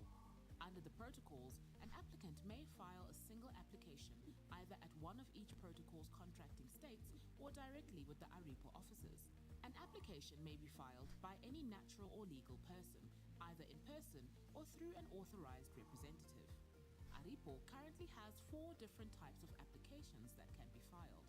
The mark application must contain the details of the applicant, class or classes of respective goods or services listing, reproduction of the application, and should designate a state or states out of the Banjul Protocol contracting states. The patent or utility model application must contain a description of the invention, at least one claim, drawings, an abstract, and designate a state or states out of the Harare Protocol contracting states. The industrial design application must contain a reproduction of the industrial design and designate a state or states out of the Harare Protocol contracting states. All these applications should be made on respective application forms and can be submitted through contracting states or directly to ARIPO by email, registered mail, courier, or can be delivered in person. ARIPO has also introduced an online service that allows applicants, attorneys, agents, and other users to use the ARIPO services electronically 24/7 in a secure state-of-the-art environment. Currently, 88% of the applications are now being filed online. This facility allows users to file applications, pay fees with a 20% reduction on the application fee, and track the progress of their applications online. For more information, visit our website on www.aripo.org. ARIPO, shaping IP landscape in Africa.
African Regional Intellectual Property Organization, ARIPO, is an intergovernmental organization that facilitates cooperation among member states in intellectual property matters to pool financial and human resources and seek technological advancement for economic, social, technological, scientific, and industrial development.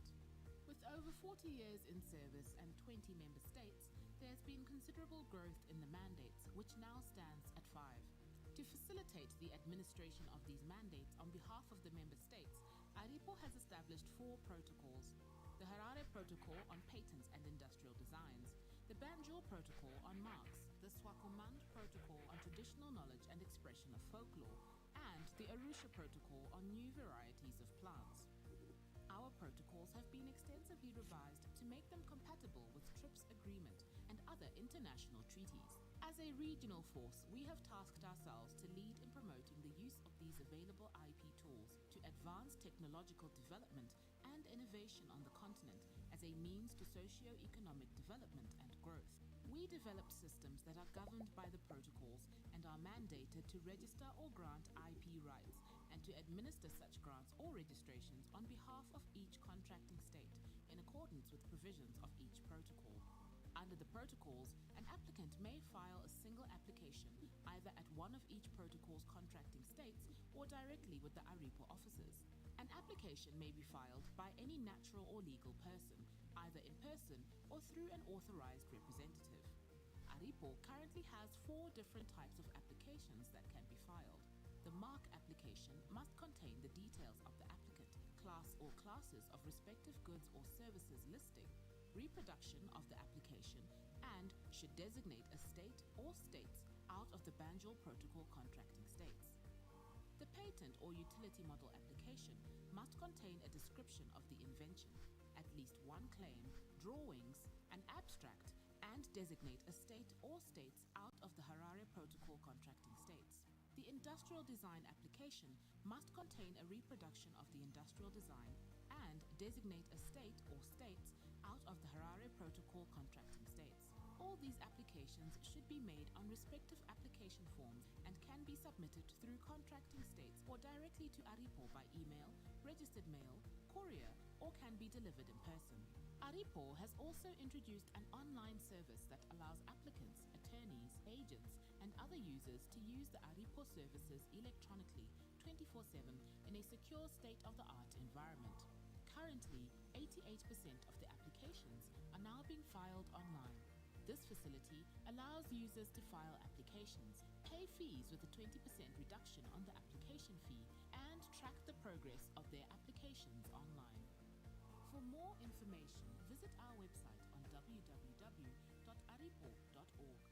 ARIPO, shaping IP landscape in Africa.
Every waking day is a reminder just how beautiful this, our land, truly is. The kind of beauty that you can only find here. In the lush green all around us and the wondrous sights within. It's what you feel in the gentle caress of tropical wind from the mountaintops.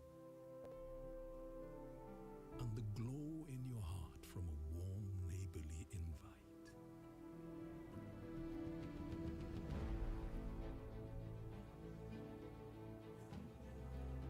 It's in the distinct aroma of our cooking to the taste of food that takes you on a journey. In the sound of homecoming and the sound of Mother Earth. In the magnificence we find on our travels and the exciting moments we experience. Ours is the kind of beauty that comes in all things big and small. All we have to do is awaken our senses and truly enjoy what's uniquely ours.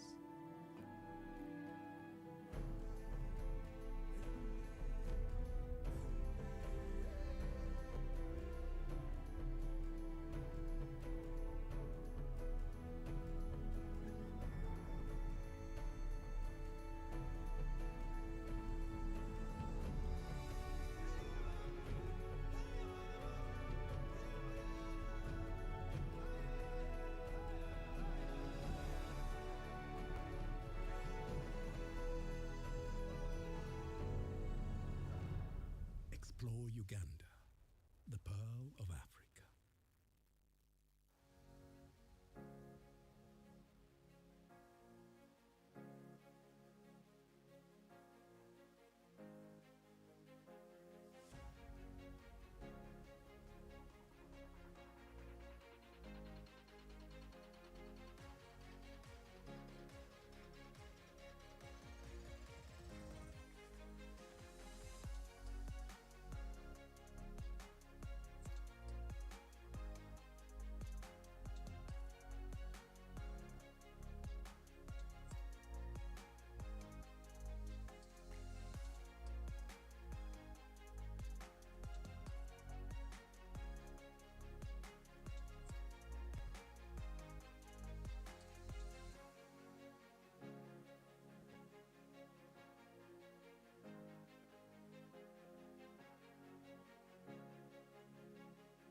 So our time is fast spent, but our delegates are still coming in. They're trickling in from lunch. I hope you have enjoyed your lunch as well. We have two very important sessions in the afternoon.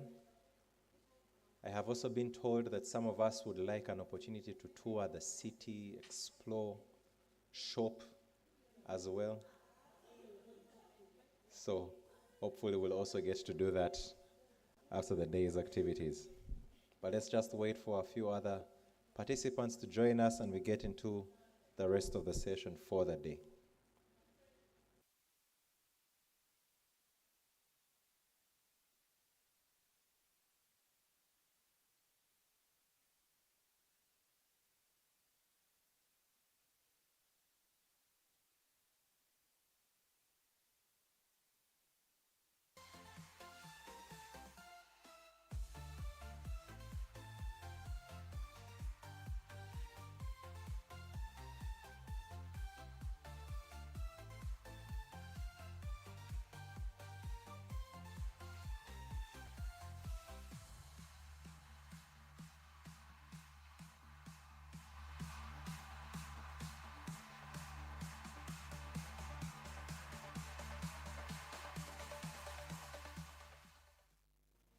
African Regional Intellectual Property Organization, ARIPO, is an intergovernmental organization that facilitates cooperation among member states in intellectual property matters to pool financial and human resources and seek technological advancement for economic, social, technological, scientific, and industrial development.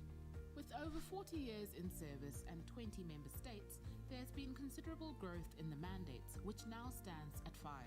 To facilitate the administration of these mandates on behalf of the member states, ARIPO has established 4 protocols: the Harare Protocol on Patents and Industrial Designs, the Banjul Protocol on Marks, the Swakomand Protocol on Traditional Knowledge and Expression of Folklore, and the Arusha Protocol on New Varieties of Plants.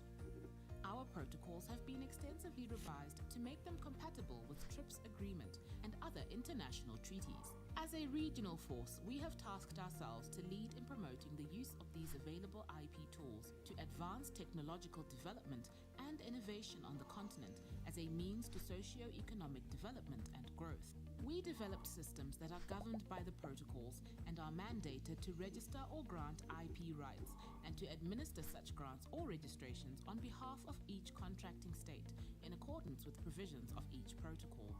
Under the protocols, an applicant may file a single application either at one of each protocol's contracting states or directly with the ARIPO offices. An application may be filed by any natural or legal person, either in person or through an authorized representative. ARIPO currently has 4 different types of applications that can be filed. The mark application must contain the details of the applicant, class or classes of respective goods or services listing, reproduction of the application, and should designate a state or states out of the Banjul Protocol contracting states.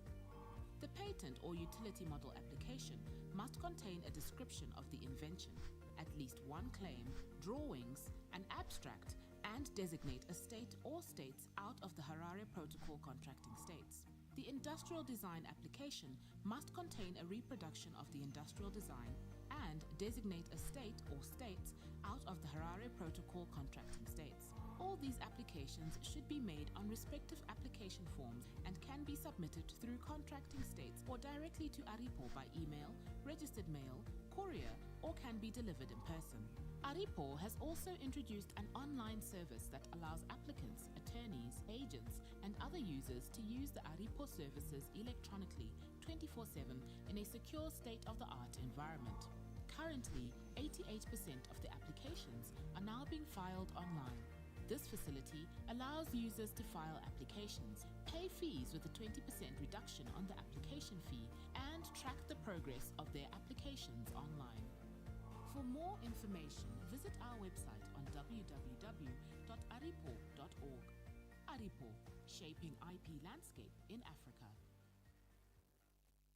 AFRIPI will give support through the capacity building activities for Africa's regional and national IP offices. For example, by bringing IT innovation to the African IP offices and African SMEs, therefore supporting the African Regional Intellectual Property Organizations, or ARIPO's mission of fostering creativity and innovation for economic growth and development in Africa.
Every waking day is a reminder just how beautiful this, our land, truly is.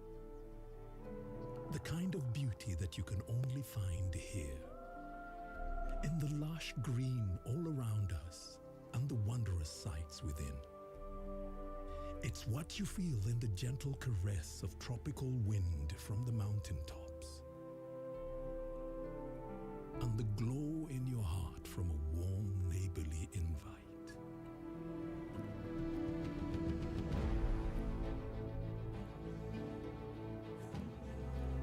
It's in the distinct aroma of our cooking to the taste of food that takes you on a journey. In the sound of homecoming and the sound of Mother Earth. In the magnificence we find on our travels and the exciting moments we experience.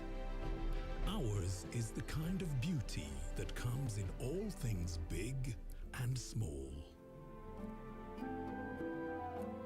All we have to do is awaken our senses and truly enjoy what's uniquely ours. All right, so as the ladies are still trickling in as well, our participants, I hope you have all enjoyed your lunch, including the matoke as well. I hope so. I want us to try something unique as well. There's a common saying that every woman is a superwoman. I believe I'm not lying. Yeah, every lady is a superwoman. So I'm going to move around with a microphone. I'll just pick at random, okay? About 2, 3, 5 people. Because you're a superwoman. Tell us your superpower. What you think your superpower is. For instance, I am going to throw a jab at myself. Some of you may or may have not noticed, but I have considerably larger ears than most people. Yeah. Now you're paying attention. And so for that reason, you cannot whisper near me. I will hear. I will hear it. That one, I make sure I will hear. You cannot pass a whistle. Yeah, I believe hearing is my superpower. So I'm just going to pass the microphone. 1 or 2 people, just tell us from Namibia, what do you think your superpower is? Okay. That's an easy one. Uh-huh. I'm a woman. Hey! But I think there are some answers that are general. That we have established that every woman is a superwoman. Okay. Yeah. Okay, now I want to tell you why. Uh-huh. Right? I hope we can all hear. Give me the price of life. What is life worth?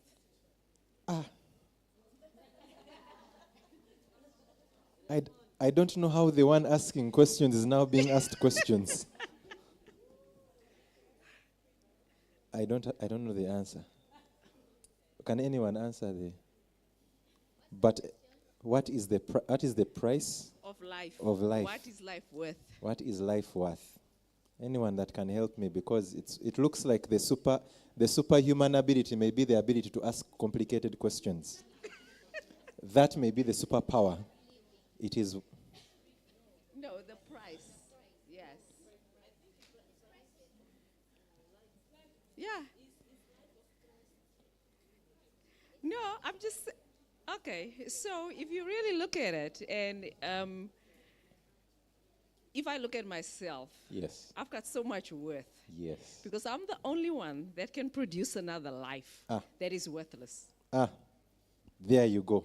That is the answer. The woman can produce life, and the price of life is priceless. Hey, I don't know what your other. I don't know who wants to go next. From Zambia, do you want to tell us what your super ability is?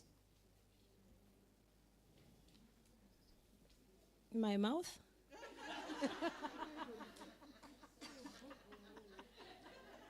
As a lawyer, I feel they need to ask for further and better particulars. But you can speak. I can speak, so I can speak myself out of all situations. Wow. So, in other words, you are the one to have in the car when the traffic officer stops us. You are the best person to have. Honorable member, what is your superpower?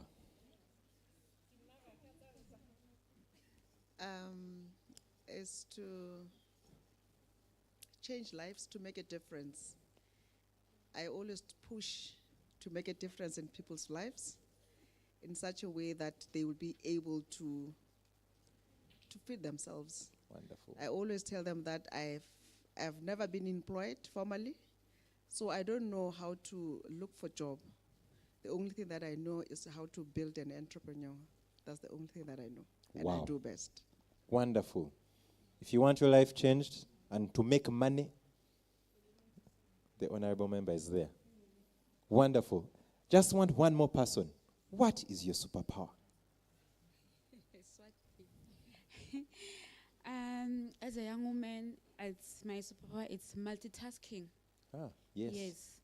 As a woman, I think as women, I can say it here because it's an IP Women Conference. I can say to all these women here, as women, let us be present. Can be at home, at work, and into our children. Let us have excellence when doing things. Thank you. Wow. And I can attest to that. Multitasking. I don't know how you do it. I used to see my mother and my aunties do it. Cooking. At the same time, they are disciplining you, slapping, telling. They are overseeing the garden, the compound. There was so much going on. Right now, if you ask me to multitask, you are asking me to fail deliberately. Thank you so much. But I think what we just wanted to establish is that each and every one of us here, especially the ladies, you bring so much to the world. And we are grateful for each and every one of you. And so we are going to get into our next presentation. And like I mentioned, allow me switch to this. Ooh. Am I okay? All right. So we're going to start our next presentation, especially as our colleagues are also still coming in, but the majority of us are here. And like I mentioned, many of us were inspired by the previous session. I think we can all agree with that from Dr. Julian's session. And like I mentioned, we are going to be listening to people that are doing this practically and that are succeeding practically. And so our next speaker is a health tech innovator and an entrepreneur with a background in software engineering, committed to transforming healthcare through advanced technology.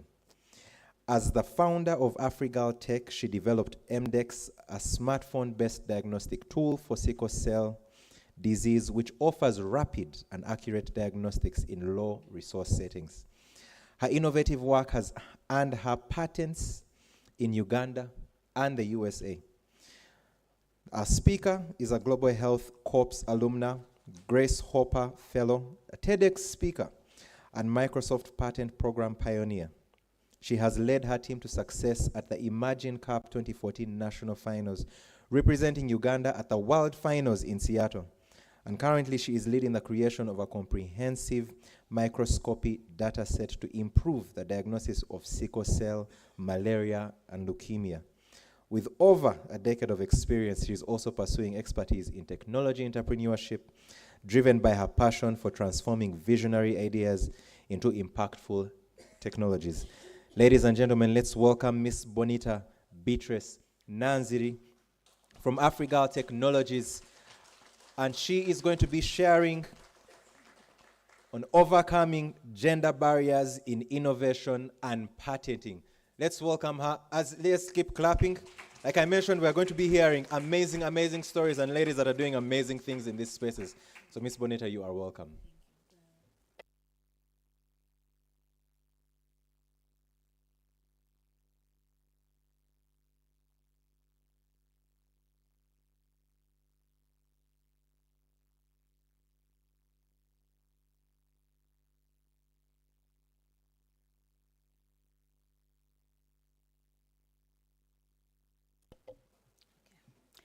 My name is Bonita Beatrice Nanziri.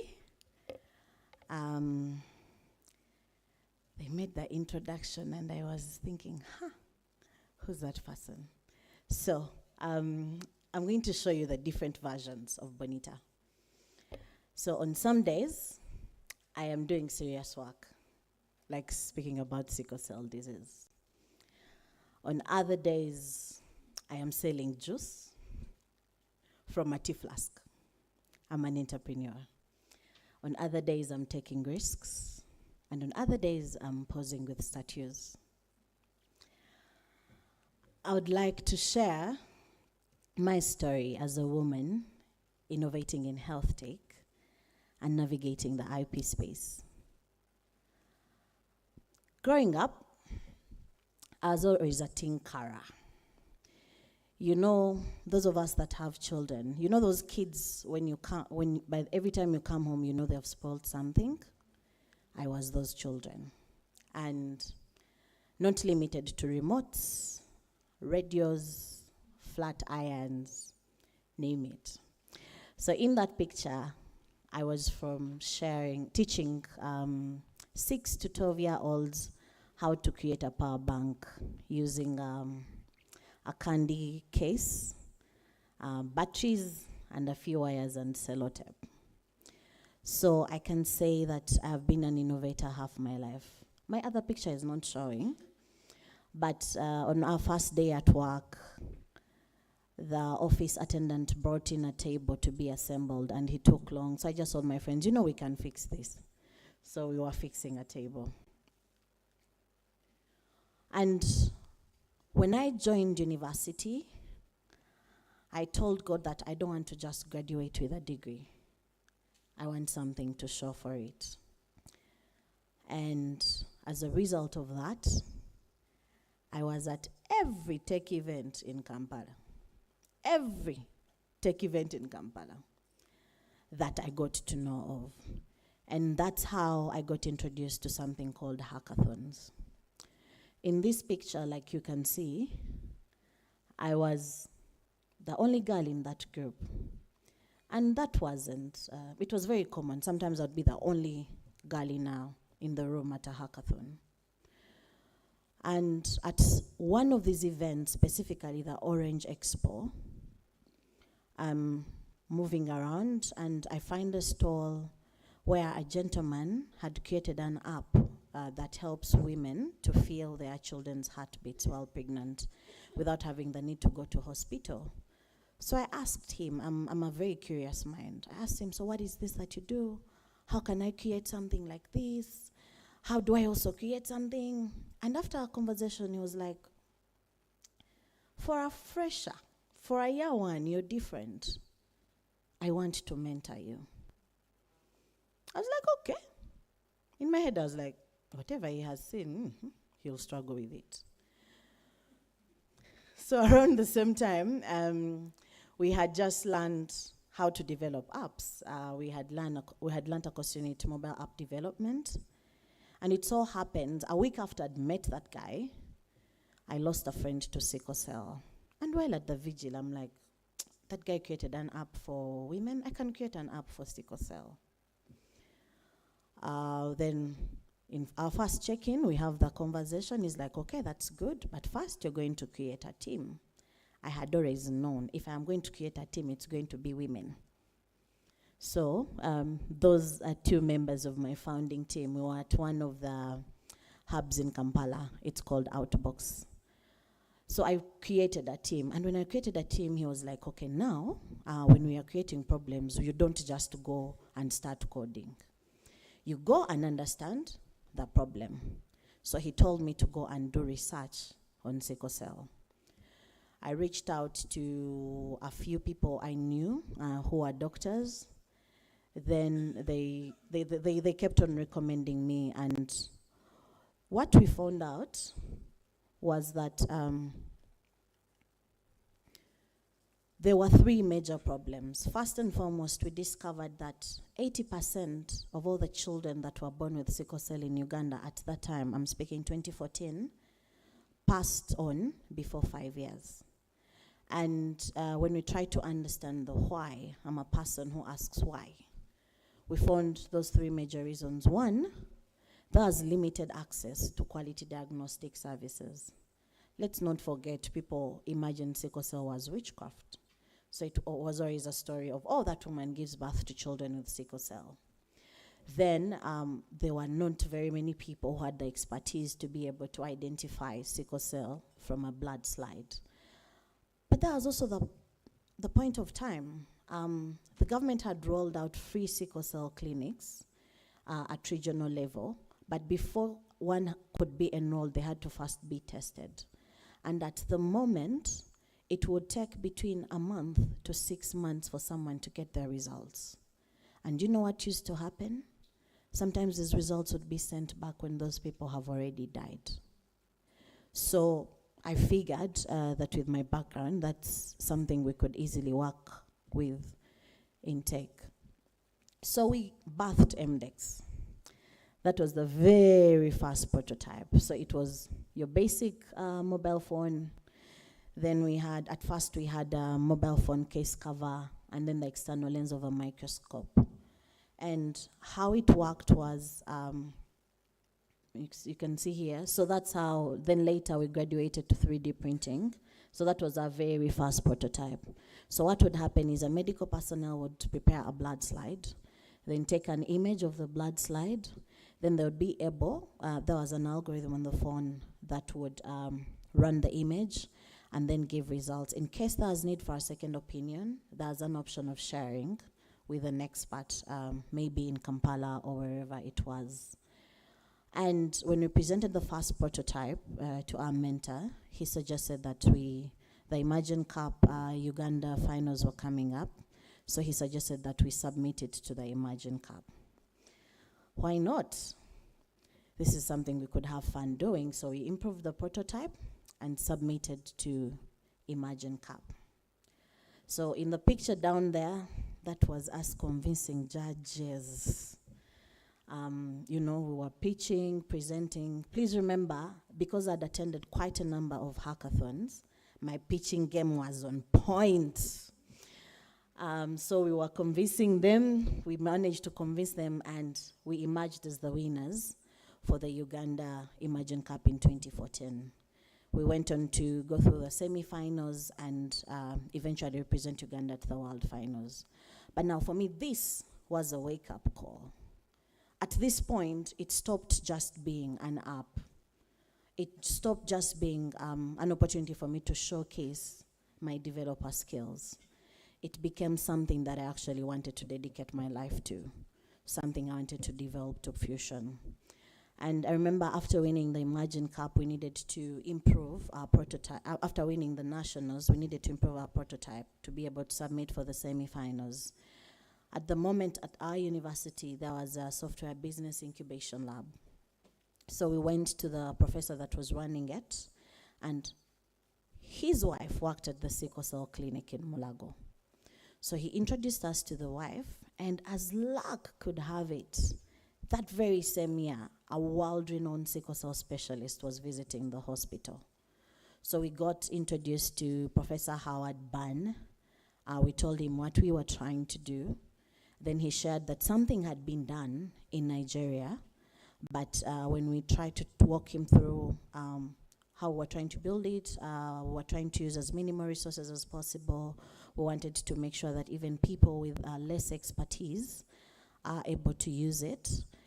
He said a statement that validated all the work we had done. He said, these technology things are constantly changing, but you young girls are hungry, you're on fire, and you're showing a commitment to improve this. I believe this is going to succeed. Those statements to him were just statements. To us, they were fuel to the fire that had been lit. So in the picture, that is a hematologist in Mulago, Dr. Bengo. Part of the journey, I had to learn how to focus a microscope. I had to learn how to stain a blood slide. I had to understand what happens when you understain or when you overstain, and why it's important to do everything right. So on the other side is how the red blood cells look like under a microscope. You can see some of them are like Cs. So those are sickle cells. Still about partnerships. When doctor was sharing, the person, I kept on telling Nancy that, why did I have to speak after her? She mentioned partnerships, and I can attest that in this journey, partnerships have been extremely important. So we continued working with Professor Howard Franklin, and he kept making very critical connections that at some point when we needed data to feed our algorithm to train our data, he recommended me to the sickle cell clinic in Chicago, that when I went there, I already had someone who was expecting me. We had conversations, and that helped our journey quite a lot. Then Dr. Derek Bengo, he was the hematologist, and then Microsoft.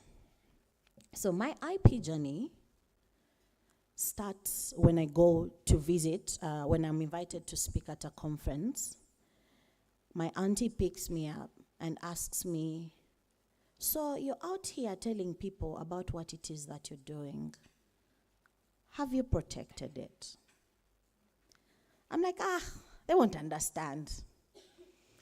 I go to a friend of mine in Chicago because I had to go and visit the University of Illinois, and he asks the same question.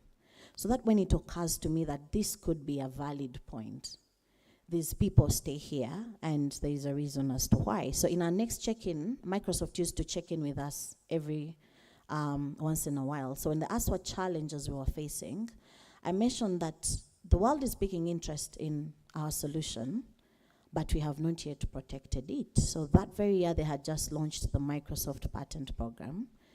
And the gentleman said that he would introduce us to the team that's running the program. So that was a very critical partnership in the journey.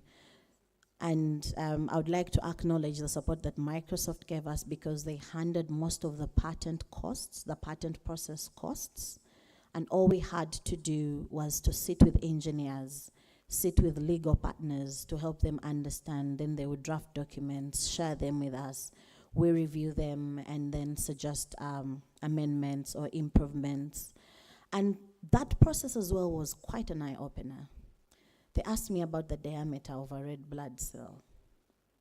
I had never thought of that. All I cared for was identifying the sickled cells. So it taught me a very critical life lesson. The importance of paying attention to details. What might seem irrelevant could be the one important thing that's probably even your IP in business. So because AI was quite a new field at the time, we reached out to the Artificial Intelligence Lab in Makerere at the time, and Dr. John Crane and Dr. Ernest Mwebaze took their time to help us understand what it is that we were trying to do. They recommended courses for us to study to be able to develop the technology. These are some of the other people we partnered with. So Central Public Health Labs, right now it's Uganda National Health Lab Services, allowed us to intern with them, to volunteer with them for 6 months, to be a part of their field outreaches, to understand the actual challenges they face in the field.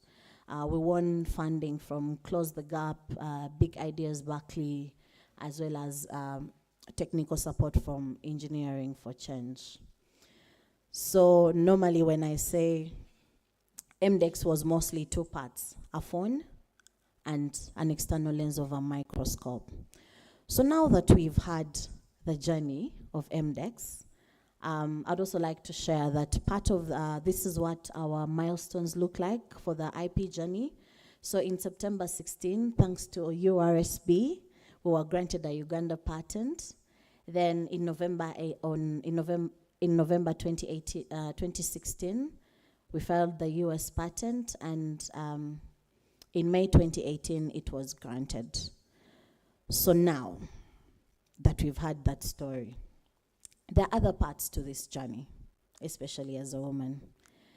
In this picture, I don't know if I'm okay. So in this picture, I am the one in a white t-shirt and braids. At that point, I was 5 months pregnant. I was on this trip. I had a not so kind nausea, but I had to show up. And I remember shortly after giving birth to my daughter, she's now 7 years old, I had to first take a break because I did not know how to balance motherhood and being on fire to save the world. There's also always the imposter syndrome. I remember on one of these hackathons, it was a Saturday, and one of the guys asked me, "Bonita, it's a Saturday. Why aren't you at the saloon?" I thought, I was like, do I respond? Do I not respond? Then I told him, Arsenal and Man U are playing. Why aren't you watching the match? That was Garage 48. So it was a 48-hour hackathon where we had to stay at the hub, creating a solution. Then one of the best things happened to me. I attended the Grace Hopper conference. And for the first time in my life, I sat in a room with over 1,000 women in tech. You guys, that experience breathed life into me. I used to dress like a tomboy, like I was your typical tomboy. And I remember one of the speakers said that as a woman, to fit in the male-dominated field, you don't have to dress and act like them. You still need to keep your feminine side because that's what makes you different. And because of that, it adds a special touch to whatever it is you're building. So today, because of that, that's why you see I have a bit of lip gloss. Sometimes we do lipstick. But for me, that was like a very key highlight. I had women share stories of how before, when they were asking for business, they had to submit with men's names so that their, requests or proposals would be looked at. And for me, that was evident that yes, as much as we are not yet there in Uganda, we could get there. And when I came back, I joined AFCHICS. And at this point, this is where I want to talk about the mentorship and support. So when AFCHICS was a group of, initially it was Linux Chicks, then it rebranded to AFCHICS. It's a group of African women in technology. And what mostly we were doing is we would go to secondary schools and talk to girls about pursuing careers in science, technology, engineering, and math. Then we would lobby for resources. For example, we lobbied for computers from Microsoft to install at the two schools of the deaf and stuff like that. Why am I sharing this? There is power in mentorship and support. In this image, the guy in the middle is the guy I met at the Orange Expo, and he thought I was different for a first-year student and asked to mentor me. So on this trip, I hadn't gotten a visa. So he went with my team to ensure that the presentation was done well. The ladies you see in that picture, one of them is Miss Nodumo Dlamini. When I was supposed to travel to the to the Grace Hopper conference, I had a shortage on my ticket money. And she called her agent and told her that, give this girl a ticket. In case she doesn't pay, I will pay. So that's how I ended up going for the Grace Hopper conference. As women, I believe that we need support and mentorship. When you have a tribe that cheers you on, and let me assure you, that tribe is always there. If you're not a part of it, find it, and you will see it, and it will mean a lot. On the days when you doubt who you are, on the days when the imposter syndrome is setting in, that tribe will remind you who you are. Then dream big. At lunch, I was asking Doctor, how did you think about asking for 2,000 acres? If I'd been given that opportunity, I would have asked for 100. She's like, I dream big. So this is me in 2014, dreaming about being a CEO, yet I had not yet started a company. And up to now, I believe I'm going to build one of the biggest health tech innovation companies. One of the things that we have really struggled with is building a long-term IP strategy. So when we got the patent, we were excited, we were happy, but at first we didn't know that we could commercialize it. Along the way, we got into a bit of hiccups, that we were struggling with the technologies, we were struggling with the prototyping, we were struggling, like part of my team had moved on. Some people had gone on to do their masters, some had gotten married. And I was at a point where I was thinking, okay, do we go on with this or do we shut it down? What do we do next? I remember in 2018 when the US patent came in, I'd given God an ultimatum. I told him that if by March I don't have an answer, I'm going to drop this thing. In Feb, was it in Feb? In Feb, I think, an email came saying that we were at the very final stages of being granted the US patent. I remember when I got that email, I went online and Googled how long it takes to get a US patent after filing it. And it was showing that for some people it could even take 10 years, for some people 8 years. And for us it was 2 years. So I was like, okay, let's get back on the drawing board. Now the question is, we have this patent, we have this innovation, how do we make money from it? I asked myself, have you ever run a business? Not very seriously. So what do we do to learn how to run a business? I stepped out and got a job with Startup Africa as a venture associate. But I was also speaking to people who had actually built actual businesses out of their ideas. And then it occurred to me that we did not have a sustainable business model. I was like, okay. So how does one find a sustainable business model? Also, to track back a little bit, in 2018, what I did when we eventually got the US patent, I was like, okay, what I'm going to do, let me go out in the real world, because we've been building from our garage. So I got a fellowship with a Grace Hopper conference, and we were rolling out mobile phones in health facilities in over 20 districts in Uganda to track attendance of health workers to duty.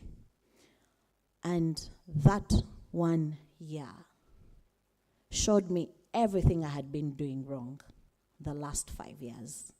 And what did that teach me? It's not good to constantly be building in a silo. Get out in the real world. If you're building a product, put it out there and test it out. So it turned out we were running fast in the wrong direction for 5 years. Then when I did the fellowship, so after the fellowship I was like, okay, so now that we know we need to sort out our ethics, we need to sort out our data collection, our research methods, how do we do the business? So that's when I start learning to think like a business person. And I can tell you for the last 3 years, I have a better understanding of the things you should do when you're building. Most of us creators, when you're building, it's just about solving a problem.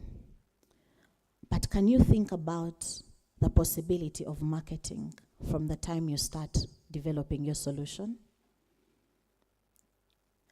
Can you think about who is going to pay for this? Who will be willing to pay for this? And this could also be impact as well. You could have a product, or your IP could be along the impact lines, where someone is willing to pay for that. And then you do the work while they pay you to do the work to provide the impact that you're providing. And as a result of that, we went back on the drawing table and tried to identify a gap in the diagnostic space. Because at first we were just looking at sickle cell, but the market size for sickle cell is quite little. It's very cartoon. It's mostly in sub-Saharan Africa and parts of Asia. But the solution that we developed, or the technology that we have, can be applied to a more diverse subset of problems in the same space. So we found that there is a challenge with newborn screening programs in low-resource areas, as well as limited diagnostic tools. Let's also talk about point-of-care testing. Do you know how easy it is right now to know if you're pregnant? You just need a strip. Is that right? What other diagnosis can you get in an instant? We have malaria. Someone else was saying something? Yes? HIV. Someone else was saying something? Sorry? Sugar. Diabetes. But are those the only emergency problems, healthcare problems that we have in the on the continent? Exactly. So, also the cost of diagnostics. For some people, some tests are as high as $30. For low-resource areas, that is quite on the high end. And from that, we identified a need for innovative solutions for low-resource areas. So now, you realize, after 7 years, I've gone back on the drawing table, and I'm now doing things right. I'm not just creating because I can create. I'm now creating because I want to build something that's going to last a lifetime and provide impact, given that I'm very passionate about impact. So the opportunity, the need we identified is a need for affordable diagnostics, innovation in point-of-care diagnostics, as well as low-cost scalable diagnostic tools. I've gotten to a point where I want us as a continent to move away from award-winning ideas to ideas that actually can be brought to the marketplace and provide impact and change people's lives. Because then we are building the Africa that we want. But if we are just building award-winning ideas, or we are conducting this research that never leaves the lab, then I feel like we're doing our continent a disservice. So now, with all that knowledge, what is my next step? So my next step is, we are currently building a very comprehensive database of stained blood slides. When I talk about blood slides, do we know what they are? You know that glass, that rectangular glass? Yes. So when I went to the University of Illinois, I thought they had digitized data. They did not. So when I came back, I built a data set. I was a software engineer. I did not know that in the medical field, the game is a bit different. There's something called consent. So I have 10,000 images that I can never use because I did not collect them ethically. So now that we are doing it again, we are doing it right. And what do we want this to do? So if you're doing research, because I want us to move away from award-winning ideas to actual solutions that solve real problems that affect low-resource settings, I'm building this for people that are going to be doing research. Students who are still studying using images of 19 those days. These diseases have mutated. Those of you who have gotten malaria know that the drugs we used to take when we were growing up are no longer the drugs we are taking right now, because the parasites have mutated, because treatments have to change to be able to treat the current. So people are learning, the doctors that are learning to treat us are using images of diseases that manifest in outdated ways. So can we have a data set that people can look at that can show how malaria manifests lately? But this can be used for training, for research, as well as diagnostics. So in all this, where is the impact? I mentioned at the start that I'm very, very big on impact. We want to enhance diagnostic accuracy and speed. Imagine you're coming from a village. Your basic doctor, the nurse at your village, is able to take your blood sample, prepare a blood slide, take an image, feed it into a phone, then it gives you results. 1, you're reducing the turnaround time. 2, you don't have to worry about limited expertise of the people because the phone is taking up the bulk of the work.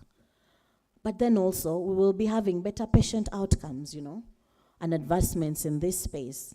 Because if you're not going to spend a week waiting for your results as the disease advances, that means you're going to get timely treatment and then you're going to spend less money on your healthcare costs. So my ultimate goal is I want to be able to leverage data and technology to change the way we do the diagnosis and treatment of blood disorders. So, thank you very much. Do we have any questions?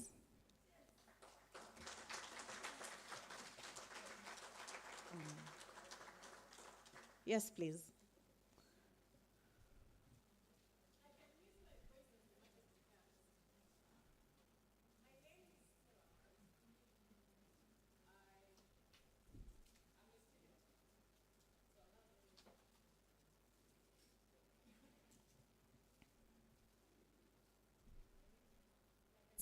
My name is Stella Maris. For the rest of the days, they've been talking about IP in other angles, and now I feel you're talking about IP that relates to me as a scientist. I am a PhD student. I've just finished my PhD, and these are some of the things we've been looking at. I have a patent, but how does that patent come out of the lab to the industry? Who determines the blood disorders in Uganda?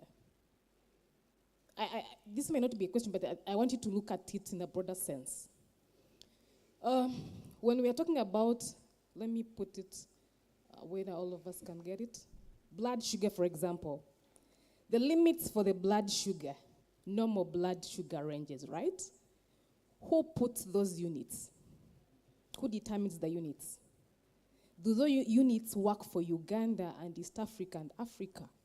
Or World Health Organization goes around and says BMI, the body mass index, is this. So when you're this, you're obese. When you're this, you're less obese. You get my point, eh? So when we come back to designing solutions that are for us, the biggest question we always face is, who is controlling the broader market? You get my point? I have a patent which is leaning towards preventing colon cancer. But when I'm getting the standard, what I can say, the drug that I'm comparing my results with, I am buying the drug from a country that controls the production of anti-cancers. Do I make sense?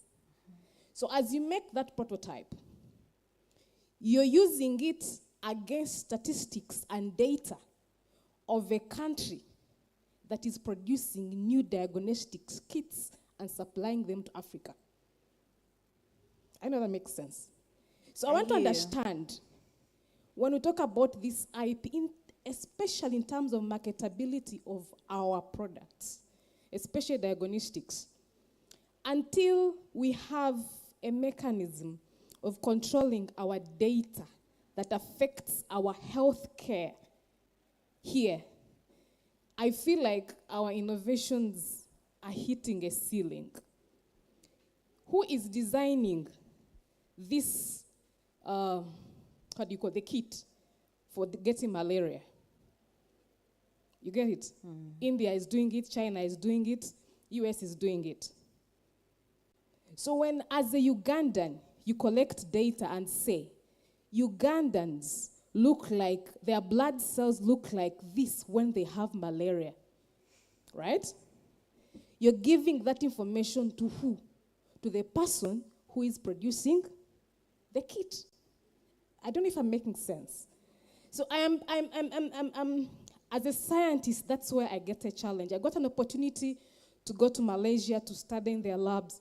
I've got an opportunity to visit quite a number of labs where they're doing colon cancer, studies, right? But as soon as I see the direction of my work, I realize that I am actually showing the people who are producing. You get it? So where is my breakthrough? Where is the thin line? I don't know if that made a question or a statement. Thank you so much. So first and foremost, one of the things I like about Take. So to give you a bit of background, I did software engineering because before giving birth I was such a small-bodied human being. My friend was an electrical engineer and she went to install a solar panel. And the owner of the factory asked, are you the one who's going to install? No. Ask them to send me a man. So I remember telling myself, if I'm going to do engineering, because I'm big on creating solutions, I want something that someone cannot determine what I can do from my physique. So that's why I opted for software engineering. Now, to link that to tech. So the beauty with the advancements in tech, let's talk AI. When you create a convoluted neural network, all you need to do is to feed it images. And what is going to happen? Once you feed it enough images, it's going to have it's going to grow the ability to detect patterns. And it will be able to, over time, deduce and show you that, oh, there is a pattern here. Can you find out what is there? So as an African, the tides are changing. I think you can tell. The tides are changing, slow, but surely. The fact that we are having the first Women in IP conference, I am hoping that it's not going to just stop at IP. It's going to probably get into research. It's going to get into how do we make this work for us. Some of the findings from these plenary sittings are going to be used to lobby for policy. So as a scientist, developing in a low resource setting, this is my belief. Do the work. Data does not lie. I understand there are all these things, but look at COVIDX. You all know what happened in COVID, how we were all in the bushes and pulling up all these things.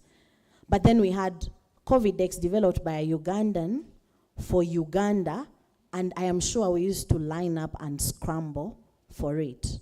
So if, sorry? Yes.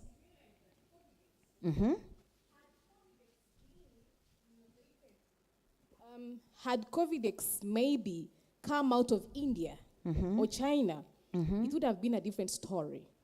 You get my point? So I think that But still the comes story back is- to us. Yes. And to answer your question, of late I have a newfound passion for something called commercialization.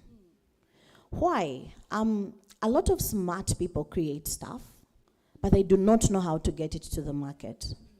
So as an innovator and an entrepreneur and a business person, I have made it my life mission to understand what commercialization of ideas is and support people creating.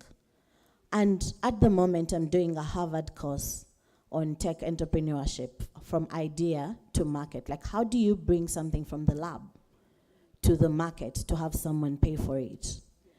And I did that because in the 3 years I've been working in a business development support environment, and I still see the challenges I faced 10 years ago are still the same challenges.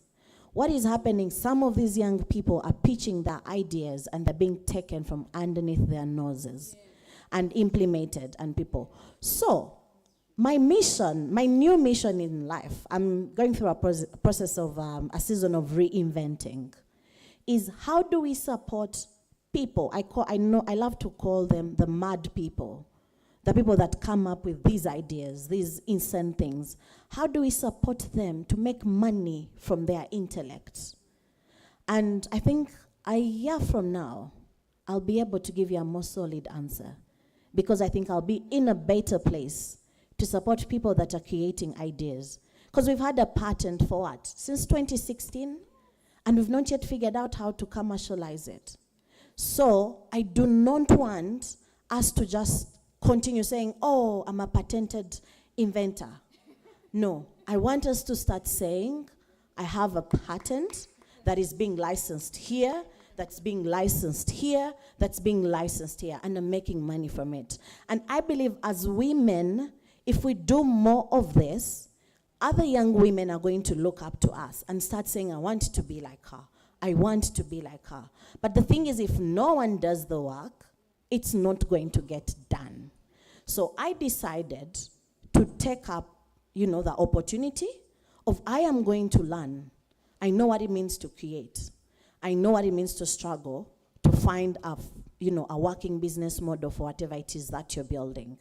So I want to be the person that works with the relevant authorities to do sufficient capacity building, to ensure that you have enough resources to support innovators, to make money out of their innovations. I don't know if that answers your question. Thank you. You have really, the convention will go on.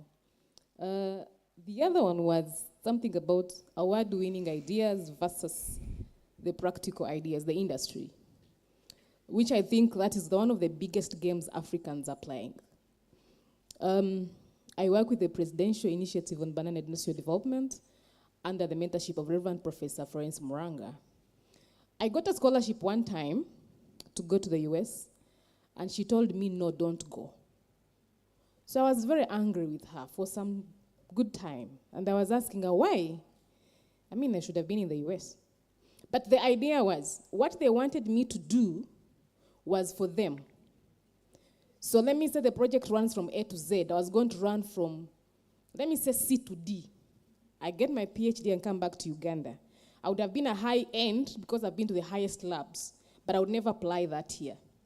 So I think, I don't know who regulates this, but even the scholarships we get, you're going to work for them, but the ideas you get don't necessarily translate to us.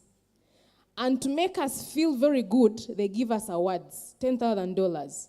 They give you a trip, right? By the end of the day, the idea is gone. So now, it's my prayer, especially for us in academia, especially for like PhD students, you go to the lab, hustle through the night, you have data, it's patentable, but how you break through it is very challenging. How you get it out to make it commercial is very challenging. I pray that maybe in this conference we would have such a conversation. The other issue is about what we prioritize in terms of, you talked about, you're trying to look at the diagnostic, especially for the sickle cells, malaria, and all that, right? Have you connected to maybe the Ministry of Health? My idea for that is that I'm working with non-communicable diseases, especially obesity and diabetes. And then you realize that the way they rank these things, the way they rank the non-communicable, or the diseases we call the tropical diseases, the way they rank them is how they actually penetrate the market. So you may find that your concentration is on something the Ministry of Health will never give attention and will not get funding easily. There are days when you're working on HIV/AIDS, it was trendy. You'd get easily money. Lately, you may not, because we have moved past that. I don't know if that makes sense. So I feel like, did you consider that positioning of where exactly, is it sickle cells? Is it malaria? What exactly can easily give you the breakout? The funding. The funding. So I'll speak to that. I raised quite a number of, a significant amount of funding. I can boldly say I could have raised funding to a tune of 500K. But you see, that comes a point when you can no longer raise any more funding if you don't have something practical. The reason why I am obsessed, I'd like to use the word obsessed with commercialization, is if you can build a business out of whatever it is that you're funding, if you identify a gap, if you create an actual solution that solves a problem that is a very painful pain point for people and they're willing to pay for it, you're going to build something sustainable. I think for me, it's about sustainability. If you ask people who are raising money right now, the fundraising landscape is very rocky, extremely rocky. So the next thing I'm building, if I get the funds for research and development, well and good. Can I create data? Can I create something that the likes of Harvard, Duke, can reach out to me to ask for access? They pay to access it while I give it to them. And because we are looking, so because we build focused on funding, we build for them. The problems we have are not their problems. They do not have malaria. They do not have malaria. So I want to build a solution that can be scaled beyond Uganda, Kenya, Tanzania. So for me, the funding is beautiful, but I'm not looking at the funding. I'm prioritizing building a scalable business using the knowledge I have acquired. And while I do that, I want to be able to support other innovators to build, because if a day wakes up, just look at how all the mandates of these people or the priorities are changing. Look at in the refugee space. Before they used to give them food. Now they're moving away from giving them food. So what am I trying to say? If you're building for their funding, then what do you do when their priority changes? And also the other thing I have learned is I think Africans, we underestimate our power. We underestimate our value. I have learned to say no to opportunities that I think are not in line with where I want to go. It is hard. Sometimes it is hard to say no to that check. But I have spent 7 years of my life building something that I had to tear down and rebuild again. And all the mistakes I did then, I am not willing to do them again. So, as Africans, how can we rally ourselves?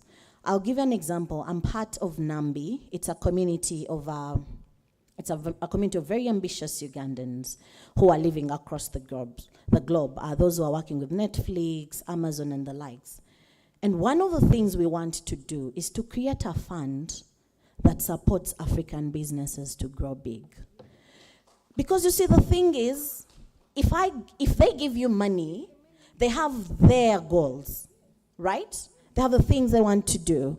But if you have a stake in it, if they're giving you 40 or 60 and you're contributing 40%, then you have a say. So maybe my question to all of us here, the women in IP, from here, what are we going to do to support the people that are going to create after us? As we sit, if we sit on our 10th Women in IP conference, what are some of the fruits we want to show for the 10 years we have been sitting and deliberating about issues affecting women in this space? So that's a question I'm leaving to you. What are we going to do to support people like her, to support people that have created the body toner, you know? And how are you, I'm curious, I would like to know, are you making money from it? Mm-hmm. Not yet. Do you have plans of making money from it?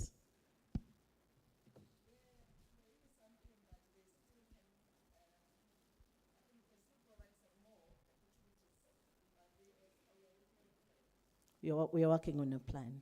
And I'm sure all of us here are also working on a plan. When Nancy was sharing, she said their project is 5 years.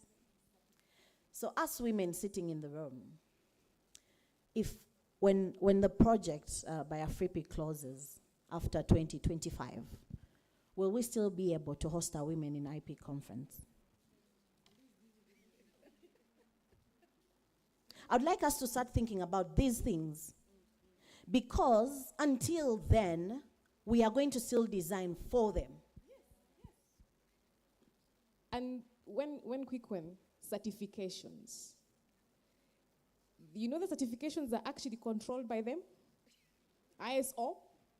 So can Africa strengthen the certification so that our inter-trade is actually strong enough and we don't have to depend on the markets? Because if then she has a body toner, trust me, that body toner will not cross the other side unless it meets the certifications.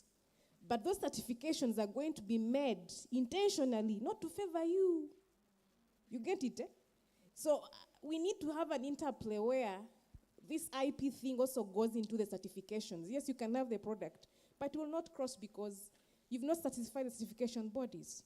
So if we only strengthened our markets here so that our certifications can actually afford the maybe the AU certification, something like that. Okay. Thank you so much for that. So I would like to speak, in 2014 when we were starting out, I'd like to applaud ARIPO. In 2014, the first time I attempted to get a patent, we had to go to ARIPO. And I think the first quotation I got was like 20,000 US dollars. Guys, I was at uni. I was at university, you know, sometimes walking some distances to save a bit of transport, and you're asking me for 20,000 US dollars. So why I want to recognize ARIPO and URSB is at least right now, if I wanted a patent, I have a place I can go. That was not here 10 years ago. Right now, if I wanted someone to draft for me a patent application, there are people they can point to. There's been, I think, as sharing with some of my colleagues at the back, and they say, WIPO has done a good job with capacity building. There are all these online courses. So at least we are making progress. And I would like to give flowers to where they are due. We have made progress there.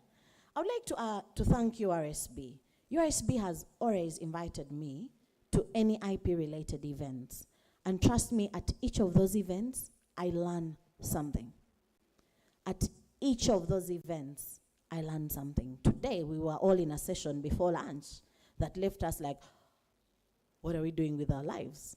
So I think all these are efforts and steps in the right direction.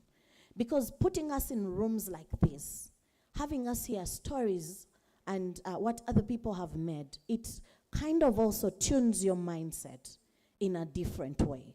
It gets you to think beyond your comfort zone and what you have seen. So I think the work is being done. It's just slow, but I would like to acknowledge that the work is being done. And while the rest of the players are doing the work, ask the people in the room, what is our role? What are we doing to ensure that more women are getting IP? We've had lots of presentations on women, IP, and SMEs. And I'm asking my question, are we doing enough? Can the woman in the farthest district in your country attest that you're doing work for them? As you roll out all these programs, are we thinking about the market woman who figured out a way to conserve her flour so that it doesn't get bugs and weevils? Have we thought about the market woman who sells tomatoes and has figured out a way to keep them for 2 weeks without going bad? I think those all are IPs. Yes, please. I think this will be the last one. Okay. There, and there was also one here. Yes, please. Okay. Yes, please. Yes, please. Okay. My name is Nancy Mupia Wachikoka. I'm from Namibia. I'm representing the Business and Intellectual Property Authority Board. I'm responsible for IP policy in Namibia. And what I can share with the rest of the ladies is, number one, we need to distinguish between patents for social returns and patents for commercial returns. Not all patents will give you a commercial return. We need to be very clear about it. Number two, we need to understand the market. Although we are on the continent, we are part of a broader market, the global market. And from my experience, we don't understand the market. we don't understand the economic landscape of the world globally. So we sit in our countries creating these fantasies that if I have an idea, I can actually make money from it. But it's wrong. We need to change that mindset, because commercialization means you entering a business warplane. That's what it basically means. You have to go to war. And that's why I liked what Ms. Angela said this morning about having an IP strategy. Yeah. It's going to war. So you got to be ready. You got to analyze your landscape continuously. So I think it's like what I'm hearing is we all want to make money. Sometimes you can be a great inventor, but you might not necessarily know how to translate that into a commercial venture. So somewhere we need to draw the lines and just think about these things clearly. And why I'm sharing this is, as a policymaker, I don't just look at the interest of the inventor. As a policymaker, I'm representing 3 million citizens. So that means, and they come with different sectors. So that means when I craft a policy or when we start discussing policies, I have to look at the interest of the inventor, I have to look at the interest of the community, I have to look at the interest of the researcher most of the times. And then I have to find a middle ground. But at the end of the day, it's for those 3 sectors then to come up with a winning and sensible strategy. That's my contribution. Thank you so much. Okay. Mark, 2 hands, is that okay? Thank you. There is one here and one there.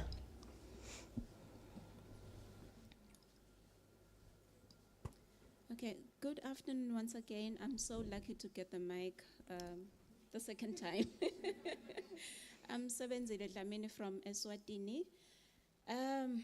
So I plan to be very brief, but please allow me to give you a bit of background so that you can understand where I'm coming from. I work for government as an economist, and then the Chamber of Commerce, and my last formal employment before I started doing business was at the Innovation Park. And I actually filed a utility model that was granted by ARIPO without having been trained on how to go about the process. So I did everything online, didn't have to travel to Zimbabwe. And I really applaud ARIPO for playing that role in our ecosystem. Now, the challenge is the woman that I secured the patent for never commercialized it for the reasons that you have stated. And there is just so much, as Madame, I think from Namibia has just said, we need to train our countrymen on the commercialization as well. Because when this woman made the disclosure to us, I started introducing, the business principles, but I could tell that she was so keen to move really fast and disclose this information to a lot of people because she was eager to get funding.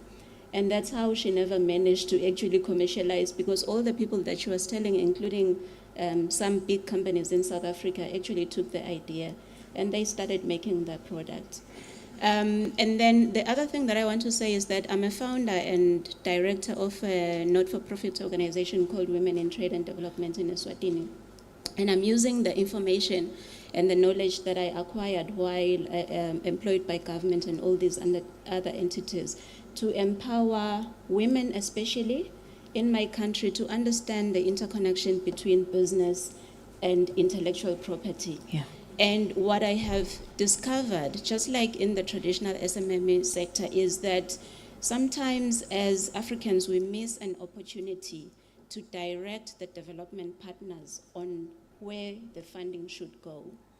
I've actually made calculations of how much money we spend in workshops this is a good workshop, and I don't mean to discredit this kind of work because we need this.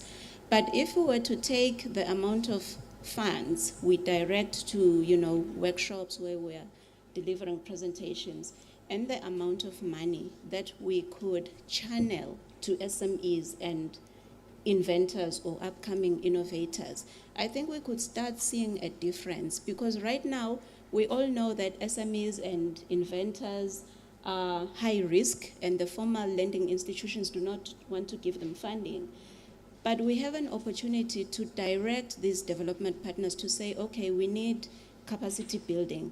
But if you're going to give us 10 million US dollars, for example, can we split that amount so that some of it goes directly to the women and the young people that we represent, so that next year we can report on the effects of the support that you are giving to us. Thank you. Thank you so much for your submission. Yes, please. Yes. And thank you so much, my sister. I learned something from you, quick, to say no. The word that you said, to say no.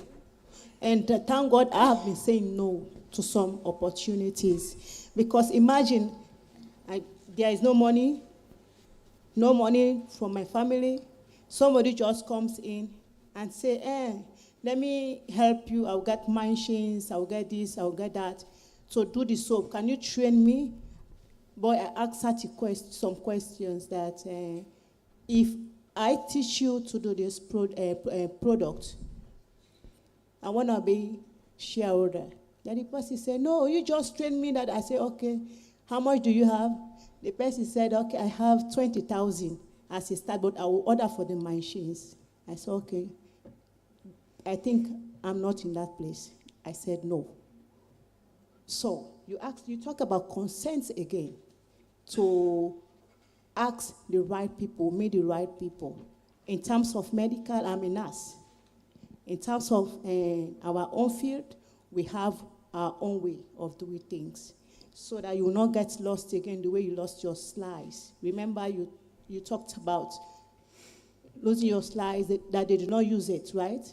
I don't know if I'm right or wrong. I have data that I cannot use because I did not collect ethically. Okay. Yes. Okay, because of consent. Consent and other things. All right. Okay. I call that that school fees I paid to learn, not to do that mistake again. It was a painful. Yeah, I did a Harvard course equivalent. Yes. So that's my way of looking at that in that perspective. No, that's fine. It's not a failure. Yeah. It's a stepping stone for you to learn more. Yeah. Now you've learned your mistake, and some of us have learned from you that we have to get consent in some areas. Because what you see is right. My own field, you will not see it right. So let me stop here. Thank you so much. Thank you so much. I've had such a good time engaging with the submissions. Enjoy the rest of the conference. Let's appreciate Ms. Bonita Nanziri one more time. Like we mentioned, we are learning, and these are people that are in the field, and these are the things that they are doing. These are the challenges they have encountered, the opportunities they have encountered, and it's good that we are sharing from all these.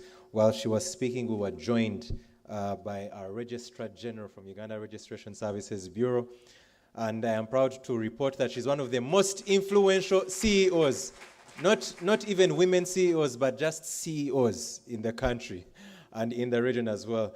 Madam Mercy Kenowisho, we appreciate you. Thank you so much. And she's our host as well here, and we appreciate you for joining us. She has been tuning in online as well, and she just joined in physically as we're going on in the afternoon. And right now we are going, so we started with the breakfast, with the presentations that were had. Then we had lunch with Dr. Julian's session and with Miss Bonita's session. Now we're getting into dessert.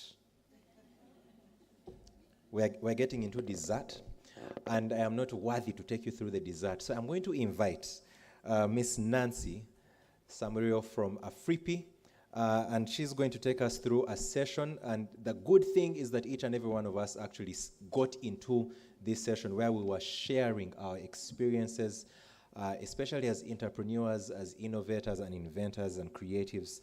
And the title is actually From Ideas to Market. I know these are the discussions that we have been having. Proudly, Uganda has a national IP policy, and we focus, we have an IP value chain that starts from generation to protection to commercialization and then enforcement. So I'm glad that we are having these conversations, and like Ms. Bonita was emphasizing, that the commercialization is very, very key as well when you have, when you have your intellectual property rights. So Ms. Nancy Samurio from AFRIPI is going to be taking us through this discussion, which shall be the last that we have for the day. And I encourage each and every one of us to participate as well. We have microphones that will be going around, and she'll guide this best. So let's welcome Ms. Nancy. Thank you very much. And I'd like to acknowledge the registrar.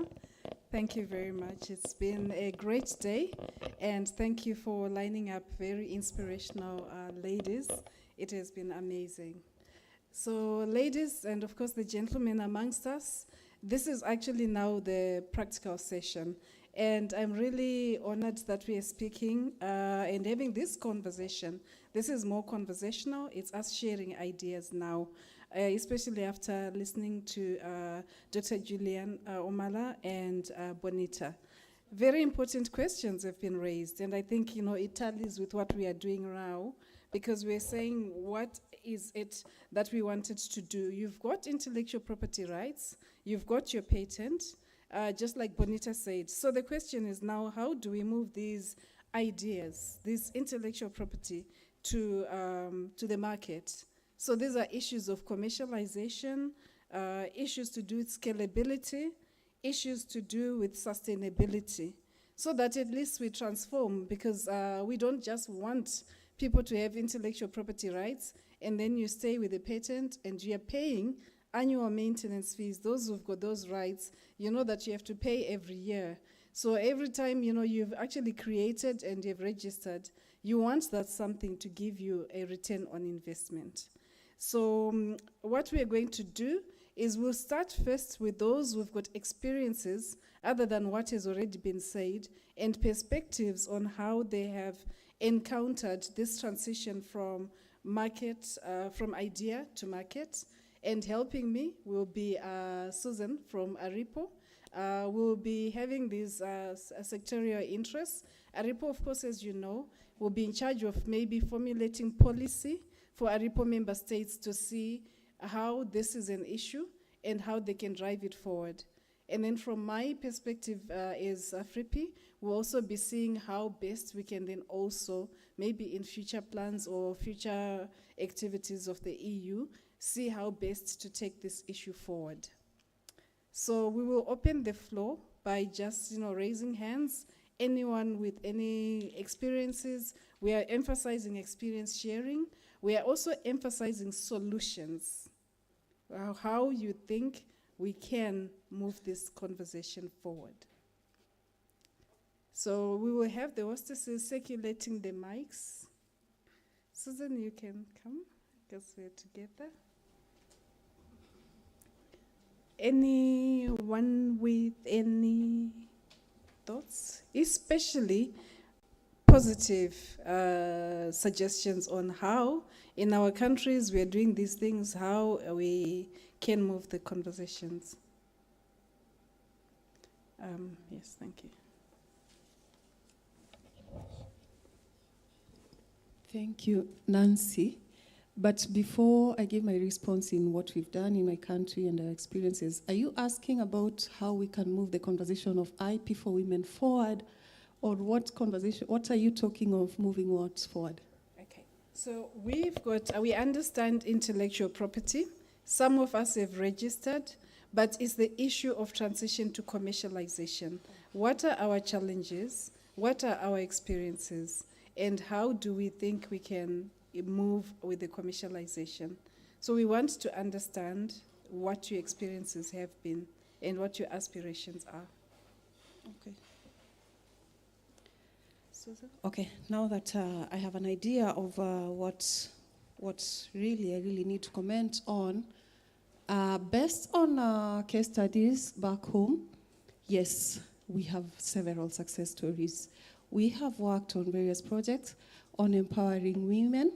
There is an industry that was thriving, and very little of effort had been put into That is the cottage industry. Out of experience, we realize that there's a lot that happens back at home for us women. So we had a project that we were working on with specifically women in the cottage industry. And we had to build capacity on IP coming from the IP office. And what we learned was that, like what has been shared really, it's not a one-man show, or rather it really needs to engage several partners. So for the better part of success stories, there's a famous former news anchor in Kenya, Terian Chebet. She started an industry on cosmetics back home as a cottage industry person. But we had an initiative of putting them together and empowering them. And the empowerment was not only on IP, it was on the entire value chain from idea. We had various stakeholders, including those that would assist in product development. We have our sister institution called the Kenya Industrial Research and Development Institute. They have an opportunity for both assisting innovators to develop their products. And then after the product development, they also move you to the next level of incubation to enable you to use their facilities and finally develop these products that ultimately, by the time they are leaving you, they have really nurtured you into a step whereby you can move forward. Then beyond the incubation, other stakeholders also come into play. Remember, before you get into the market, there is the regulatory aspects. That's where the Kenya Bureau of Standards came into force. So as we were walking, or rather walking the journey of the cottagiers, we had to come together and speak the same language. A few years ago, we also had a project with several stakeholders, and unless I review, whereby we went ahead and looked for women. I think the initial project was ready to accommodate for 40 ladies who had ideas, and they wanted to move now from idea up to that level where at least they could get some money. So out of this was a very good story. It was quite successful, but it was hosted at KIRDI. KIRDI is the organization that is in charge of assisting from idea to the product. Then once you have developed your product, then the regulators come into play. The people in charge of branding, we have the KEPROBA, who are helpful in assisting SMEs, whether they are women or not, in branding. And then there's the regulatory aspects. All these come into play. And fortunately or unfortunately, back in my country, they all happen to be in the Ministry of Industrialization. So it was easy to work with them. Then afterwards, that's when they were being forwarded to KIPI to enable them acquire their IP. And from that story, the story of Biawe, I happened to, for the cases that I followed, we did more than 10 trademarks from that Biawe project of 40 women, and I think I'm aware of 3 patents. I'm not so sure of whether they were finally granted, but yes, these were filed IPs. And it's just because of the limitation of these projects. Like I was worried in the morning, I'm still worried. It's a project that wants to empower, but there is an ultimatum out of it. So if I go back to the previous presenter's question, after this, shall we be able to make it by ourselves? That is a question that we should answer ourselves, and it should be our take back home, so that we shall not always be banking on these projects, but let us build that capacity as nations, whereby you can take up these SMEs who are interested in producing products, take them all the way through the value chain until they are somewhere comfortable into the market. And then the other thing that also eats up on SMEs is issues on maybe taxes and all that. That is, if governments and policymakers are able to intervene, make it so friendly that it is so easy for this SME to penetrate the markets. I think that is, those are some of the things that we have experienced and some of the things that we're still trying to address in empowering our SMEs. Thank you. Thank you very much. Before I take a question, I think you raised quite a number of things that are important that I'll ask other participants to look into. There's the issue of the multi-sectoral interests in country, like regulatory, how we are servicing, are we giving a full ecosystem support to innovators? There's also the issue of training. Are we also training commercially our IP people in terms of tax, business incentives, and standards association? So let's also consider those. So let's pass the mic. I think there were quite a number of hands up. Yes, it's Nancy, Namibia. Okay. Maybe just to share, in Namibia, we had a program that was specifically geared towards women. And we ran this program with WIPO. And it was called Namibian Women Entrepreneurs from Generation to Commercialization of IP Assets. So what we did is we selected 50 women from across 14 regions and then put them through the training from ideation. And then after that, we then whittled it down to 10 entrepreneurs. And the areas that we focused on was food processing and, of course, cosmetics, because we thought that we would want to work with what we have, or what these women could find in their natural environments. So just to share the feedback that came out of the process, it took us about a year. These 10 women received mentorship, IP mentorship, and the first recommendation that came out of this exercise that we need to incorporate IP education, especially in our academic curricula, as well as into every entrepreneurial training programs that we have in the country. And number two was we need to strengthen collaboration across the various sectors.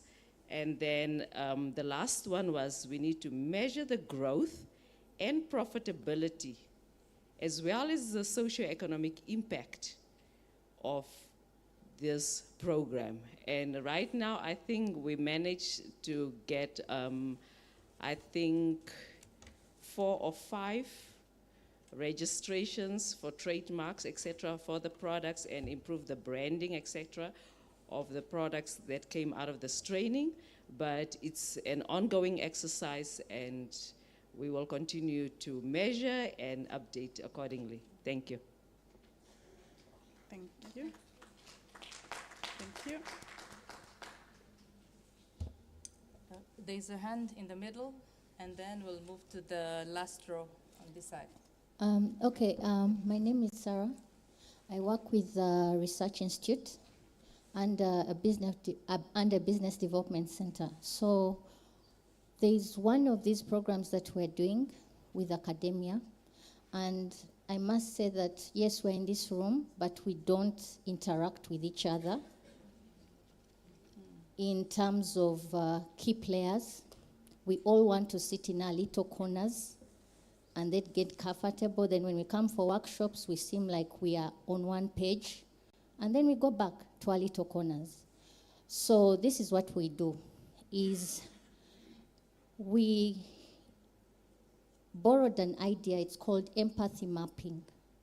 So we practically take the student or SME, tell them, go to the market space, find out the real problem. And that's where the researchers are going wrong. I must say again, I'm sorry. You want to sit in your lab and imagine you're coming up with a solution that society needs. But who told you that's what society needs? So they'll go out for an hour and figure out the problem, come back in this room, sit down, and work around it, get a possible solution. Then they'll pitch that solution. And we just listen to their solution, and ask them to go back to the market and market that solution. So what are we trying to do? We are being practical.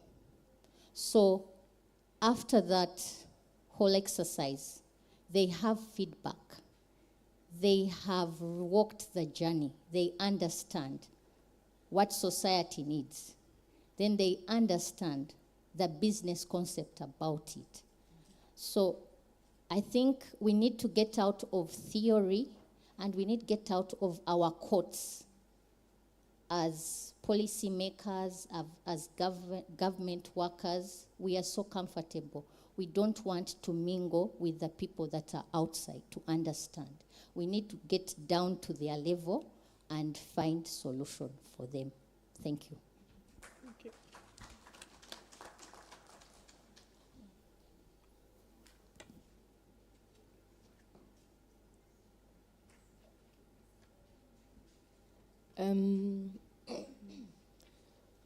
From the lab to the market, the experience we have had at the banana factory, we run a plant that processes bananas into flour, and then we use that flour for confectionaries, bread, cakes, and all that. And then we hope to export the flour. But that is a patent. I think it was registered several years ago. So the factory has been like going through stages of commercialization. And there are two challenges we have got. One is optimization. When you're in the lab, you can run your samples at lab scale and they make sense. But when they tell you to run them on a larger scale, so many players come in. So I think the idea of optimization is very important. So as you run your idea from the small scale running, which you call the piloting, you need to look at a larger scale and optimize. For example, things like where do you get your water, who is supplying the raw materials, for example. At one point, we were getting raw materials from farmers we knew. At other points, we had to form cooperatives because not everyone was going to supply us the bananas. At some point, we wanted to know how mature are the bananas. Everyone was bringing what they were bringing. So at the point of the conception of the IP, maturity index was not an idea. But along the optimization, now maturity is an idea because it affects many other factors. So optimization is very important. We need to find spaces where we can optimize. Number two, again, is certifications. Later on, we learned that there are certifications for flour, you're competing with wheat, and then we didn't have certifications specifically for banana flour. So we're being certified against wheat, which is an altogether different product.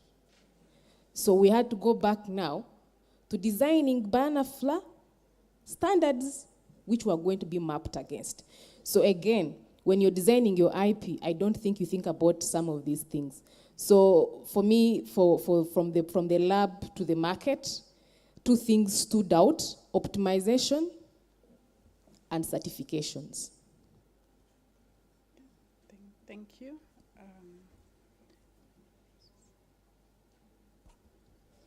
Good evening, everyone. I'm Adrina Gaba. I work with Ministry of Agriculture, Animal Industry and Fisheries in Uganda. And I participate in varietal testing for breeders, basically breeders in Uganda. So I was trying to relate my point with that lady. I don't know her name, Sarah. What she talked about when she said, because I'm trying to see how the breeders have been doing the past participation and now currently, where you would find a breeder thinks of maybe a maize variety, he develops a variety minus consulting, because there are different stakeholders, and at the end of it all, you need to know the product you're making is for who is the end user. So you would find he has an idea, he makes his variety, but at the end of it all, the end users are not like they don't like it. Here, what I'm meaning, like you involve the different stakeholders from the beginning as you're developing your innovation. Let me say a variety. Now here, how we're doing it, we make sure at least the breeders, what they're doing, they do participatory breeding, where by the time they reach the ministry for variety testing, they already know the end users want. If it's an early maturing variety, it's already there with value for cultivation and use and everything. So as we release the variety, the end users are comfortable with what? With using the variety. Then you sitting in your lab and think about that I can bring in a variety. At the end of it all, the end users are not comfortable with it. So I think as we innovate women and everyone around, we also need to start with what is our base and what are we targeting. And they should be in the know so that as you're innovating, they can also give you ideas, maybe an improvement or maybe another different thing. So I think we just need to make sure different stakeholders participate, especially the important ones. Yeah, thank you so much. Thank you for that perspective on plant varieties and plant breeding. So we continuously have an issue of intersectorial connection. It's quite interesting that it's coming out. And yes, madam, you can go ahead. All right. Thank you so much. My name is Caroline from Zimbabwe. Thank you so much for the opportunity. So my contribution is answering the questions that was posed previously about what is happening in our countries to the SMEs who are in the grassroots sector to know and to implement about IP.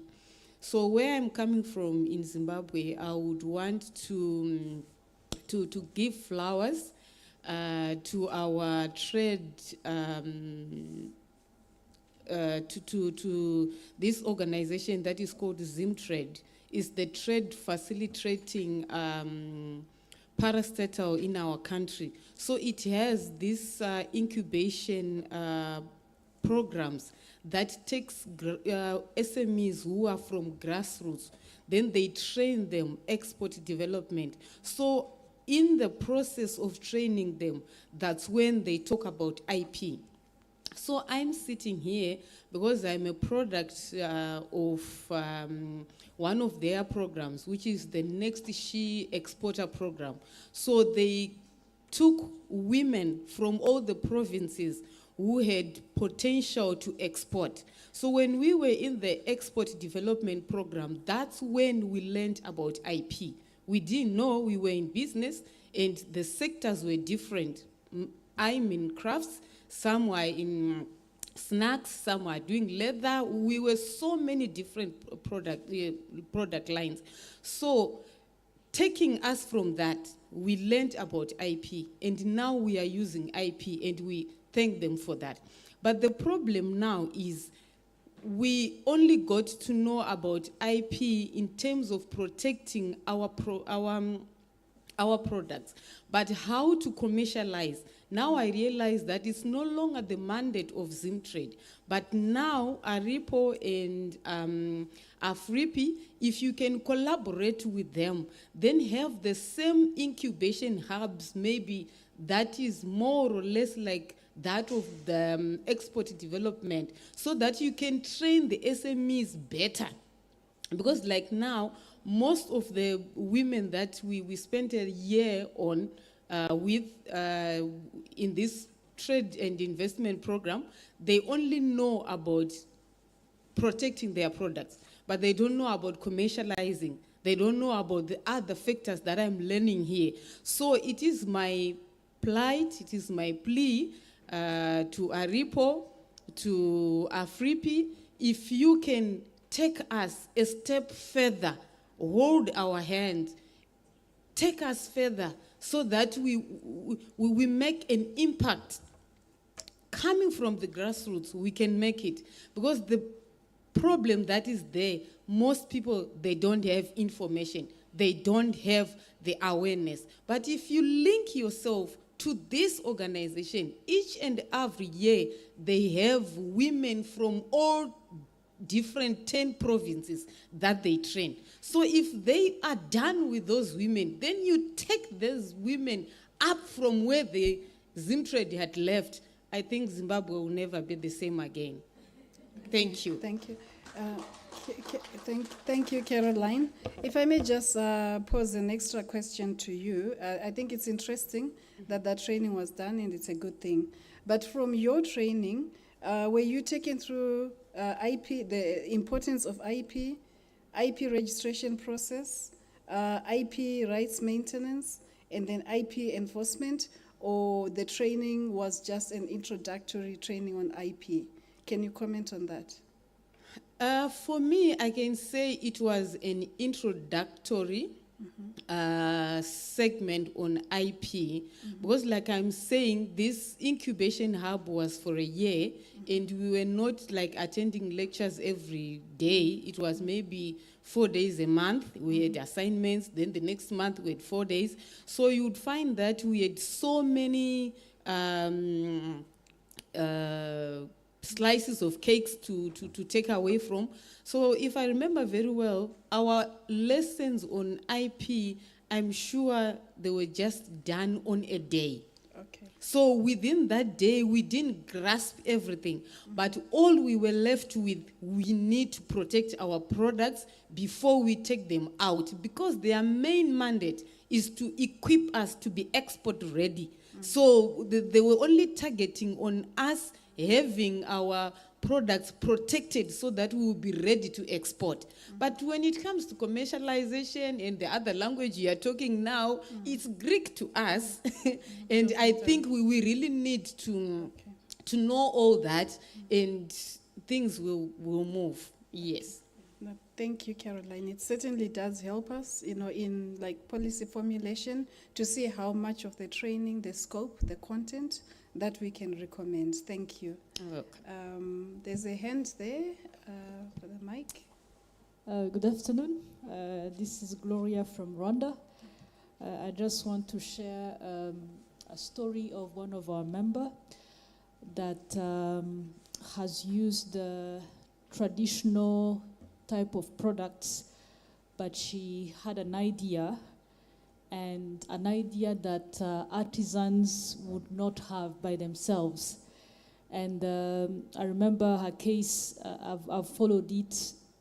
So in Rwanda, we are known of making woven baskets, something that we have in common with Uganda. And what she did was to introduce a line of earrings. Actually, it's not the one I'm putting on, but I did bring it. And it had something unique, like what she did is that she had to make few adjustments so that it comes out nicely, so that it can have a certain beauty, and it can take longer. And I remember before even releasing her line of products, she had first of all to study the market in Rwanda, but in the international market, especially with the US. And then she followed all the processes, and I think RDB, Inzuki Design. So the company is called Inzuki Design. And she followed all the steps, like she made sure that the designs were copyrighted. And then another thing what she did was, is that with all the research that she did in the US market, she discovered that there was a niche of accessory for decoration. And again, what she did is that we have what we call, it's this type of wall hanging made of cow dung. And what she did is that we usually have it in different colors, black and white, dark burgundy. And what she did is she used other colors, and she had to use other shape. Like she made like a pot we didn't have a pot made of cow dung. So she introduced a line of woven earrings, and then she introduced a line of woven wall hanging with different colors that we don't always see. Because entering the US market, you have to make sure that the design, the products are protected. So, and her business has been going on so well that she positioned her business and her product as a luxury company, like that offers luxury company. And again, entering the US market, she focused and identified companies that want luxury line of products. So it's possible, but in Rwanda we are still sensitizing people to really dig deep, come up with something different. So it's something that we have to keep on saying, sharing. Personally, myself, when it comes to IP, I've learned through ARIPO, but I would say it's quite a journey. We need to do a lot of research, making sure that we are different to others. So it's something that we have to keep pushing and finding information, and then understanding even what the clientele is looking for, especially when we are targeting a specific clientele, understanding what are the categories of, for example, colors. There's those who don't want many patterns, things like that. So I wanted to share that story, that it's possible, but we don't have, one of the challenges that we still have, especially in the craft sector, is that there's need of really having another type of program that we really make a follow-up, but even sharing some updates of the changes that are happening, things like that. Thank you. Thank you very much. Okay, thank you. And the mic can go to the next lady.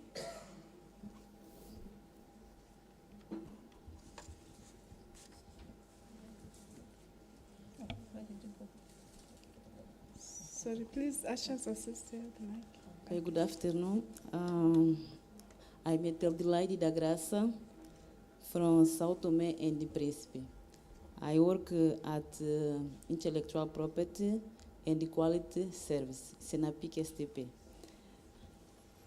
So in our office, we assist the women with trains, technical assistance, and sensitization about benefits from protection of IP rights.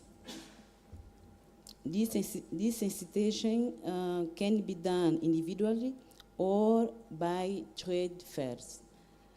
But it is important to say that in our law, we have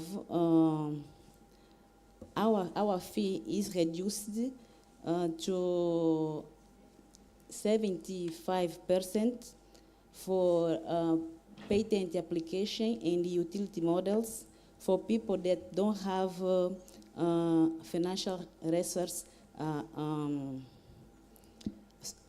sufficiently. So we have this benefit for them.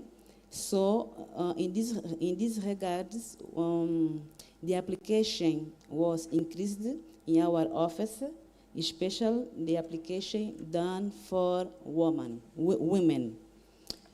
Also, we are now working with WIPO in the project IP Woman Entrepreneurs, branding, product development, and commercialization. So in this project, we have 20 women that we are assisting them to create a trademark and resist the trademark in order to commercialize the products safely in the market The market can be a local market or also international market. So we have successful in these areas to assist and sensitize women. So in my country, we are seeing the application of IP assets increase in these regards. Okay, thank you very much. Thank you, Sao Tome. Did I see any other hand there? Eswatini?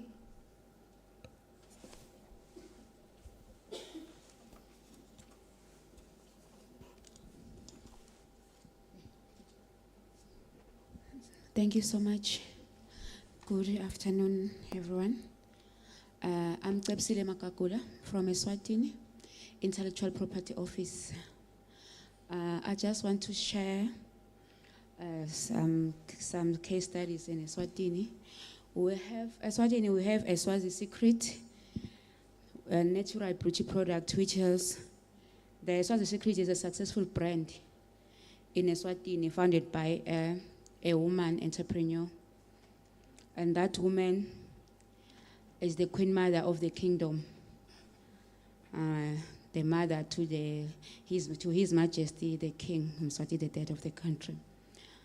The Queen Mother, our Queen Mother, loves women so much. So she tried by all means to help women to grow in their businesses. So the company, which is the Swazi Secret, specializes in producing and promoting natural beauty and beauty products sourced from indigenous plants and herbs from the region. That product that they use, that herb that they use, or maybe that plant, we call it emakanu in Siswati, which is amarula fruits. That product came from that marula fruits. So the founder saw an opportunity to create a brand that celebrates local ingredients and traditional knowledge.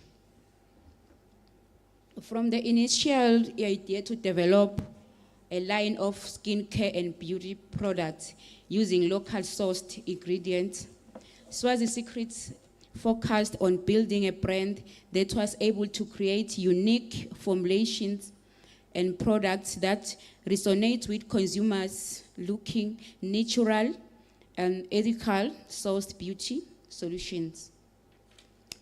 In terms of intellectual property protection, Swazi Secrets recognize the importance of safeguarding its brand identity, formulation, and product designs.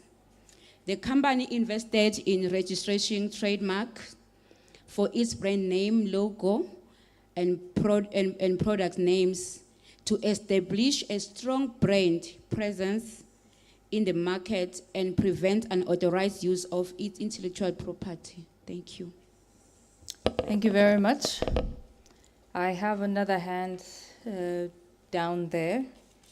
And as you go, I'll just mention some of the highlights that I have picked so far, which we are looking at. Women are looking for linkages.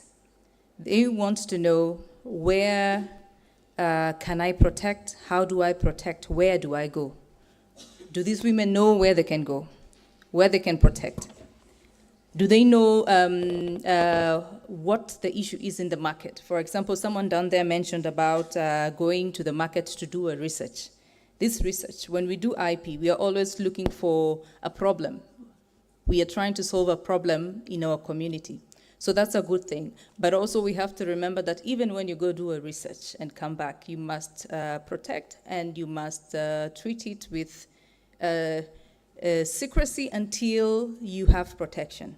I'll give an example that we see many times when we do exhibitions. You have SMEs come to maybe a trade fair and they're talking about their products, and and they will freely give information about what's in there and how they made it. And sometimes we do come in and try and tell them, by the way, you know, you're not supposed to do this because once you do this, this is out in the public.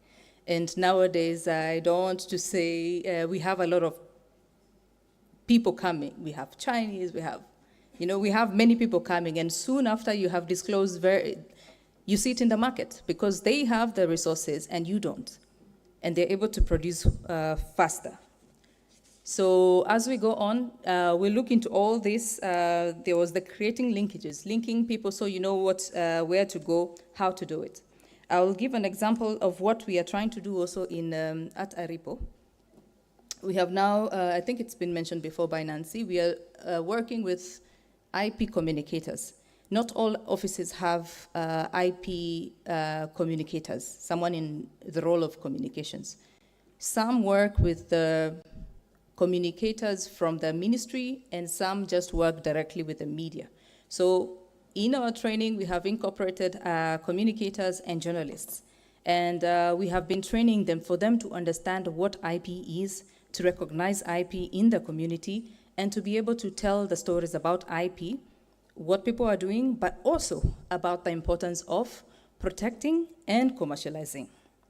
So it's something we're working on. It's going to continue. I think you've seen an advert that we've been running in between breaks about an award we have, which will be issued out during the Admin Council, which will be held in the Kingdom of Lesotho.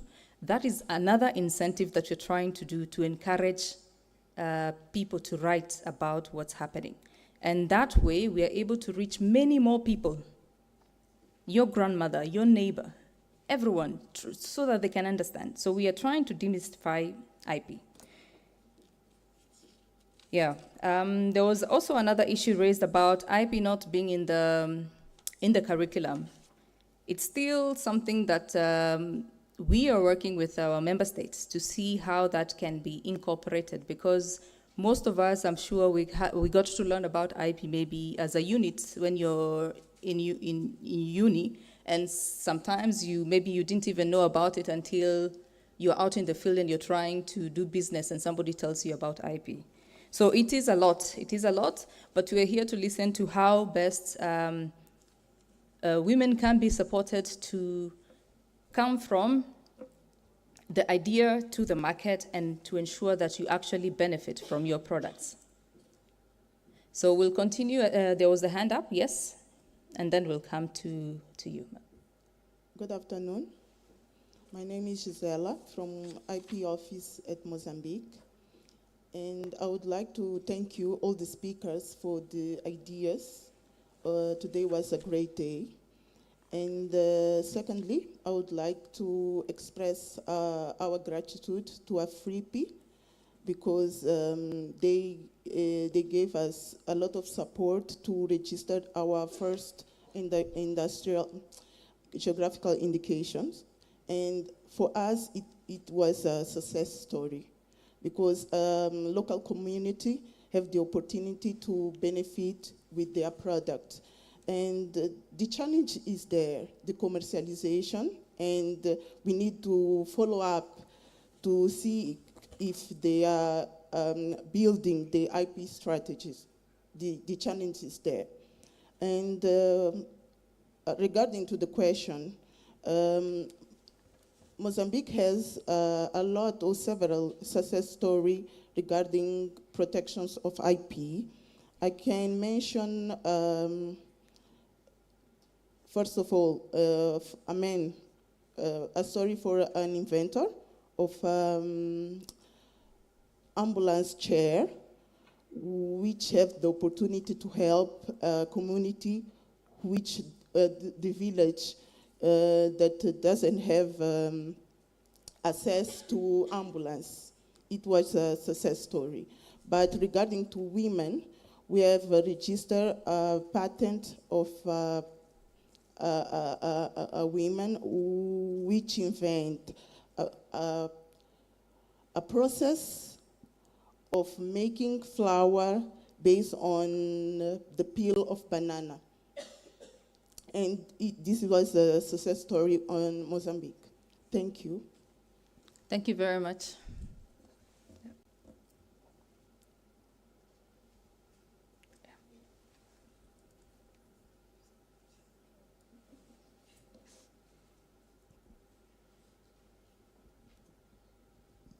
Good afternoon.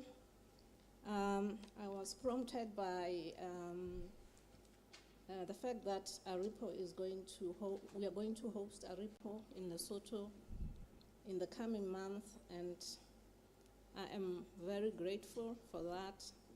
And the admin council, let me be specific. In Lesotho, we have developed a national IP policy. This is an inclusive document because all the time we've been running what we refer to as an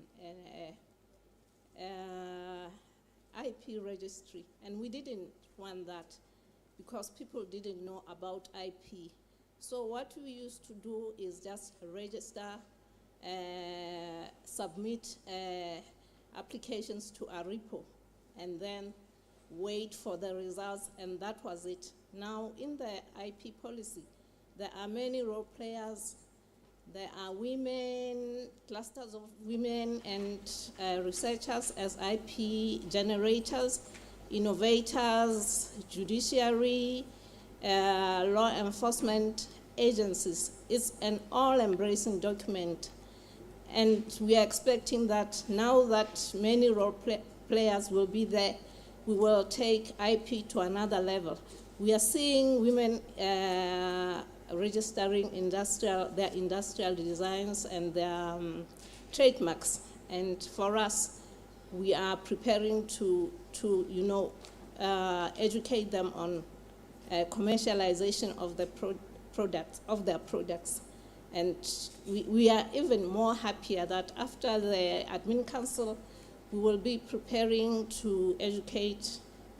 We will be preparing for ARIPO to educate our IP practitioners. Thank you. Thank you very much for that. Kenya.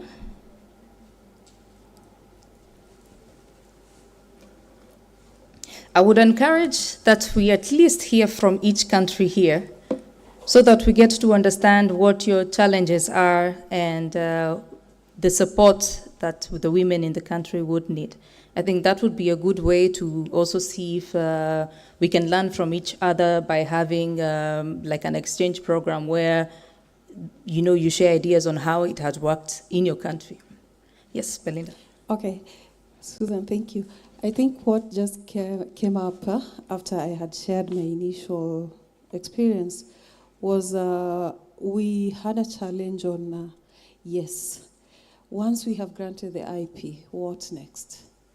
That's a question that we keep on been asking ourselves, and then the entrepreneurs will also ask the office.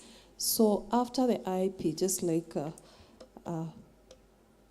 the success story we saw from Dr. Juliana, you remember how out of her own procedures, or rather out of her own entrepreneurship journey, she has really transformed the society. So the thing is, we were asking ourselves as an office, as we administer this IP, is there a mechanism of really identifying, or rather giving credit to IP to this business? Can we monitor and evaluate the impact of IP to these businesses? Whether it's in terms of the value, has the IP added any value to the entrepreneurship, or rather to the business? Has there been any gain in form of enforcement, for instance? Because personally, I had an experience of, in Kenya, we have the words bazoo. Bazoo is slang to mean you're a great person. When I call you bazoo, I mean you are great. So bazoo is a very common word that was used in the streets. Every other person would call when I want to give you some form of respect, not in a formal setup, but the informal setup, I call you bazoo. So we commonly used this word such that Airtel, the telecom company, opted to introduce some form of enticing credit, calling it bazoo. Shock on them, there was an artist who had protected this trademark bazoo. So as the Airtel was misappropriating this bazoo, it was enforced. And Airtel was slapped with the 6 million pay for damages. So this is a case where it's an indication that, yes, there is an impact in gaining IP. Your business gets to gain something out of acquiring IP. So our challenge is on how do we measure the impact of IP into these businesses. Thank you. Thank you very much. Do you have any more input? Yes, go ahead. For the third time now.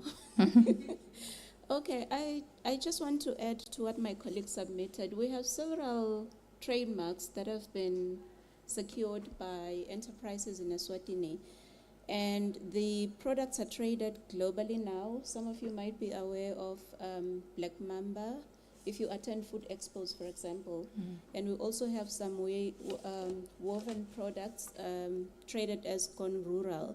What we have observed is that these entities, these are private entities that managed to secure the trademarks because they had access to hybrid financing. And that is why I really believe this is important for SMEs. Because just like the testing of the products to secure standards, they cannot access loan financing to secure intellectual property. So I think that it's important for our IP offices to work closely with the SME units so that when we design or reform our SME policies, we can ensure that we really advocate for the provision of hybrid financing, especially at the early stages and market validation stages of the businesses. So what we are seeing is that due to the network poverty that most SME owners face at early stages, especially if they are undereducated, by that I mean if they don't have a college degree or they come from, you know, the most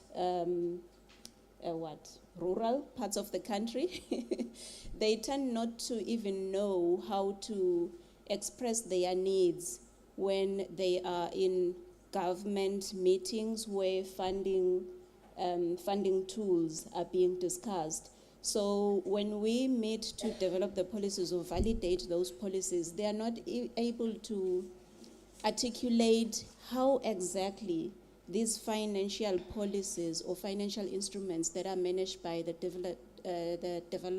development funding institutions, the non-commercial banks, should be, so that they can cater for these aspects of the businesses. Thank you. Thank you, thank you. Liberia and then Malawi.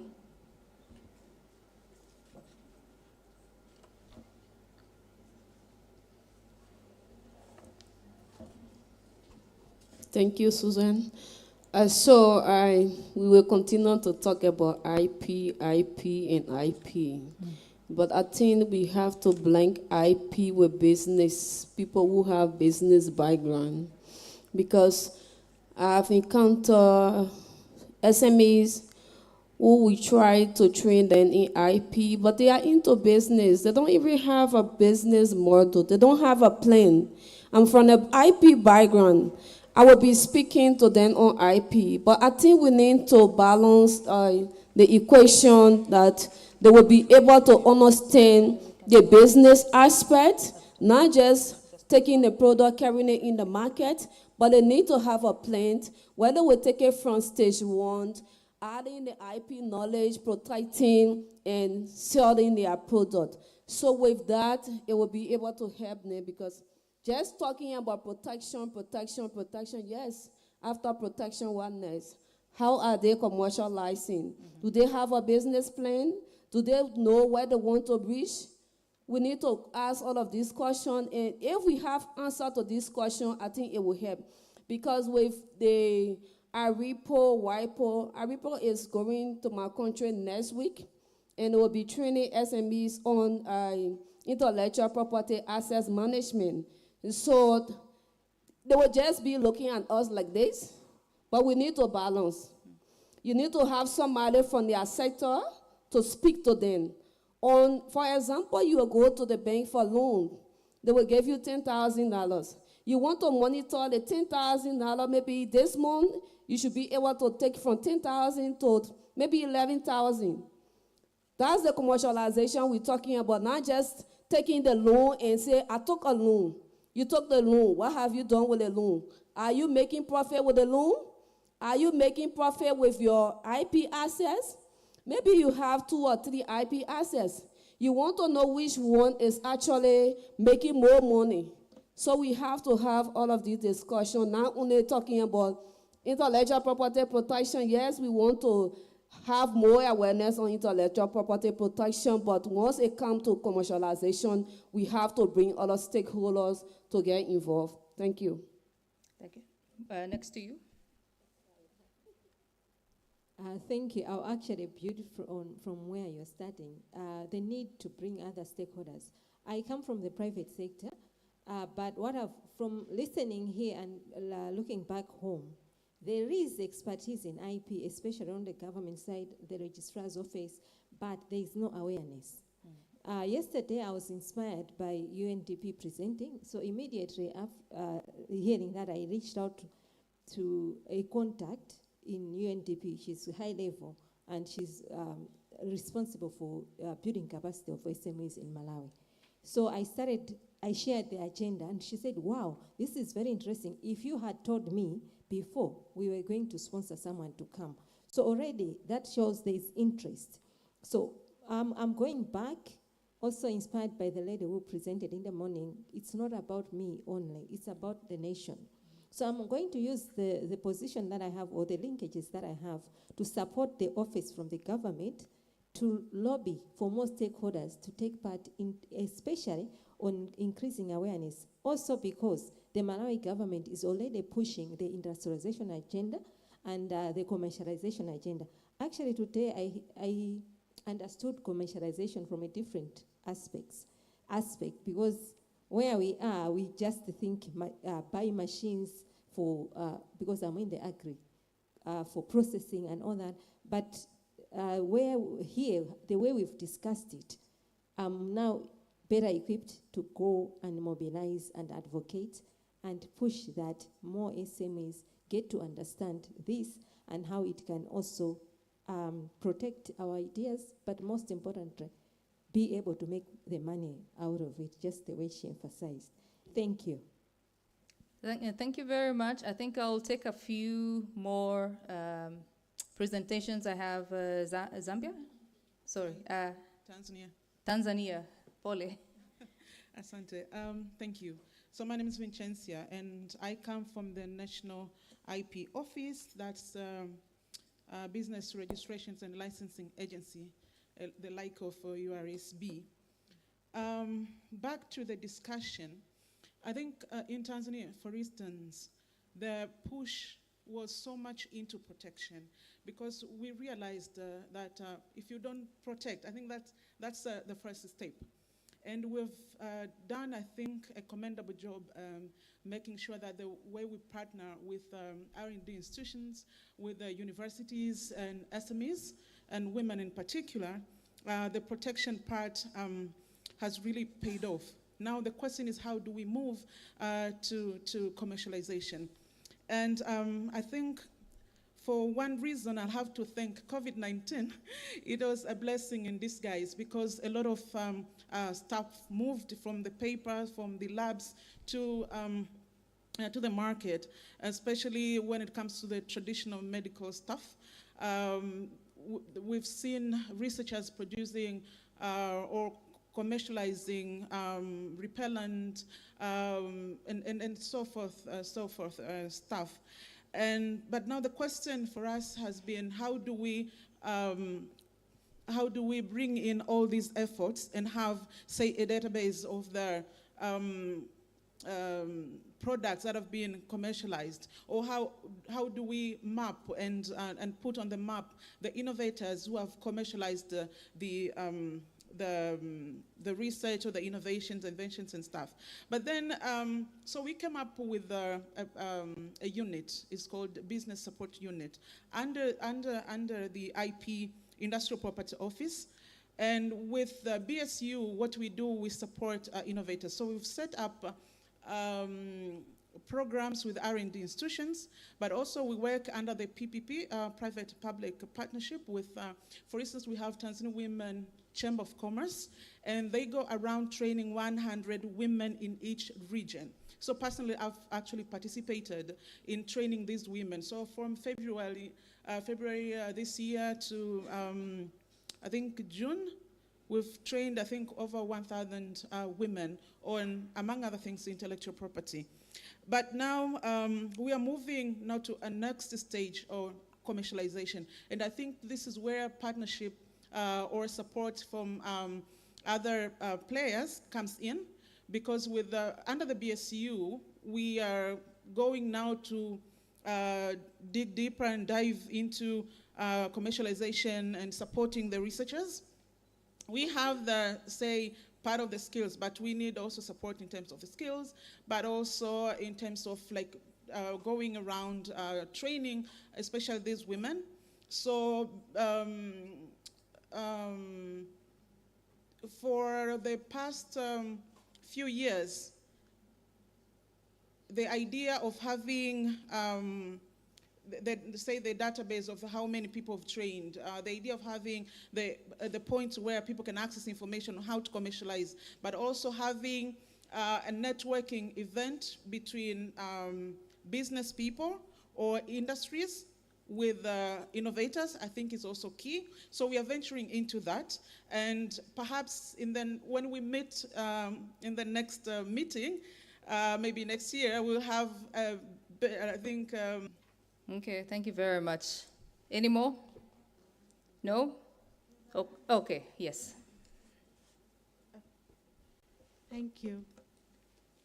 So I think mine is more of a, I don't know if I can call it a comment or an observation, but I think that's really striking to me is the issue related to depth of education or awareness related to intellectual property rights and how they can be utilized as a tool for development. I think perhaps we've focused so much on issues related to protection and not emphasized the linkages beyond protection in order to develop products or services that are ready for the market. So I think that one was one. The other was one that, and also just to emphasize that IP in itself is not enough. You have to go beyond just IP as a tool. But how do you use it and interlink it with other issues? And I think from this meeting, this aspect of commercialization has really come out. And for me, it's confirmed some thinking I've had over time that perhaps moving the argument from just IP to intellectual property and wealth. And wealth, not just in monetary terms, but beyond social solutions for our societies where we're coming from, because a number of us are coming from poor countries. The largest number of LDCs in the world are on the African continent. Then the other was, and I think the emphasis on the types of intellectual property rights. Many of the meetings that I attend, there's how can I put this? There's little focus on what would be suitable for Africa. So when you go to an IP training, there will be discussion on patents, and patents have a very high standard for protection. And then but there are alternatives like utility patents or petty patents, utility models or petty patents.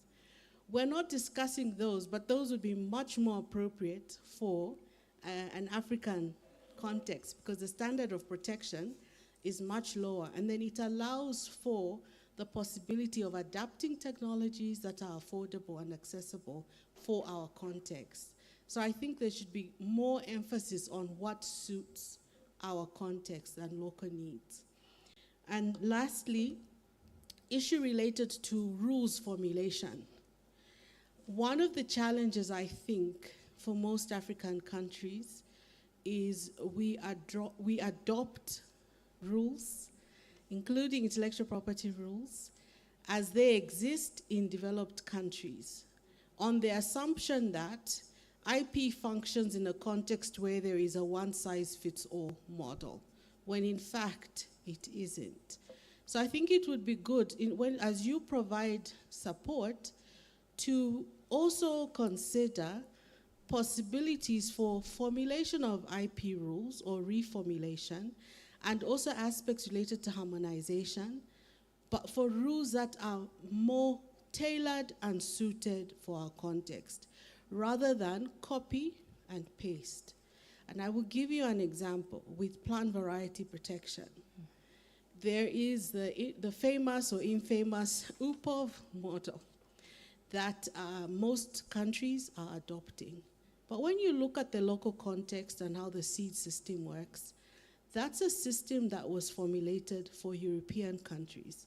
It is not best suited for an African context. But nobody is talking about, what challenges those IP systems will create in our countries. So I think let us be open about discussing suitability of IP systems in our local context. Thank you. Thank you very much. I think I would like us to end with that contribution, actually very, very powerful contribution, looking at saying that IP is not enough. That is true, IP is not enough. We need to look at what we can do. There's much, much more we can do. And for that, I could say that first we need to note that IP is all around us. So there's nothing that we can't do. IP is all around us. What we need to do is just to make and improve on what is around us. And that IP is business. If you have any other kind of business, you'd want to grow it. You want to know what are the latest developments in terms of what's going around. So it's the same concept with IP as well. So from this meeting, I think from these discussions, I think they've been very rich. There's been a lot that has been said here. But some of the key things that I have picked is that we have successful IP cases from our countries, but sometimes we have disconnection. And some of them go to a level where they achieve much, but they don't go beyond because they don't know what next. So here we are looking at what can be done. We need to create the linkages from the IP office to the regulation bodies to whoever is involved when it comes to IP and business, so that we can be able to gain much, much more from what we have. And the other I've picked is that this going beyond also is after projects, what comes next? So there is a lot of isolation, or rather people working in silos, and we need to bring that all together. The other was on IP education, and you kind of looked at it very well.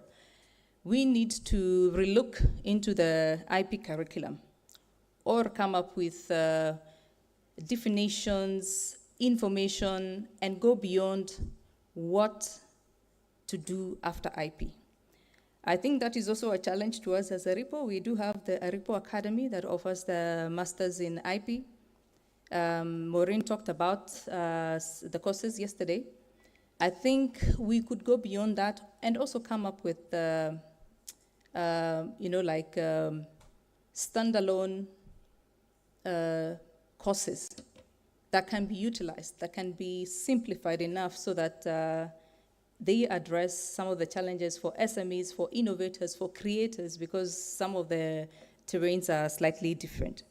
We also looked at the issues of the challenge of optimization and certification, and also incentives. I think if we offer incentives, they can encourage more people coming into IP. Just to take a note that globally, if you look at the WIPO statistics over the past maybe 10 years, Africa has only had applications at 0.06%, only from Africa. And from that percentage, I'm sure the number of women filing is minute. So we need to really, really beef up what we can do to encourage that. I think I will end with that. I don't want to go into patent drafting, but that's also another area that needs to be looked at so that when people file, they ensure that their applications are not falling off because of the quality. So I would like to thank you all. Please clap for yourselves. I can see there is a lot going on, but also I can see the time is moving. We shall continue next time. Mark, please. Thank you very much.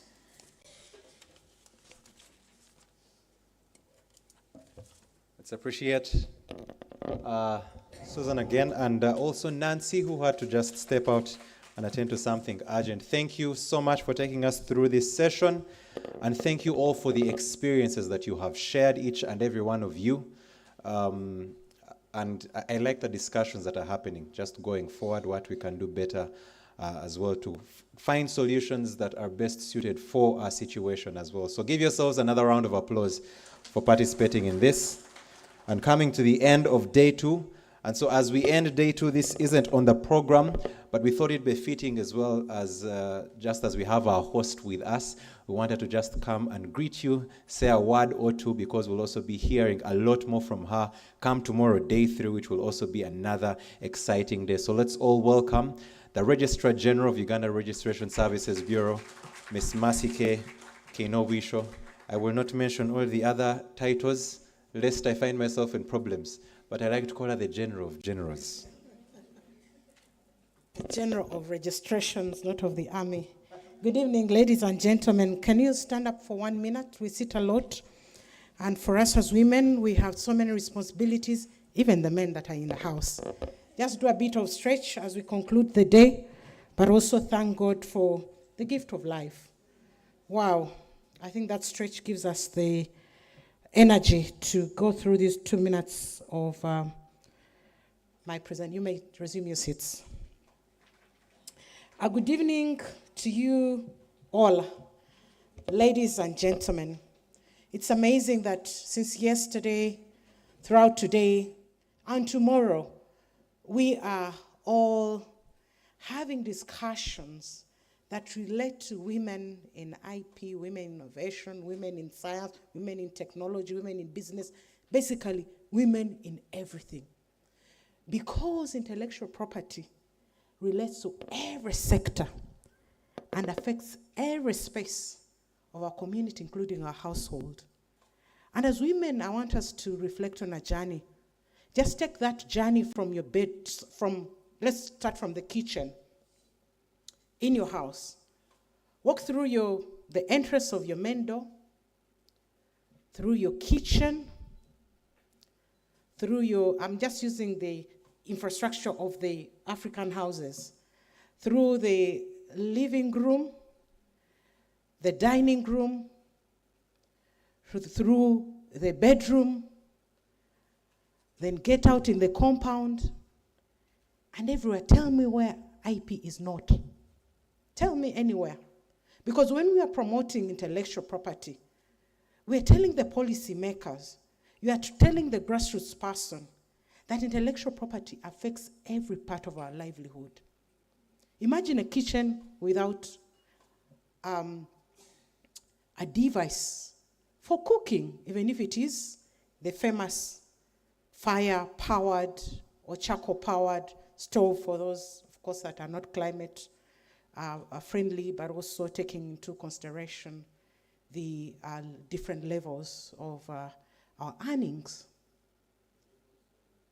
So right from the kitchen to our dining space, and the dining can be on a mat. When I'm talking about the dining, I'm not talking about the table, because in the African context, sitting on the mat, the plate that we use, the microwave for those advanced homes, the cooker, the gas technology, and all the technologies and stoves and all the cooking devices that are being developed actually by women and all marketed by women. Go to the living room, a modern living room with a flat screen that projects all the news. Even before you got the flat screen, go to the smartphone. You get everything on your phone. Go to the computer gadgets that our children run and learn from. Go to the cleaning items, the modern, every day we see modern mops coming up. Those that have squeezers, you don't have to bend, you no longer have to bend. But of course, you have to see how you can work out. We have physicals that you can get online, on TikTok, on these platforms, and work out and stretch. You don't have to even go to the gym. So everything has been brought to our table, reduced into a phone space or any other technology for us to enjoy. But behind all these items and technologies, there are women, there are men, there are children, there are teenagers, there are Gen Zs, discussions without Gen Zs, and considering youth are null and void because they are the majority in Africa. Behind these technologies, there are educated women. There are women that have never gone to school. There are women that have had just basic literacy and education. There are women that do not know even how to write, but they have the intellect to create. Behind all these systems are powered women that have been here since yesterday, today, and tomorrow, that are sharing experiences, practical experiences. And when you look at our registers, it doesn't speak to that. There are still few registrations done by women. Where is the gap? The opportunities are here. I was speaking with my girl, Musitwa, Colleen. There's too much opportunities for us, for each and every person, for every human being, for every woman in this continent of Africa to do something. Look at the businesses. Look at the display centers that we had yesterday. Tanya, one of the most beautiful Muchiga, stand up for recognition. This is a girl who is doing great.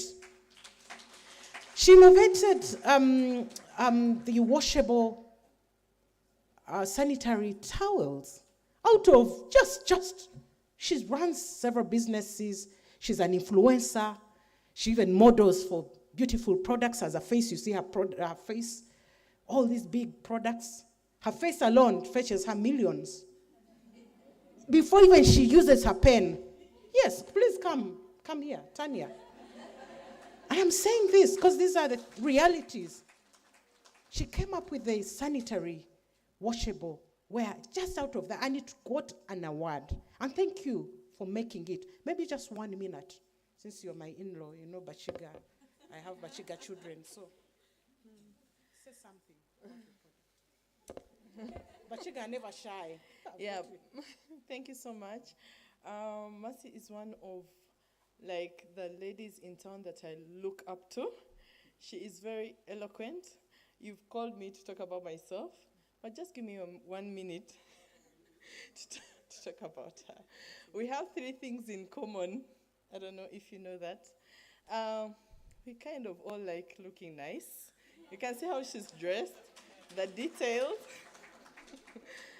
We love the latest gadgets. Yeah.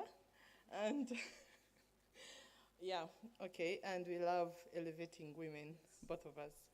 I'm so happy for your invitation. You told me to talk about my products. I manufacture reusable sanitary pads. I was actually invited here as a guest, and I requested to exhibit because who can talk best about my product besides me? So yesterday, that's why I was in uniform and talking about my product. We are trying to fight menstrual poverty in Uganda.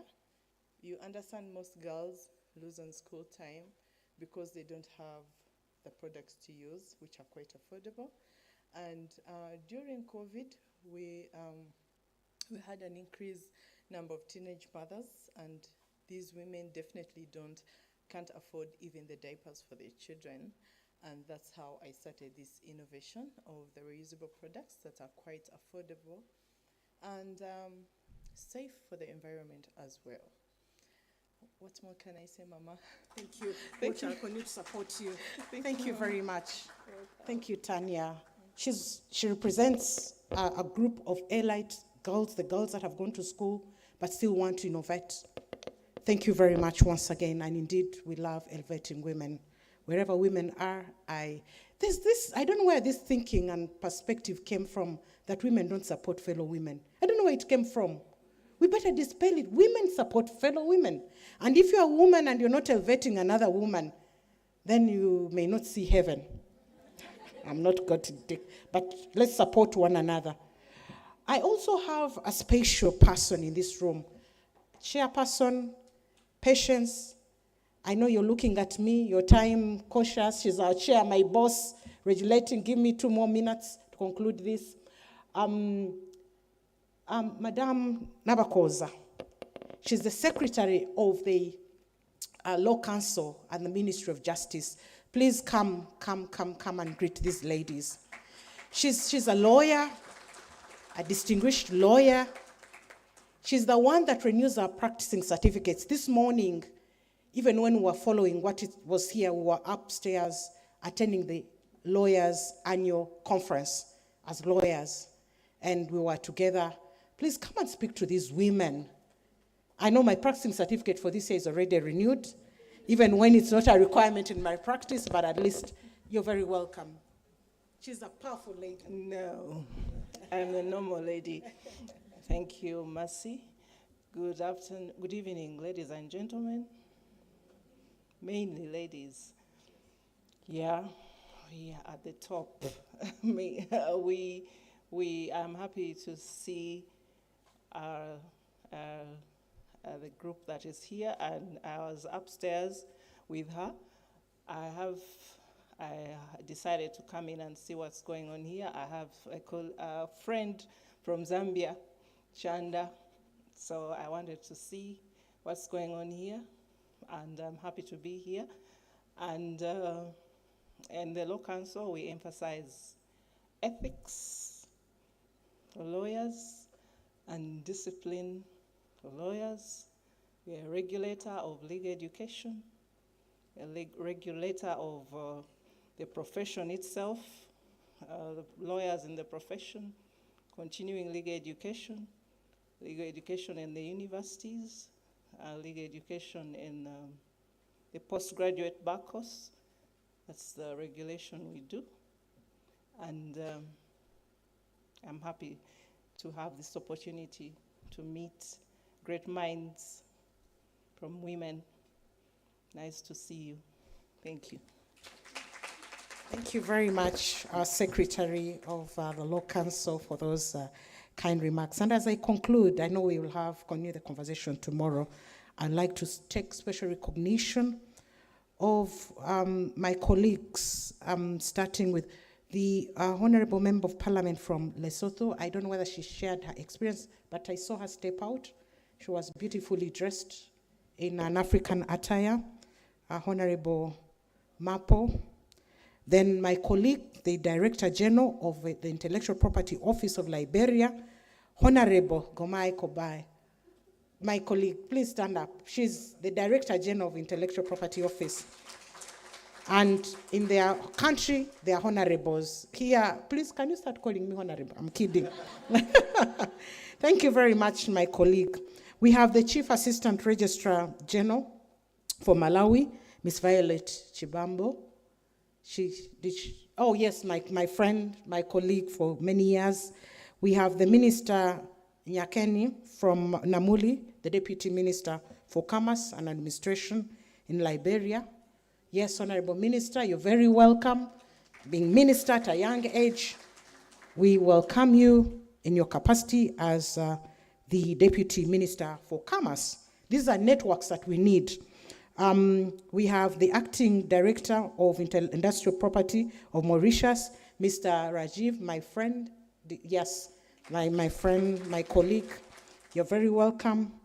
We have Ms. Sonia Dot, the Director of Intellectual Property, Cape Verde. I think she stepped out, a tall brown lady, in Cape Verde about 2 months ago. We had a good time there. My colleague, Madame Margaret Nabakoza, the Secretary of the Uganda Law Council, she's just talked to you. And all of you special ladies and gentlemen, we'll continue to recognize you, but we appreciate you for this session. And we have to release you today now so that we are prepared for tomorrow.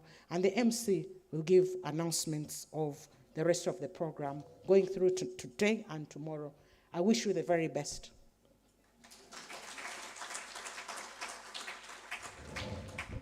Let's appreciate Honorable Mercy. KK Innovation. I am speaking prophetically as well, you never know. You never know. But we appreciate you, our Registrar General. And as we come to the conclusion, we have come to the conclusion of day 2. I'm going to ask the technical team to once again display, because we are coming back to this throughout the day. I know we have been discussing, and like the Registrar General also mentioned, that in our home, IP is everywhere. IP is everywhere. Let's not forget that. Do we have that? So, as we look at that, let us be inspired. Because this changed the world, it changed my world.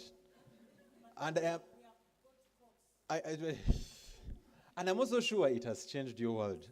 So even as we look for solutions and innovations, be inspired that sometimes the solutions you're looking for are right there in your home. Have a good evening. We'll see you again here tomorrow morning at 9 a.m. and take some time to just enjoy the place as well. Thank you, and see you tomorrow. The African Regional Intellectual Property Organization, ARIPO, is an intergovernmental organization that facilitates cooperation among member states in intellectual property matters to pool financial and human resources and seek technological advancement for economic, social, technological, scientific, and industrial development. With over 40 years in service and 20 member states, there has been considerable growth in the mandates, which now stands at 5. To facilitate the administration of these mandates on behalf of the member states, ARIPO has established 4 protocols: the Harare Protocol on Patents and Industrial Designs, the Banjul Protocol on Marks, the Swakomand Protocol on Traditional Knowledge and Expression of Folklore, and the Arusha Protocol on New Varieties of Plants. Our protocols have been extensively revised to make them compatible with TRIPS Agreement and other international treaties. As a regional force, we have tasked ourselves to lead in promoting the use of these available IP tools to advance technological development and innovation on the continent as a means to socio-economic development and growth. We developed systems that are governed by the protocols and are mandated to register or grant IP rights and to administer such grants or registrations on behalf of each contracting state in accordance with provisions of each protocol. Under the protocols, an applicant may file a single application either at one of each protocol's contracting states or directly with the ARIPO offices. An application may be filed by any natural or legal person, either in person or through an authorized representative. ARIPO currently has 4 different types of applications that can be filed. The mark application must contain the details of the applicant, class or classes of respective goods or services listing, reproduction of the application, and should designate a state or states out of the Banjul Protocol contracting states. The patent or utility model application must contain a description of the invention, at least one claim, drawings, an abstract, and designate a state or states out of the Harare Protocol contracting states. The industrial design application must contain a reproduction of the industrial design and designate a state or states out of 2 very important announcements. One, we do have some tea for you as well. Tea, coffee, a coffee break right outside, still in the same place. And then tomorrow, let's just make sure we are all here, still in the same hall by 9, so that we start on time and go through the program, because we have some other exciting things as well for you in the day. So if we are here on time, we'll be able to run through our program smoothly as well. And I'm going to ask Lynn to just come make an important announcement as well. Good afternoon, everyone. I'll be very quick. The